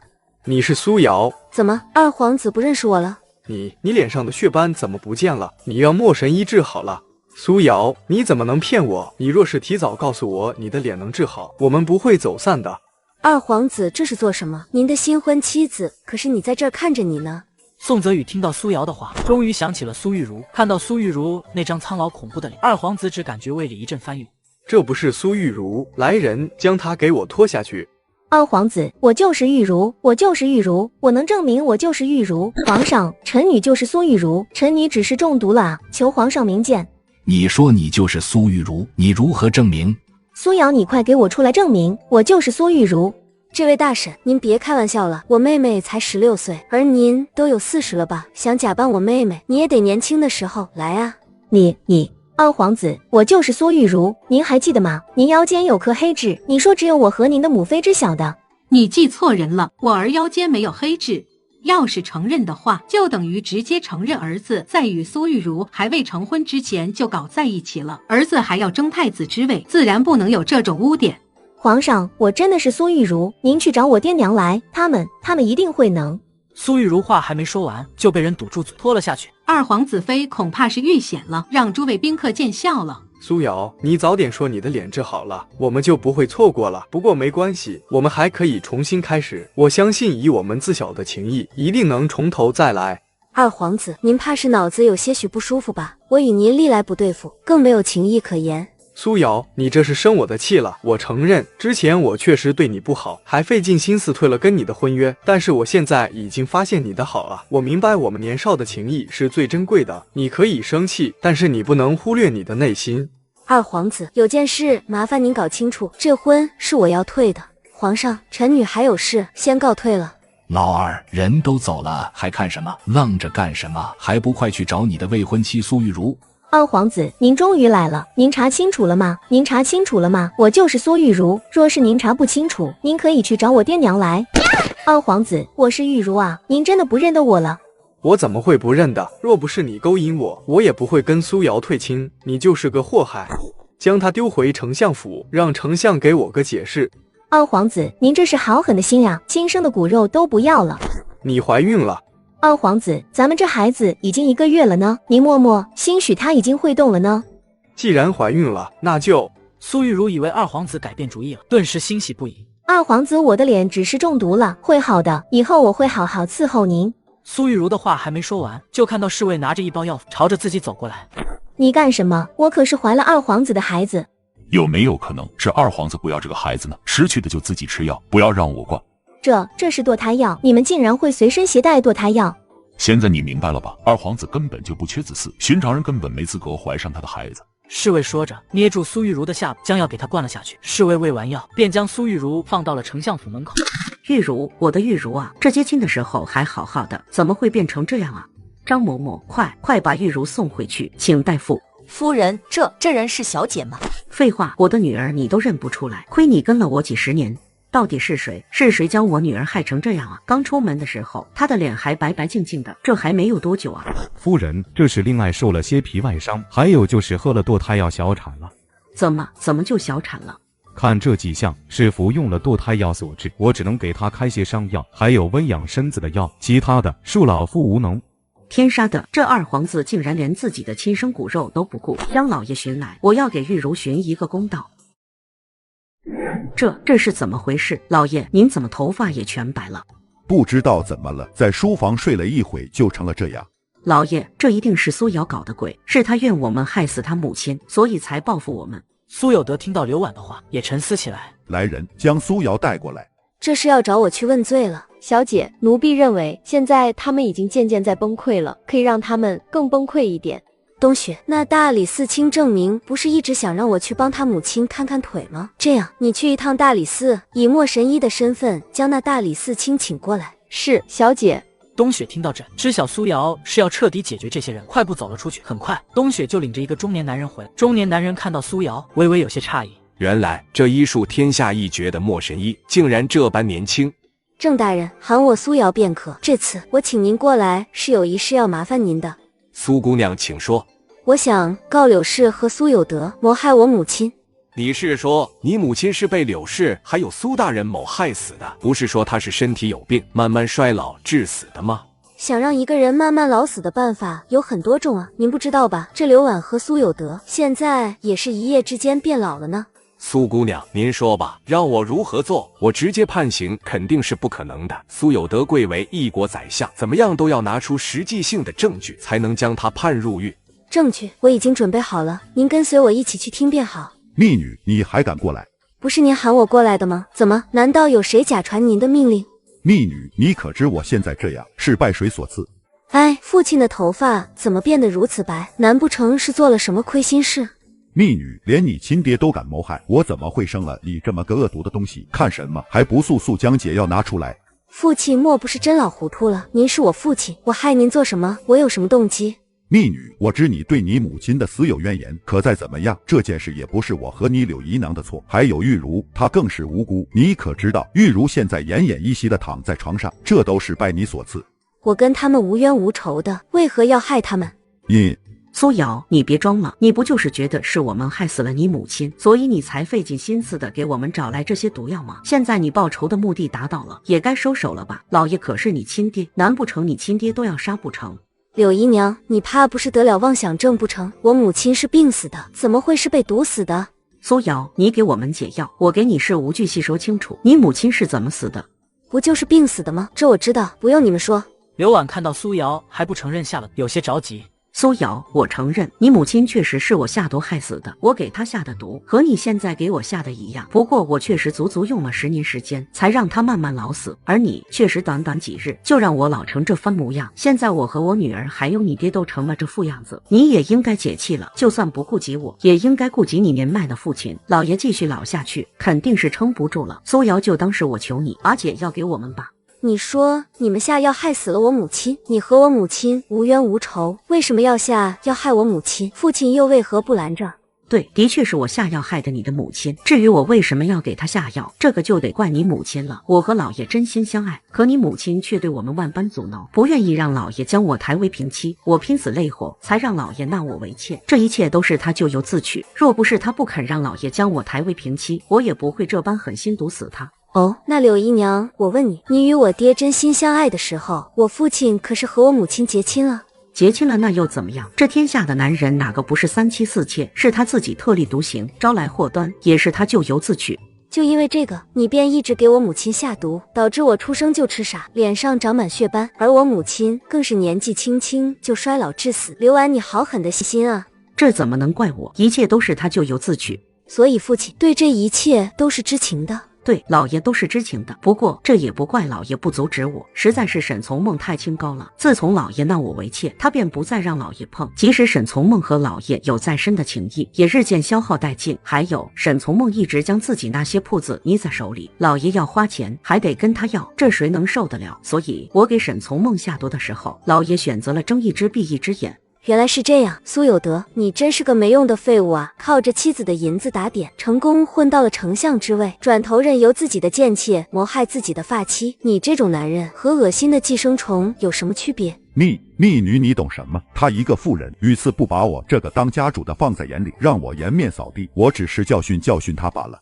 教训这种话你也说得出口？要一个人的性命只是一个教训？苏有德，你比粪池里的蛆虫还要恶心。密女，就算我怎么样，我也是你的父亲，轮不到你指责我。赶紧将解药拿出来，否则我让你滚出相府。我哪里有解药？又不是我给你们下的毒，只有柳姨娘有这种毒，说不准这毒是她下的呢。苏瑶，你见过下药把自己也毒了的人吗？我女儿还躺在床上呢，我是多蠢才会毒了自己，毒了女儿。你不要张嘴就诬陷我，则会毒明明是你下的，没准你就是蠢呢。你才蠢呢，你全家都蠢。你若是不蠢，又怎会不打自招呢？郑明知晓，到了自己出场的时候就站了出来。苏大人，没想到您的内宅如此混乱不堪，一家主母的命都能随便下毒取了去。郑大人，你怎么在这儿？老爷，你说这是何人？呵呵，给你们介绍一下，这是大理寺卿的郑大人。大理寺卿，在下正是大理寺卿郑明。郑明，您怎么在这儿多久了？自然是我叫来的。苏小姐过来的时候，我便在了。郑大人，你听我解释，方才那人说的那些话都是瞎说的，他以前就是个小妾，哪有这么大的能耐？对，郑大人，方才我就是瞎说的，你别放在心上，就当我那些话都是在放屁。你想想，我会这么说，也是因为气急眼了，想从苏瑶那里拿解药，才这么说的。郑明没有搭理两人，转头看向门外。来人，给我将苏有德和柳氏扣押起来，本大人要亲自审问沈从梦被毒死一案。郑大人，再不急，我也是当朝宰相，你敢如此对我？我是皇上请封的大理寺卿，查案是我的职责。我相信皇上无论如何都是不会怪罪我的。证明即使我有罪，也得皇上亲自下旨捉拿我，你算什么东西？苏小姐，你还有其他证据的话，还请快些拿给我，这样审问定罪也能快些。郑大人先回去，我随后就来。郑大人，这件事说起来都是我这内人做的，我对此并不知情啊，你把我放回去吧，我真跟你去了大理寺，我这丞相之位就不保了啊。老爷，明明这件事你也知道，你是有知情权的，你已经默认了，那就相当于是我们的帮凶，怎么能说全是我的责任？不想死就别说话，别忘了苏玉茹还躺在家里，还有俊儿，我落狱了，失去了丞相之位，你让俊儿怎么办？老爷，那也是您的儿女。正因为是我的儿女，所以我才想着要自保，否则我失去了丞相之位，你要玉茹还有俊儿以后怎么办？想到自己的儿女，刘婉沉默了。苏有德看刘婉不说话，又一个劲的给自己开脱。郑大人，此事真的与我没有什么关系，你让我回去吧，往后我一定在皇上面前多多美言你几句。对了，你母亲的腿不是病着吗？我儿子认识神医，我让他帮你请来。对，我让我俊儿帮你请神医来，帮你医治好你母亲。苏丞相，你不是说你与这件事没有干系吗？我这就去禀告皇上，让皇上定夺。郑大人，皇上日理万机，此事不可惊扰皇上啊。苏有德深知，不管自己最后跟这件事有没有关系，只要皇上和百官知晓，那自己的丞相之位就肯定不保，所以他害怕，他惶恐。你说那丫头的母亲是被苏丞相和他的妾室刘婉害死的？回皇上，微臣当时就是在那里，是他们亲口承认的。宠妾灭妻，历来是我大宋坚决不允许的。苏有德知法犯法，任由他的妾室谋害主母，其罪若是能定，你便秉公处理吧。是皇上。苏有德，我已将你的事情禀明皇上，皇上授意我，让我严格审问这件事，这下你无话可说了吧？皇上已经知道了此事。是。刘婉、苏有德，你们可知罪？老夫无罪，你让我认什么？对，我们无罪。大人想让我们认什么？死不悔改！我在丞相府分明听你们自己承认谋害了沈从梦。大人为何去我们丞相府？去丞相府干什么？大人说听到我们说谋害了沈从梦，我们便真的谋害了沈从梦了吗？大人仅凭您一面之词便定我们的罪，这不符合常规吧？苏俊听到局势有利于自己这边，顿时松了口气。二皇子，一会还请您替我父亲说几句，别让他们用刑。苏俊见二皇子迟迟没有回应，转头疑惑地看着，发现二皇子正直勾勾地盯着苏瑶看。二皇子，我知道了。仅凭一面之词，自然不能定罪。不过，我若是有人证物证在的话，那就不一样了。人证物证？怎么？你是想让你那个贱人母亲再次回来给你作证吗？一旁的沈振江和沈从礼听得额头青筋都爆起，沈从礼也顾不得那么多，直接上来一脚踹向刘婉。嘴巴给我放干净点！大人，他们公然打人啊，还有没有王法？住嘴！谁让你口无遮拦的？再瞎说，我让人打烂你的嘴！刘婉看到郑明那冰冷的眼神，吓得不敢再说话。大人，人证便是这位，我母亲的贴身侍女文昭。怎么回事？他不是死了吗？老爷，您不是说已经将他乱棍打死了吗？瞎说什么？我什么时候让人打过他？堂下何人？中年女子摇了摇头，随后拿出一张血书。郑明看到这，知晓了中年女子已经成了哑巴。郑明看到上面的内容，横眉冷竖。刘婉，原来你不止害了沈从梦一人，苏有德其他那些侍妾也是你害死的，加上那些侍女，足足20多人啊！你真是恶魔转世，为了一己私欲，竟然谋害了这么多人命，你该当何罪？郑大人，冤枉啊！刘婉，你不是跟我说只害了从梦吗？老爷，妾身冤枉啊！我再怎么说也是一个弱女子，如何能害得了这么多人？因为你身边有个好帮手啊。苏瑶说着，转头去给冬雪使了个眼色。冬雪会意，将张嬷嬷带了上来。刘婉看到张嬷嬷满脸伤痕，顿时知晓这是被严刑拷问过。为了避免张嬷嬷将自己做的事情供出来，刘婉装可怜，打起感情牌。张嬷嬷，你怎么了？他们是不是对你动手了？怎么这样？你没事吧？你别死，我们从小一起长大的，你死了我怎么办？张嬷嬷听到刘婉的话，眼里有一丝动容。张嬷嬷，你最好想清楚，一个是从犯，一个是主犯，20多条人命，轻则要受凌迟之刑，重则五马分尸。你要考虑清楚，五马分尸后可是永世不得超生的，不仅不得超生，你到了地府里还得忍受18层地狱的审判。你确定为了一个随意打骂你几十年的人，永世不为人，死了还在地府里受尽折磨？不想，那些不是我做的，是夫人让我去做的。对，我只是听了夫人的吩咐，求大人饶命，这不关我的事，求大人饶命啊！张嬷嬷，你胡说什么？我什么时候做过那样的事情？夫人，你已经害了太多人了，报应已经来了，您快收手吧！贱人，你还敢胡说？我撕烂你的嘴！放肆！刘婉，如今你还有什么话说？这些人都是他买通了来害我的，不作数，这不作数，有本事你就拿出物证，是我弄死的又怎么样？仅凭借2个人的口供白话，你就想将我定罪？你们做梦！柳姨娘就这般笃定我拿不出物证？有本事你就拿出来！大人，刘婉给我母亲下毒，一定会留有药在她房间里，您不妨去查一下。都10年过去了，刘婉怎么会把药傻傻的藏在房间里？除非……对上苏瑶那饱含深意的眼神，郑明顿时懂了。来人，给我去丞相府搜，着重搜一下柳氏的院子。苏瑶，你真是有意思的紧，这都10年过去了，就算是真是我做的，我又怎么会傻乎乎的将那些东西还放在我的房间里？我说你藏有，你便藏有。大人，在柳氏的床板夹层搜出来了。王大夫，麻烦你验一下，这是何药？不可能，怎么会搜出来？我根本就没有把药放那里，是你放的，对不对？苏瑶，你真是好狡诈的心，为了让我入狱，竟然将药藏到我房中，你好恶毒！刘婉注意到儿子也站在人群里，发疯似的朝着他喊：俊儿，快帮娘弄死这贱丫头，弄死她！娘要她死，娘要她死！二皇子，这是父皇亲自派给了郑明审查，我也管不了。苏俊闻言，顿时心中苦闷不已，见母亲还在朝着自己发疯，苏俊咬牙从人群中挤了出去。柳姨娘，瞧你养的好儿子，你都这样了，他都不舍得过来搀扶你，不舍得过来帮你说一句话，该不会他是觉得有你这样的母亲丢脸，这才一走开的吧？苏瑶，你这个贱人，你胡说什么？大人，这药里面有毒的成分，能让人短时间内快速衰老。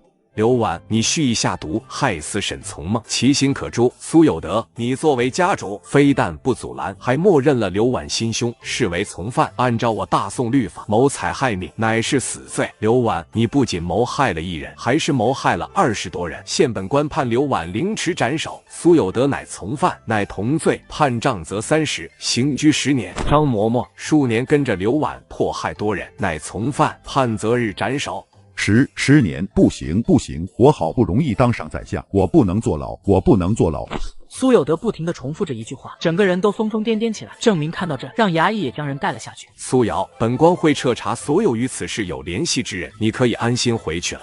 多谢大人为我主持公道。苏玉茹，我瞧瞧你在干什么？你竟然在舔地上的水喝！苏玉茹听到苏瑶的声音，顿时身子僵住，反应过来，她僵着坐直了身子。苏瑶，你还敢过来？不怕我将你碎尸万段？我不过来，怎么看你有多惨？苏玉茹，你好好照照镜子，看看你现在这个样子是什么模样。不，这不是我。苏瑶，你又想害我？这不是我，我不会上你的当。我的皮肤那么柔嫩，面容那般姣好，怎么可能会是这样？这不是我。娘你在哪？快来啊！苏瑶又要害我了，她要害我。爹，您在哪？快来！女儿被欺负的好惨，爹，您快来啊！然而没有一个人回应。苏玉如环视一周，除了苏瑶的人看不到一个丫鬟婆子，顿时星辰道骨。你为什么来我的院子？我院子里的人呢？我爹娘呢？你快滚出去，否则我让我娘弄死你！忽然，江嬷嬷从房间外走了出来。苏玉如看到江嬷嬷，如同看到了救命稻草一般。江嬷嬷，快把这个贱女人赶出去！她要害我，她要害我！江嬷嬷，你糊涂了，敢打我！老奴打的就是你！江嬷嬷说完，回到苏瑶身旁。这时候，苏玉如终于反应过来了。江嬷嬷，你从始至终都是苏瑶的人。二小姐终于聪明了一回了。原来如此，原来如此。我说我和母亲怎么会屡次找了这贱人的道？原来是你，原来是你。二小姐，这不能怪我，当初可是您找上我的。我早该猜到了，将你送去苏瑶那里，让你给她放药，她却是身体一点变化都没有，反倒是我们衰老的不成样子。原来是你，原来是你。有种你别走，等我娘回来了，你看我怎么弄死你！我要你承受我的10倍不100倍痛苦。我的苏大小姐还做着梦呢，你看看这府里又哪个是你母亲的人了？且不说你母亲了，就是说你父亲的人，如今也一个也不在府里啊！你把我娘怎么了？哦，我忘了告诉你了，你母亲已经被我亲手送进大牢里，不日便要被行凌迟之刑，而你父亲也被关了进去。虽然不用凌迟，但也得管个10年8年。现在这府里上下，你就能靠你哥一个人了。可你哥自从家里出事了，就没有再回来过呢。苏瑶，你胡说，你肯定是说来吓唬我的。我父亲乃是一国丞相，我母亲乃是丞相正妻，怎么可能你随口说送进大牢就送进大牢？不可能，绝对不可能。苏玉如盯着苏瑶，试图从她的脸上看到什么。然而苏瑶脸上始终是风轻云淡，一点其他的情绪都没有，这让苏玉如越看越心慌。不可能，苏瑶你别装了，爹不会有事的，他也是你父亲。父亲？他算哪门子的父亲？哪有父亲会纵容小妾，谋害自己的正妻，谋害自己的亲生女儿？苏瑶，你告诉我这都是假的，对不对？母亲没有要被凌迟，父亲也没有入狱，这都是你说来骗我的。苏玉如，你母亲做了什么，害了多少人命，你最清楚，别再自欺欺人了，趁早认清现实，乖乖等死。苏瑶说完便笑着出了房间。傍晚的时候，苏俊总算想起了府里还有个苏玉如。玉如，这才1日不见，玉如就变成了这样。哥，你告诉我，爹娘怎么了？他们是不是进牢里了？娘真的要被凌迟了吗？你告诉我，你快告诉我。对，不可能，这不可能是真的。爹是宰相，不可能的，不可能的。哥，这是假的，对不对？这是假的。哥，你这么厉害，为什么不阻止？为什么不阻止啊？娘就要死了，娘就要死了啊！苏俊现在已经感觉心力交瘁，看到苏玉如这疯疯癫癫的模样，他突然不想将苏玉如带在身边了。玉如，你好好在家养病吧，我还要去处理其他事情。哥，你要去哪儿？你带我走，带我走。苏瑶要杀了我，她要杀了我，我是你亲妹妹啊，你不会就这么看着我死吧？带我走，带我走，我在府里会死的。你安心在府里待着吧，我会派几个人留下来照顾你的。苏俊说完，快步走了出去。苏俊此时一心想着怎么将父亲母亲救下来，思虑再三，苏俊决定铤而走险，提前让二皇子感受到危机。他买通了几个侍卫，雇了人放出皇帝要封大皇子为太子的消息传到二皇子。二皇子一听这消息，立马急了，他将自己所有谋士都喊了过来，包括苏俊。这件事，你们觉得大皇子有几分成算？二皇子，在下觉得这消息不似是真的，毕竟现在皇上健在，应该是不会这么快立太子。在下倒不是这么认为，毕竟现在几位皇子早就到了而立之年，丞相出了事，位置空缺下来，朝中失衡，定是会产生动荡，诸位大臣肯定会催着皇上立太子的。那倒是不一定，如你所说，丞相职位现在空缺出来，各方势力都在虎视眈眈，皇上说不定会乘此机会去考量各位皇子的心性。众谋士众说纷纭，二皇子一时间无法抉择。看苏俊一直不说话，二皇子转头看向他。苏俊，你觉得我用该如何？二皇子，在下只想与二皇子说一句话：先下手为强，后下手遭殃。二皇子听到苏俊的话，抿眉沉思，片刻后，他挥退所有的谋士，独留下苏俊一人。苏俊，本皇子知晓你对你父亲的事情有怨气，但是你知道的，我若是出来求情，必定是会让父皇多心。在下能理解二皇子的顾虑，我没有怨言。苏俊，我们自小一起长大，这情谊不是一般人能比的。我现在的处境你是知道的，本来多了你父亲，我是胜券在握的，但是你父亲突然这样了，我与大皇子便是势均力敌。可论先后，他是大皇子，这如何能轮得到我？苏俊始终一言不发。二皇子看到他这样，知晓他是有办法，但是不愿意说。苏俊，本皇子答应你，若是你助我夺得皇位，我不仅将你父母亲救出来，还恢复他的宰相之位。苏俊闻言，眸中这才多了些许神采。二皇子，眼下的情况对您不利，若是您还想登上高位，那必定是要破釜沉舟拼一把的。怎么拼？二皇子，皇上常年处理政务，如今身体已经是强弩弩末，您只要注意让您母亲谋划一下，这皇位自然就是您的了。你是说？二皇子，皇后日日跟着太后礼佛，不理后宫之事，您的生母魏贵妃掌管后宫，又正得圣宠，这位置理应是您的，您不必有心理负担。我明白你的意思了，但是若是失手，你可知道我可是一点退路都没有了。二皇子若是想要调退路，这还不简单。怎么寻？现在有2颗棋子就在咱们大宋，黑棋子虎视眈眈，野心十足，白棋子谨慎，让人捉摸不透。二皇子觉得是黑的棋子好把握，还是白的棋子好把握？二皇子思索片刻，知晓了苏俊说的是南蛮国和羽幽国。若是说把握，自然是露出尖牙，有野心的黑棋好把握，毕竟目的是一样的，要的东西也一样，不会轻易背叛。白棋就不一样了，白棋节有不慎，便会暴露自己，置自己于万劫不复。所以二皇子如何打算？真要这样吗？若真是那样了，就是勾结外邦，事情一旦暴露，就在大宋永无立足之日了。这世界之大，何处不能立足？如是失败了，您至少还可留着命在别处安身立命；若是不然，等着您的就是谋反的砍头之罪。你等我好好思考。泽明这孩子果然是稳重，朕交代他的事情，他每一件都办得极好。之前朕让他去北边赈灾，他默默的一声不响，出钱出力，将灾情控制下来了。泽明的确是好孩子，心系百姓，不骄不躁。二皇子倚在门外，听到2人的交谈，拳头攥得骨节发白。他深吸一口气，咬牙阔步离开。泽宇这孩子也不错，虽功利了些，但是治国处事也是十分出色，就是在个人感情问题处理上略微欠缺。泽宇这孩子什么都好，就是太过着重利益，不顾念情义，不顾及其他人的脸面。这倒是，那母后认为这2人谁更适合当太子？担得此位之人，不仅得会治国处事，还得为人仁德纯善，否则登上高位免不了一顿腥风血雨。泽明、泽宇的心性，哀家倒是了解不多，若是非要我从这2人中选一位的话，哀家是选不出来。这该如何是好？皇帝若是也选不出，不如就想办法试试他们的心性吧。如何是？若是你现在身体欠安，你觉得哪位皇子会来床前服侍？若是太子之位还没立，那自然是2位都会过来。若是你已经打算立了呢？母后，我知晓您的意思了。您是说让我给他们透露消息，透露太子之位有意给对方，然后再一次看他们的反应。若是心中任善的孩子，必定是会选择退出；若是心中那皇帝，你的安危，他们敢对朕动手，朕可是他们的父皇。皇帝可是忘了，你是登上此位，对诸多兄妹是如何忌惮的了。皇帝听到太后的话，顿时已陷入沉思。他反复思索着太后的话，又回忆了一遍自己当年登上皇位时的腥风血雨，最终还是决定以身涉险，去试探2位皇子的心性。传消息下去，就说朕龙体抱恙。什么？父皇身体欠安？方才我看他还是好好的呢。二皇子听到这消息，第一个念头就是不信。魏贵妃可不管这是不是真的消息，拉着儿子便赶紧去探望皇帝。皇上，您没事吧？皇上，朕没事，让你们忧心了。父皇，您这是怎么了？怎么突然就病倒了？太医可查出原因了？朕从太后的寝宫回来，突然就晕倒了，太医正要查原因。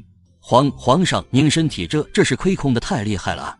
这是何意？意思是您的身体已经亏空太多，所以才会突然病倒。若是不及时将身体补回来，只怕是……太医不敢再继续说下去。二皇子听到太医的话，心里狂喜。庸医胡说什么？其他太医速上来看看，诊错了，仔细你们的脑袋。几位太医闻言，纷纷一脸惶恐地凑过来，他们一一给皇帝把脉，把完脉后，都迅速跪到地上，脸上皆是一脸苦涩。怎么回事？你们跪什么？皇上，微臣看得与张大夫看得无二，您的身体的确是亏空的太厉害了，现在需要好好休息静养，如若不然，只怕会越来越严重。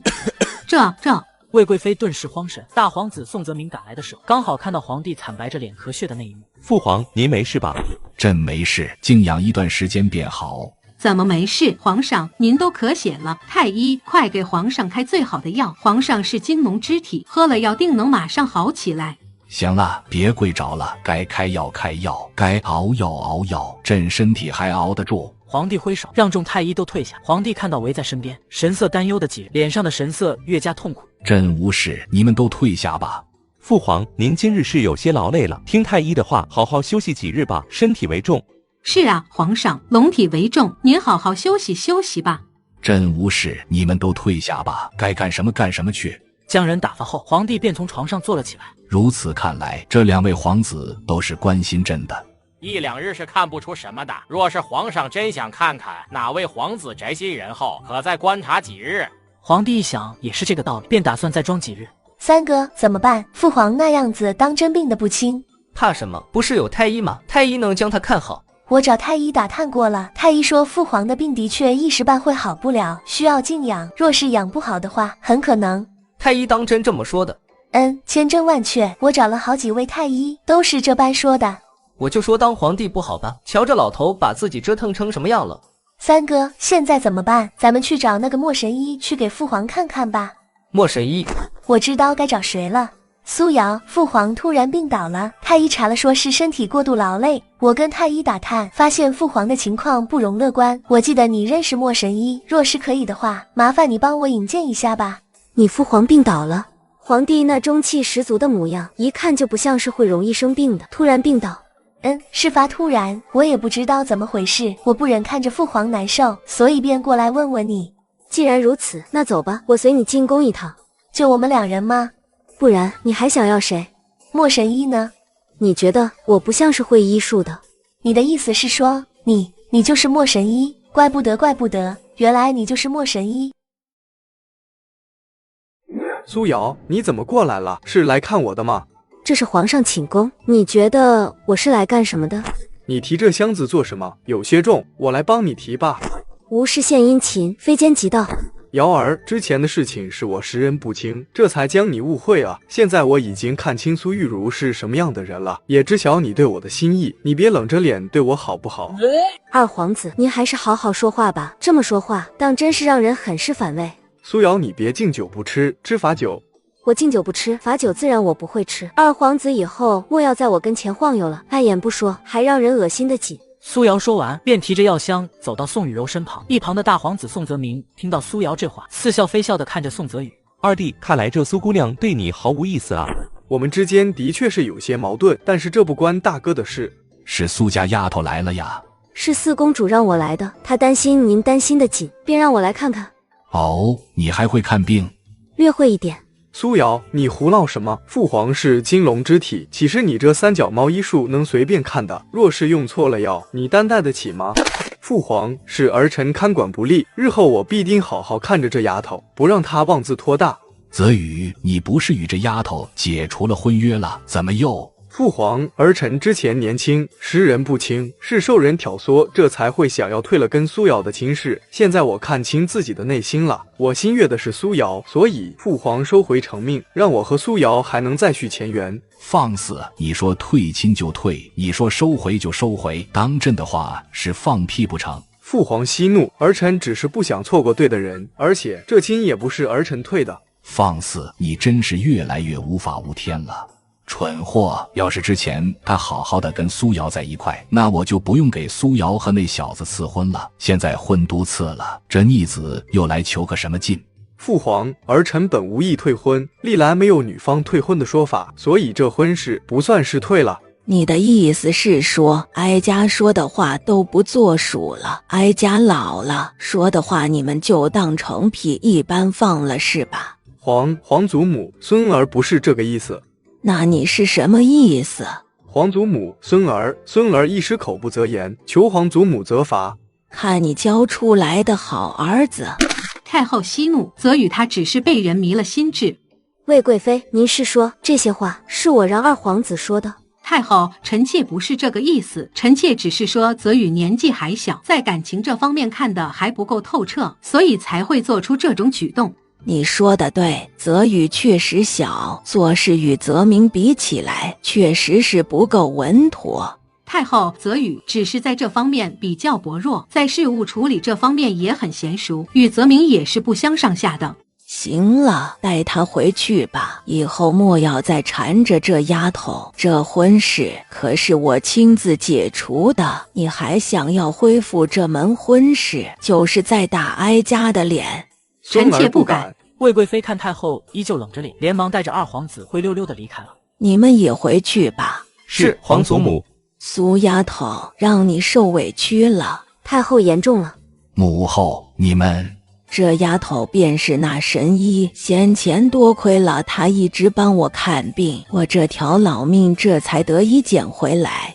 我说你怎么突然出面解除了这两人的婚约？皇上，瞧您的样子，并不是不舒服，怎么？皇帝看到宋雨柔在一旁，给苏瑶使了个脸色。苏瑶假装不懂，仍旧疑惑地看着皇帝。皇上，您是有什么话要跟臣女说？雨柔，辛苦你将这丫头请来，你先下去休息吧。丫头，劳烦你给朕把一下脉了。皇上，您这脉象平稳，中气十足，再活个40年也不成问题啊。你医术果真不错，小小年纪便有如此造诣，也是个人才。医术没有多好，也就尚可吧。你这丫头就是喜欢谦虚，若是你的医术只是尚可，那这天下就找不出一个医术好的了。好了，这儿没你什么事了，你就且回去吧。出去之后，你就跟雨柔说我身体亏损严重，需要好好静养便好。是，皇上。苏瑶也不想多待，拿好药箱便往外走。你也是的，不留他多坐坐。若是他在这儿待久了，外面守着的那些定是以为他知道什么，这样一来他就被拉下水了。苏瑶，我父皇如何了？皇上龙体确实欠安，身体亏损太大，需要好好静养，可能彻底治好。这个不好说，毕竟身体亏损不是1日2日了，这要治好，自然也不是易事。苏瑶，求你救救我父皇。太医已经开了药了，好好治疗，没事的。苏瑶，你来治我父皇好不好？我相信你会将父皇治好的。雨柔，宫里太医行医经验丰富，你若是想要父皇好，还是多求求太医吧。大哥，苏姑娘医术很好的，您不知道就不要乱说了。我知道你是为父皇担忧，可是你好歹也要求些正经人吧，不是拿个药箱就是大夫了。那什么样的人才算是大夫呢？至少要像太医一般，医术卓绝，才能称之为大夫吧。那你可知在你面前这位是何人？丞相的大女儿苏瑶，不应该不是说丞相之女，应该说前丞相之女。大哥，你是真不知道站在你跟前的这位是谁啊？他可是你曾经花重金寻的莫神医啊。你说他是莫神医，被莫神医诊治过的人都说莫神医是一位年过半百的老者，你跟我说他是莫神医，泽轩，你需要好好看看脑子了。大皇子说完，甩袖离开。若无事，我就先回去了。苏瑶，求你快去救救我父皇，他快不行了。你父皇快不行了？前几日还好好的，就是有些虚弱，这2日突然情况就恶劣起来，不仅数次昏迷，还总是吐血。太医查了，偏偏没有一个能查出原因的。求苏姑娘前去看看我父皇。走，我现在随你们进宫。站住，雨柔！如今这丫头已经不是丞相之女，你别3天2头的领她进宫。宫里不是什么阿猫阿狗都能随意进出的。贵妃娘娘，苏姑娘是我请来为父皇治病的。请一个丫头给皇上治病，你得了失心疯不成？上次我就不说你了，这次你还带她过来，她一个丫头能看懂什么？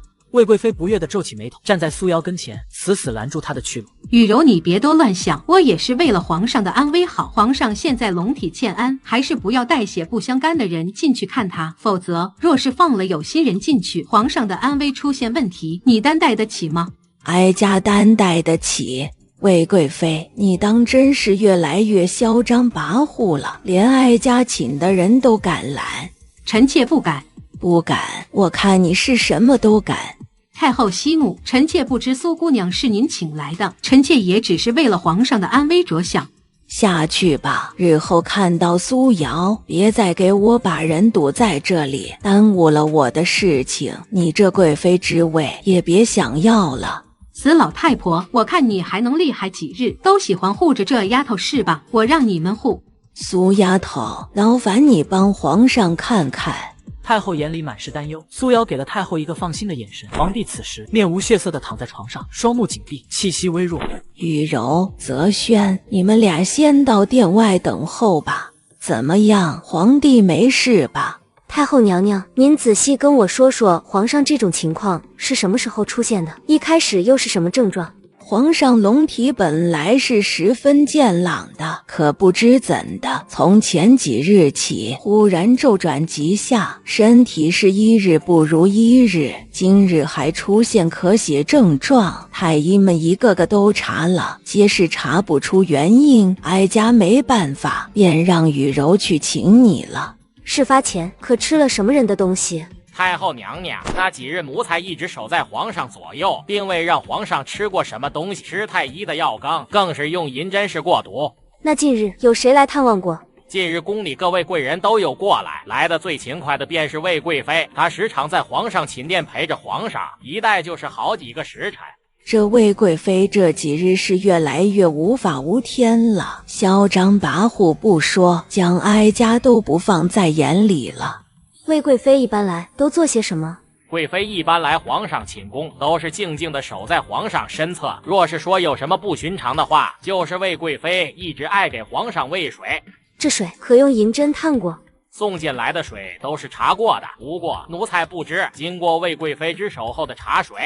太后娘娘，我想给皇上放血验一下。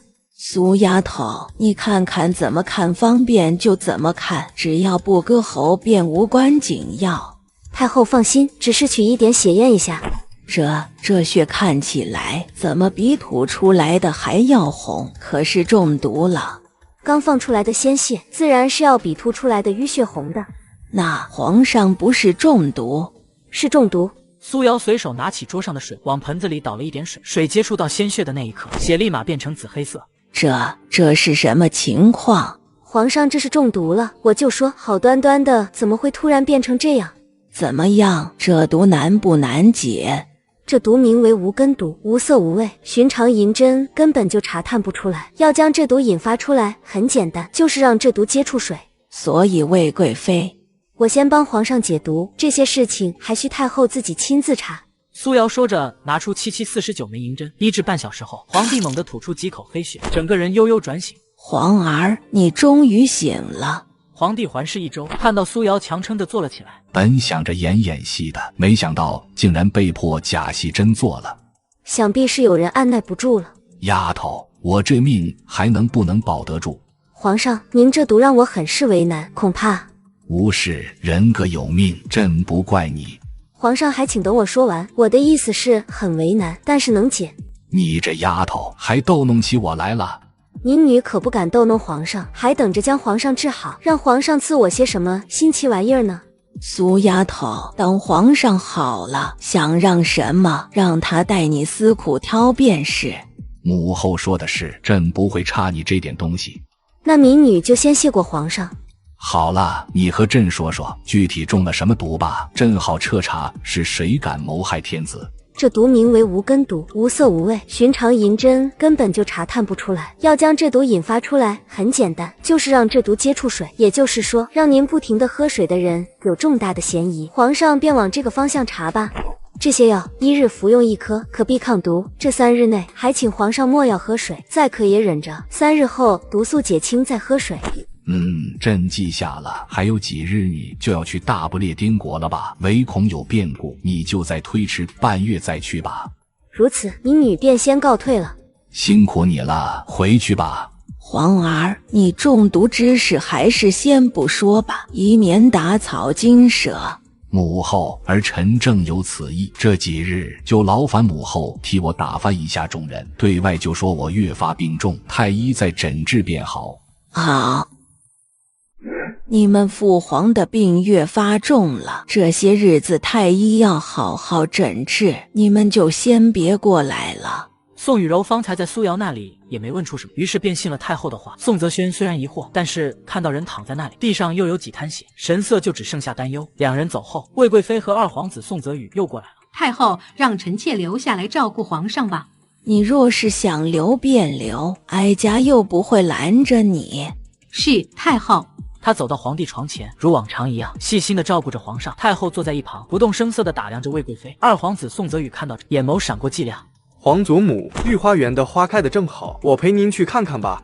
好，整日窝在屋里也不行，是该出去走走了。宋泽宇看太后同意了，眼里闪过欣喜。快出门口的时候，宋泽宇下意识地往母亲魏贵妃的方向看了一眼。太后看到这，垂下的眼眸里满是失望。泽宇，你看这花，姹紫嫣红的，开得多好，若是你父皇也能看到就好了。皇祖母，父皇乃是真龙天子，有我大宋百姓庇佑，身体一定会好起来的。承你吉言。太后点了点头，在御花园里随意走动，看到有一株牡丹开了2朵正艳的花，停了下来。2朵花一同争养分，竟还能开得如此漂亮。皇祖母，这2朵花本是同根生，同是汲取母根的养分，一朵花开的艳丽，另外一朵自然也能的。太后没有说话，伸手摘下牡丹树上的叶子，看到好几张叶子都因为缺少养分而发皱，有些感慨。这牡丹树为了滋养这2朵花，枝叶的养分都不供了，养子真是吸血啊！怎么会呢？这牡丹花是先供养了自身的养分，才会供养花朵的。这花叶皱了，大抵是叶子本身就老了，要凋谢吧。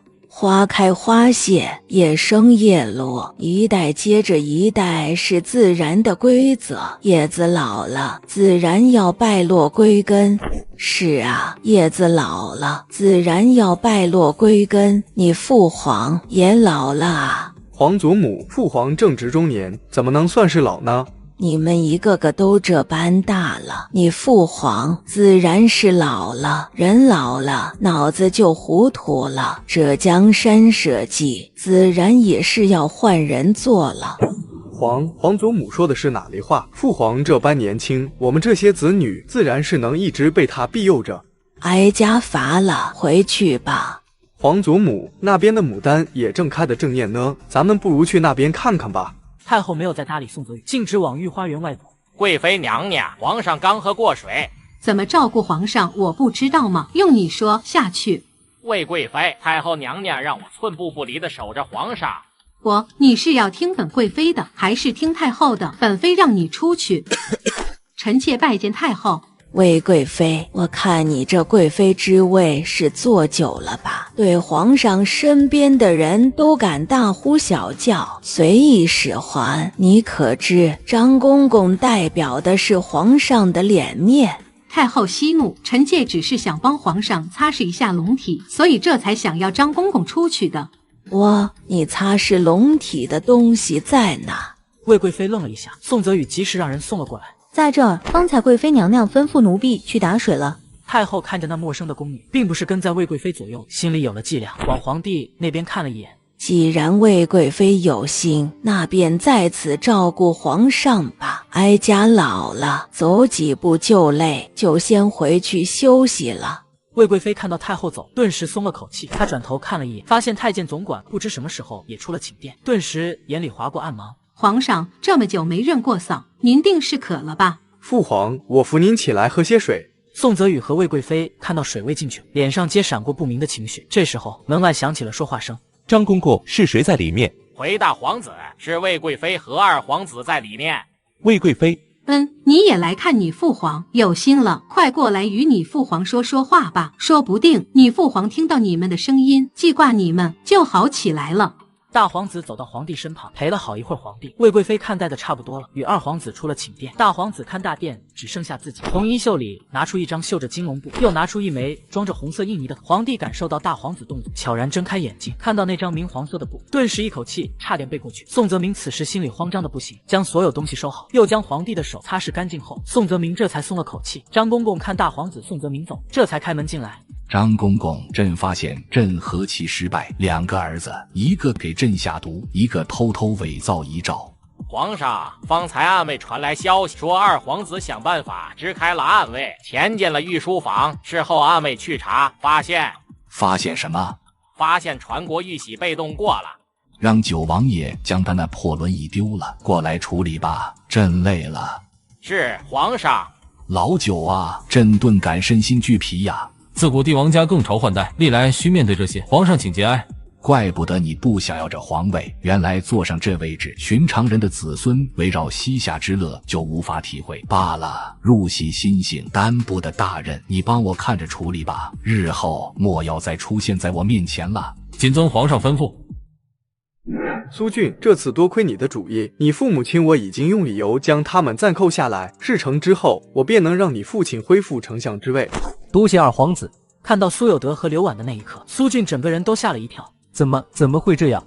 这怎么回事？你们怎么看人的？二皇子，我们只管分发饭菜，并不管其他。怎么可能？人怎么可能老得这么快？不，这不可能。苏俊，生老病死是人之常情，你节哀。苏瑶，是苏瑶。他迅速起身，想要回去找苏瑶算账，然而人还没出大理寺，就被一群官差给拦在了门口。放肆！你们最好知道你们在做什么。二皇子，我们自然是知道我们在做什么。奉命捉拿的就是您，除非您不是二皇子，将人带走。本皇子犯什么事了？为什么要抓我？二皇子去到地方，自然就知道了。你们做什么？我是大皇子，瞎了你们的狗眼！大皇子，我们抓的就是您，您好好想想，您做了什么大逆不道的事情吧。大皇兄，你怎么在这儿？你怎么也在这？等会你们就知道了。你们兄弟倒是默契，同时伪造圣旨，试图篡位。九王叔，这不是我的东西，肯定是弄错了。我为人老实，对皇位根本就没有兴趣，怎么会做出这种事情？我只相信证据。来人，将大皇子扣押着，稍后由我亲自审问。九皇叔，这一定弄错了，求您将母后请来，我有话跟她说。皇后一心礼佛，早已不问世事。待大皇子被拖下去后，慕寒看向二皇子，我倒是小瞧你了，不知你竟然如此胆大包天，谋害皇上，那可是你的亲生父亲。九皇叔，我不知道你在说什么。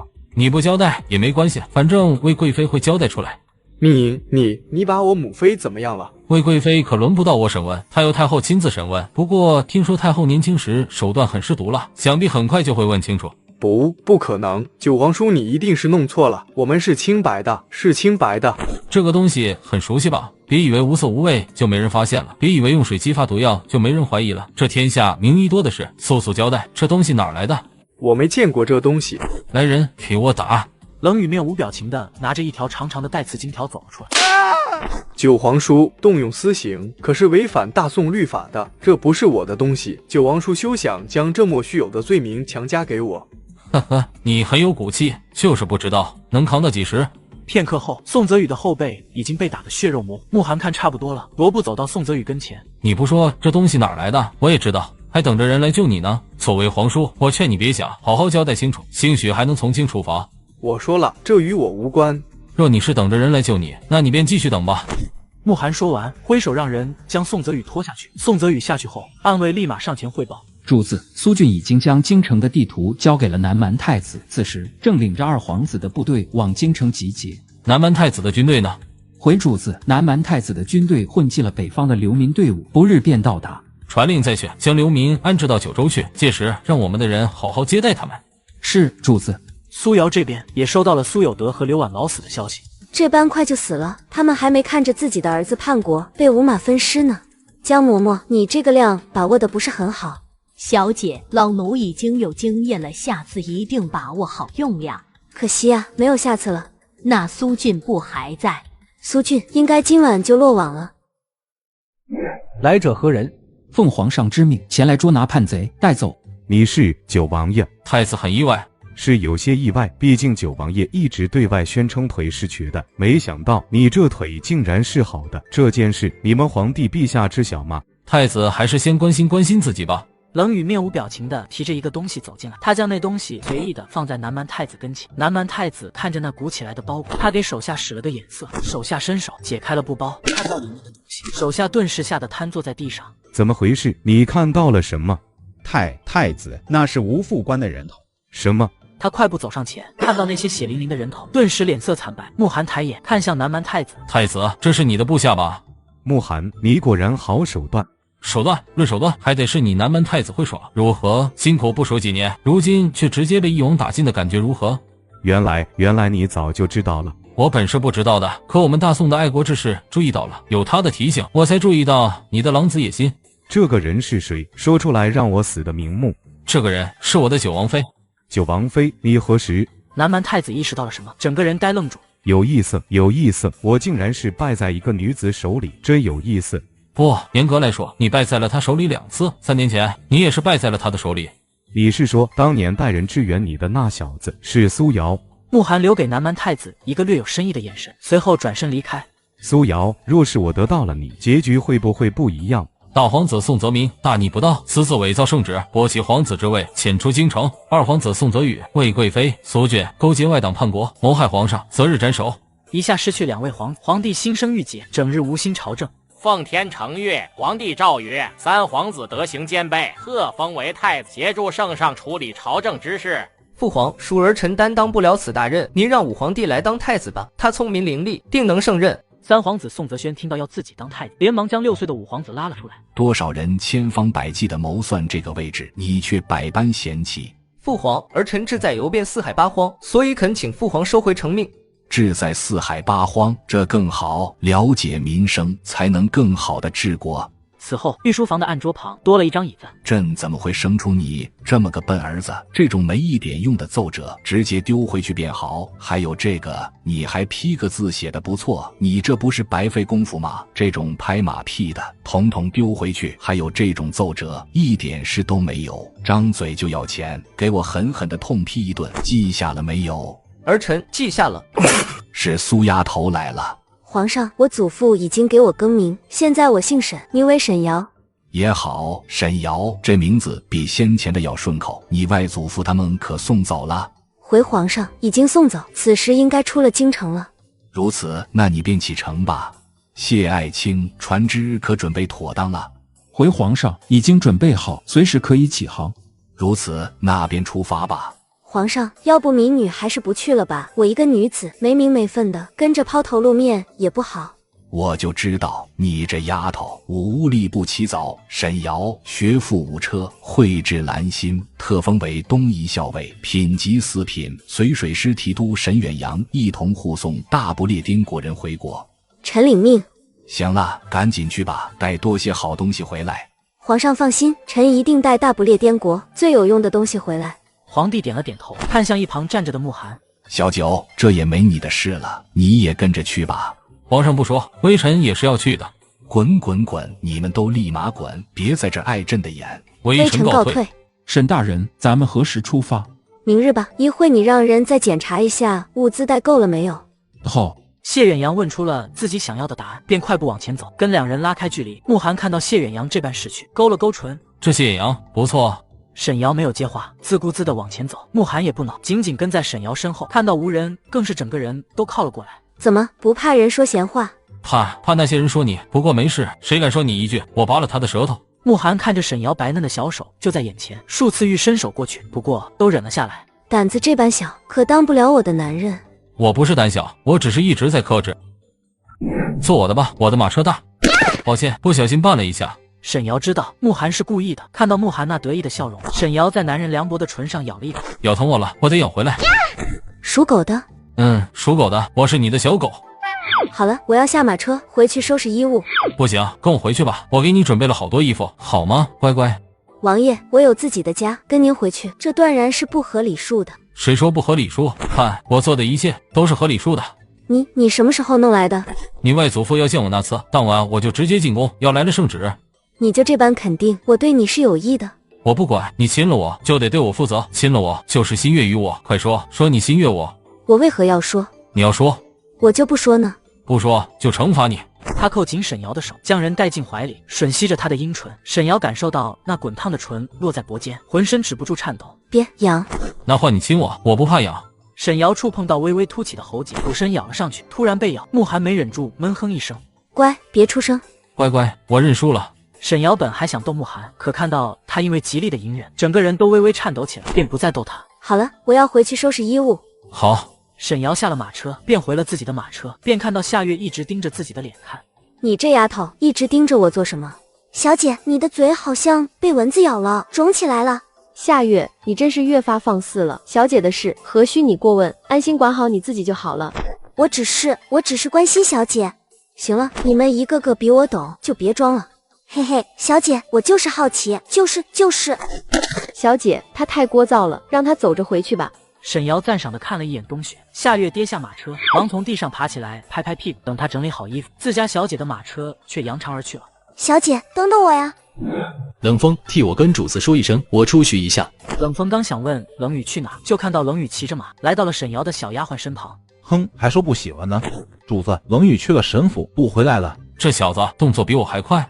冷雨侍卫，是你啊？你去哪儿？能带我一程吗？去城东。城东刚好经过我们神府，可以带我一程吗？你若是不怕男女大防，便上来吧。我一个小丫鬟，有何怕的？冷雨闻言，握紧夏月的手，用力一拉，便将她整个人都带进怀里。在夏月看不到的地方，冷雨的嘴角弯着温柔的弧度。那坐稳了，我顺道带你过去。多谢冷雨侍卫。冷雨扬了扬缰绳，让马儿走了起来。夏月看到马儿有些慢，小心翼翼地开口：冷雨侍卫，能否要你这马快些？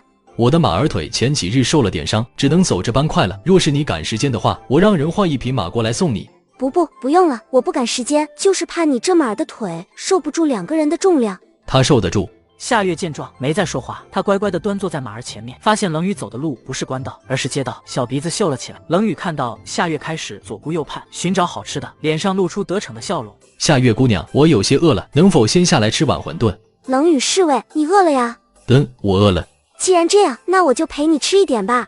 两人在路边吃了一碗馄饨，吃完馄饨，夏月期期艾艾地起了身，闻到路边那些糕点的味，他有些走不动了。冷雨察觉出他的心思，将马儿拴在木桩上。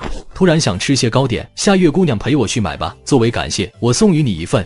方才你才请我吃了一碗馄饨，这样也太不好意思了，不如我请你吃吧。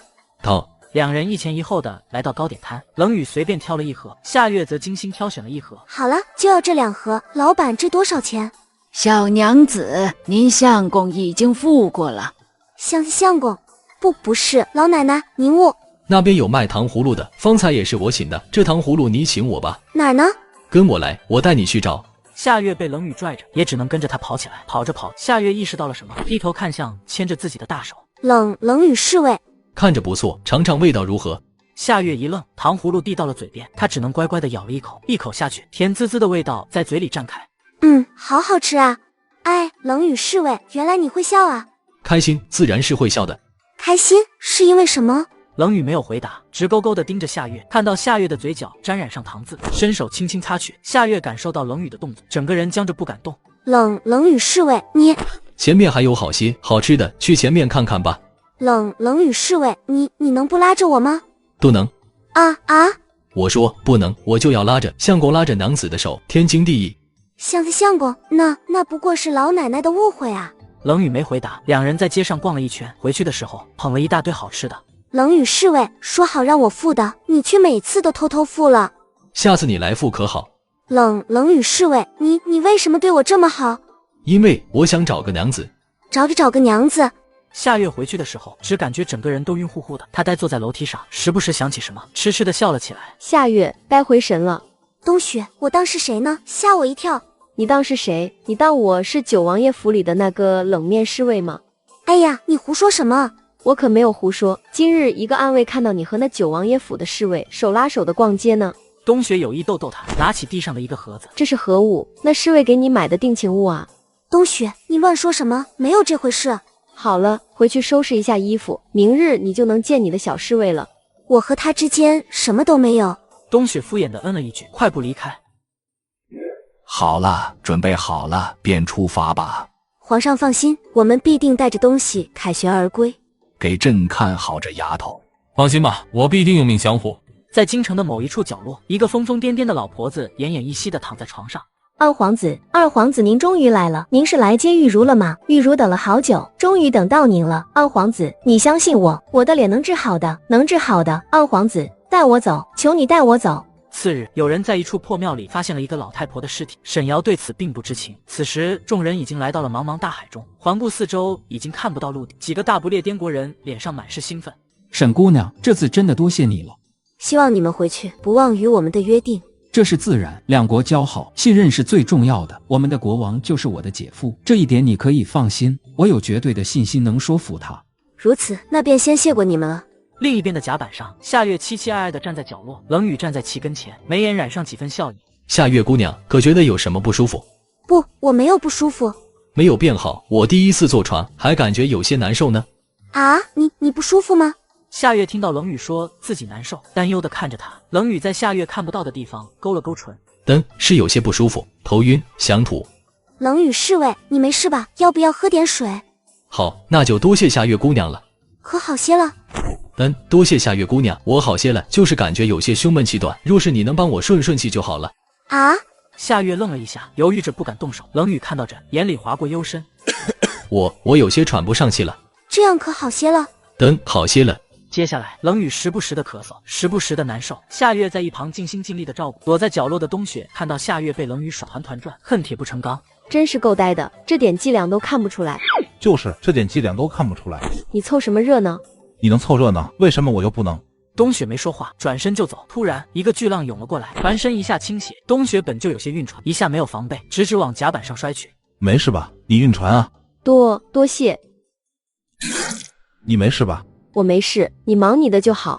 你的房间在呢，我送你回去吧。不用，我自己可以回去。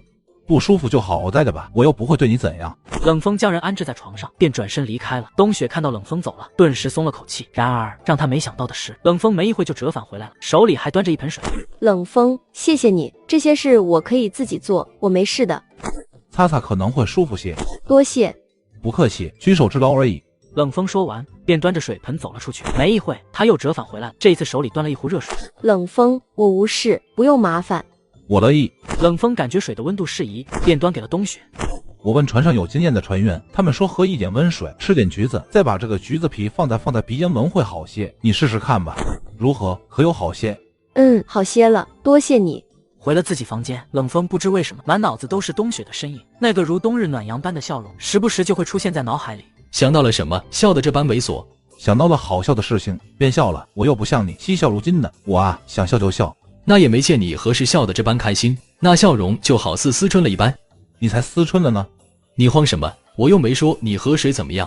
我哪儿慌？我看你才思春了呢，整日黏着那小丫头，把人家一个小丫头忽悠的找不着北，真是丢人。这种手段都使出来了。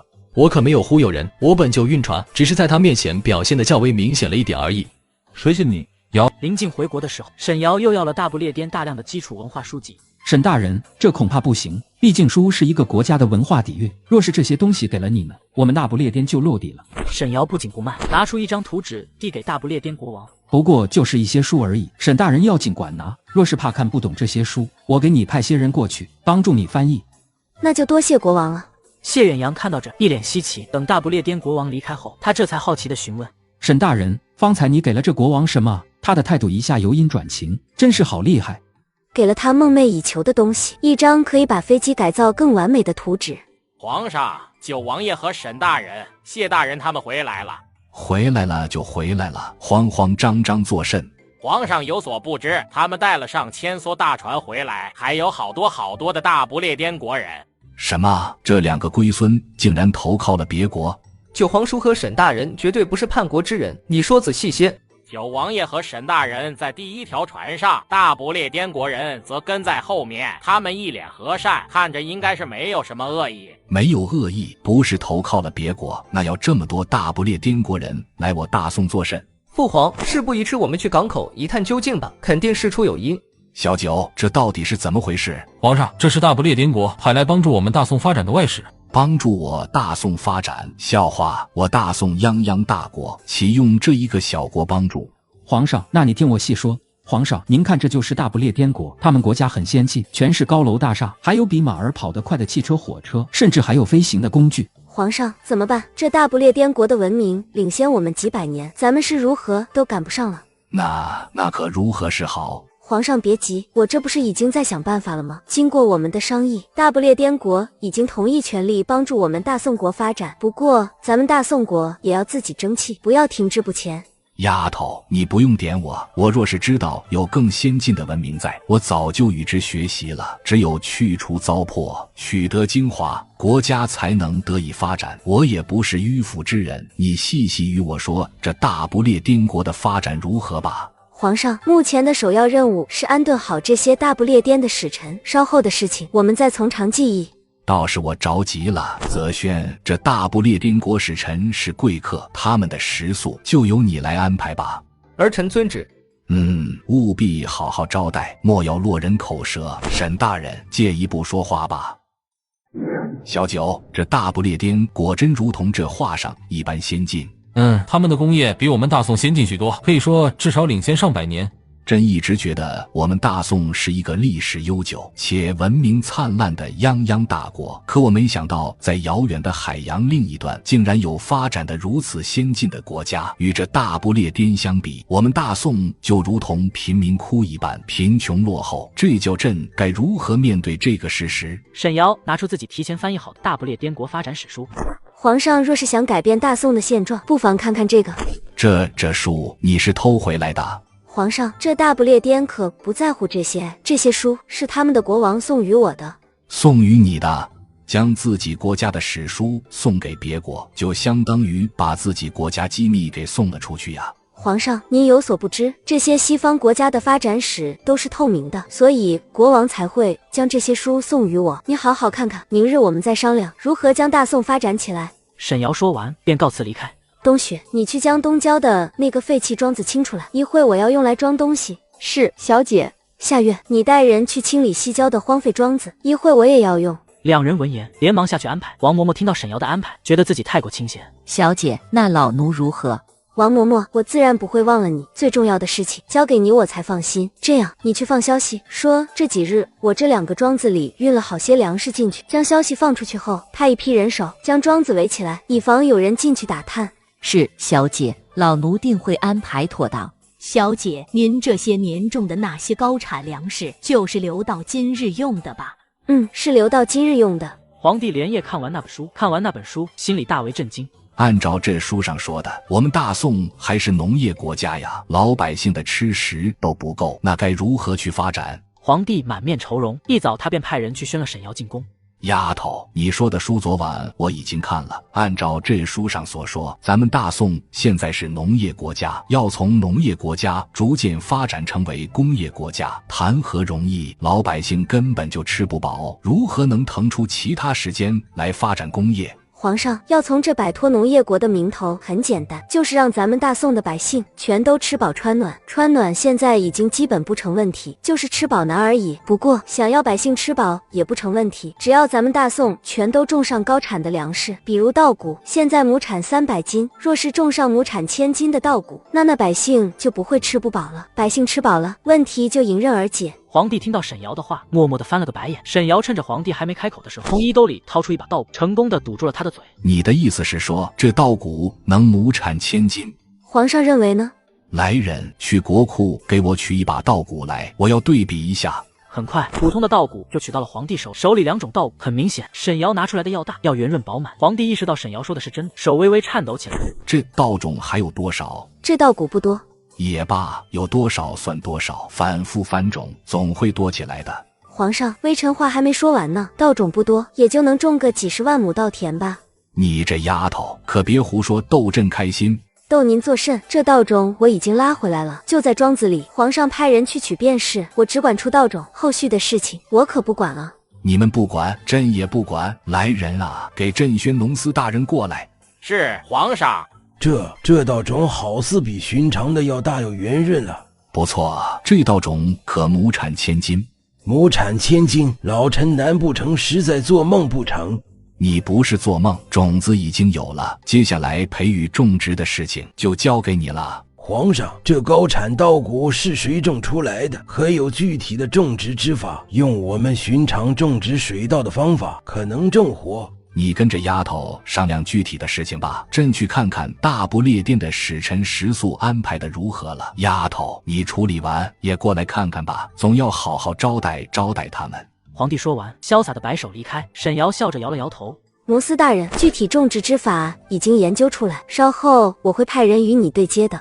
农司大人闻言，这才放心了少许。沈瑶又与之细说了种植高产稻谷的事项。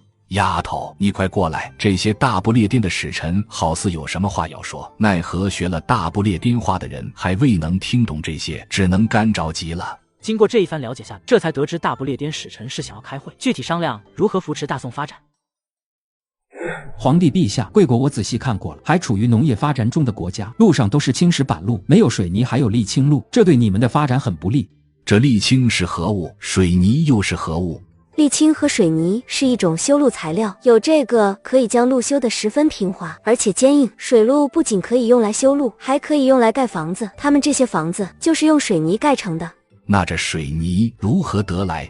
沈瑶没有回答，转头看向一旁的大不列颠使臣。使臣说的，咱们当务之急就是先建造水泥厂，然后去制造水泥铺路。水泥厂这个事情交给我们，不过这原材料刀在我们身上，要致富，先修路，修路是第一要务。不过培养人才也很重要。诸位使臣放心，我们已经着手安排建造相关学院，争取尽快培养出新型人才出来。沈瑶和大不列颠的使臣们一个个项目里，从铺马路到开办学堂，教学各种现代知识，到逐步开展轻工业，事无巨细的商量着。这会议一开就开到了傍晚。皇帝将大不列颠国的使臣都送回去后，便语重心长地对两人开口：这些事情你们要多费心了。我放权，丫头，日后这发展大宋的具体事宜，我要你全权接手管理。是，皇上。小九，拿回你那些兵权，日后具体事宜你来配合这丫头。是，皇上。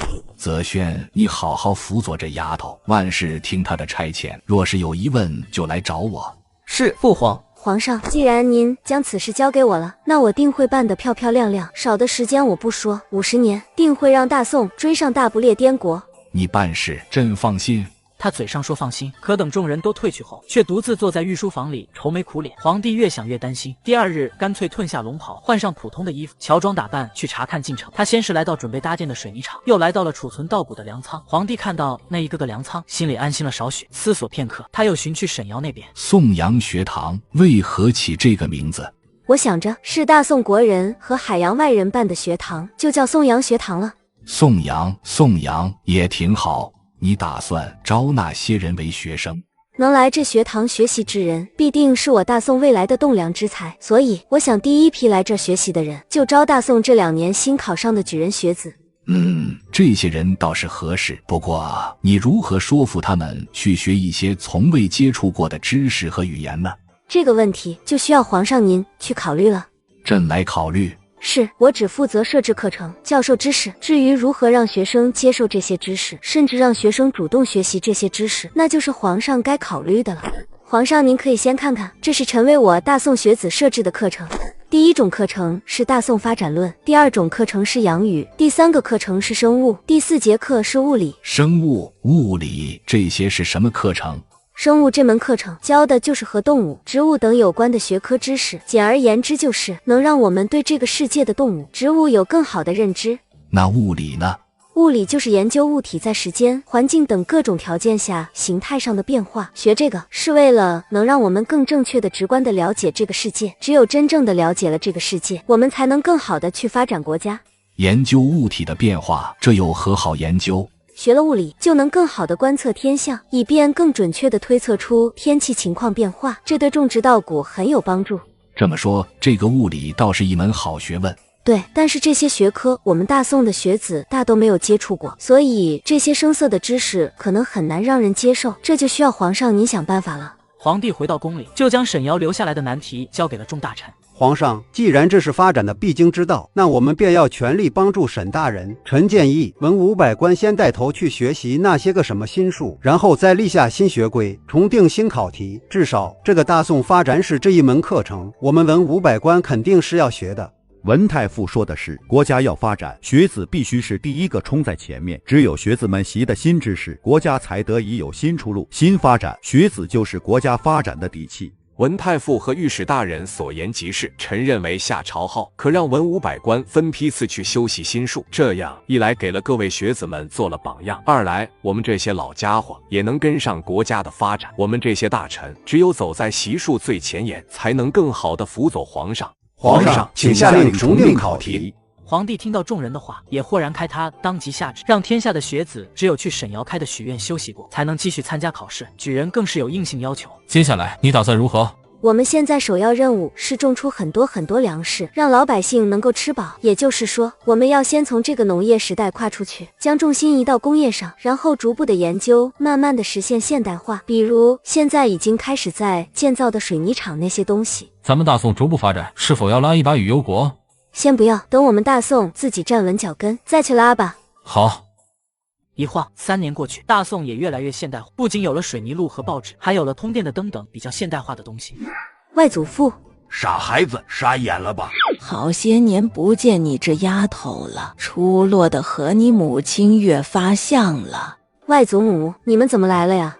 你外祖父已经告假，我们便打算过来住一段时间。你舅舅他们随后就到。舅舅也要来，是发生了什么大事吗？的确是发生了大事。他说着，示意沈瑶向后看。沈瑶疑惑地往后看了一眼，发现后面的空地上，慕寒捧着一束鲜花站在那里。瑶儿，我看大不列颠国人想要和一个女子成婚，都是这般做的，所以……慕寒，谢谢，我很喜欢。瑶儿，嫁给我可好？好，嫁给你。老头，瞧瞧人家这慕寒办的事，成婚前还有这求婚这一道坎呢。当初你娶我，可什么都没有。不过是一些鲜花而已，你若是喜欢，我亲手给你种。冷不冷？冷的话我给你呼呼。不冷，很热。热？难道是发烧了？冷风，今日你轮值守夜。他说完，抱着夏月大阔步离开。夏月羞红了脸，只能将头埋进怀里。哼，整日腻歪在一起有什么意思？冬雪，今晚我们又是一起值夜哎，你想吃什么？一会我准备一些当宵夜。今夜不吃了，你不用给我做了。我呢也不是给你做的，我是给我自己的做的，你那份只是顺带而已。来来，尝尝我今夜煲的汤，可好喝了。冬雪接过一看，是自己经常喝的红枣炖鸡汤。这个汤他特地问过自家小姐，是有驱寒之效，能调节姑娘家的身子。想到冷风的用意，冬雪眼神温柔下来。冷风，多谢你，这个汤是补血养神的吧？难为你一直熬给我喝。你别多心，这不是特意为你熬的，是我自己虚我才熬的，你只不过是顺便罢了。是吗？可是你的手滚烫无比，不像是要补血的样子。冬雪的声音悠悠的，她轻轻地摩挲了一下冷风的手臂。我是，但是这不代表我就不能喝补血的汤啊。大夫说了，我体虚的很。哦，是吗？我怎么听冷雨说你时常流鼻血，莫不过是补血补多了？冷雨说的话能信吗？你别听他胡说，他纯就是乱说想坑我。是吗？我还以为这汤是你特地为我熬的呢。冷风，以后不用给我送汤了。不行，是这汤是特地为你熬的，我只是想给你补身子而已，因为你身子太单薄太清瘦，我看着很难受。我没有别的意思，我只是想要对你好而已，我也不要求你什么，我只是把你当成妹妹而已。只是把我当妹妹？冷风很想说不是，但是怕自己的心意被冬雪知道，他会直接拒绝自己，点了点头。你说你只是把我当成妹妹？是你就把我当成哥哥一样。我允许你自称我哥哥了吗？冬雪，你知道吗？我等这一刻等了好久。我数次问你为何总是明里暗里在照顾我，你都含糊的表示只是顺便。就比如这锅鸡汤，我已经喝了3年了，可问你，你还是说只是顺便让我喝的，你让我如何？对不起，我只是怕被你知道我的心意，你以后不跟我一起值夜了。别挨着我。不，我就要挨着，两个人单独都很冷，一起挨着就很暖和了。你做什么？没做什么，给你取暖。我不冷。不，你冷。冬雪，你身上好暖好软好香。别乱说话。不，我就要说你就是很暖很软，我想一直这么抱着你。乖，你小声点，别让别人听到了。好，我小声点，你给我亲一口。好了，职业呢？正经些。安慰都在四处呢，我们只是统领，不用亲自盯的。两人的嘀咕声在寂静的夜里格外的清晰。沈瑶出来听到是两人的声音，笑着摇了摇头。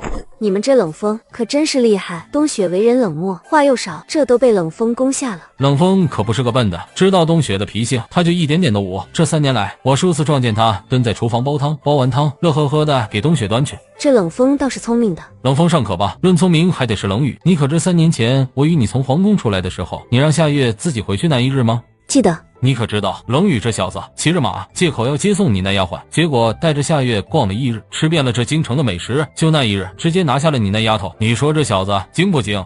冷雨和冷风真是一个比一个聪明，不过再聪明也没有我聪明。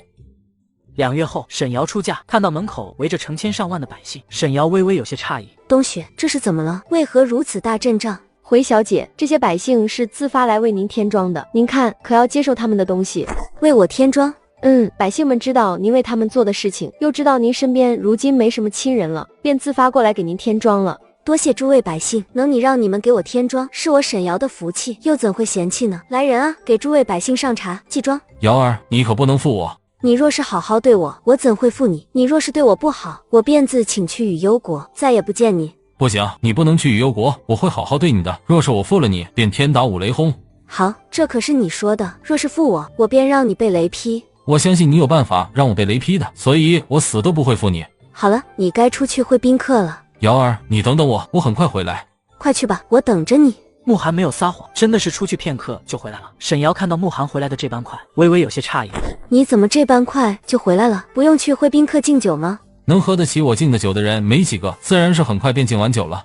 小姐，昨夜你累坏了吧？你这妮子说话越发露骨了。嘿嘿，奴婢只是心疼小姐。听说昨夜王爷换了好几次水呢。再调侃小姐我明日就把你嫁出去，看你那个冷雨叫几次水。小姐，我跟冷雨侍卫不是那种关系。哦，不是那种关系，那是哪种关系？哎呀，小姐您就别拿我说笑了。我还没拿你说笑，你倒是拿我说笑起来了。小姐，夏月再也不敢了，您饶了夏月这一次吧，夏月以后再也不乱说话了。行了，说到正事，你确实年纪也不小了，让冷雨尽快找人过来提亲吧。小姐，奴婢还想再陪您几年。成了亲一样能陪着。冷雨也是在王府当差的，你们刚好能一同作伴来回家。沈瑶说干就干，当即就让人去打探冷雨的口信。他让人放出消息，说要给2位贴身侍女找寻夫婿。王妃，听闻您在给自己的丫鬟招婿，我便过来了。我心属夏月姑娘，还请王妃成全。若是真想娶那丫头，就拿出诚意来。冷雨多谢王妃提点，我这就下去准备。你来又是为何呀？王妃，我想迎娶冬雪，还请王妃成全。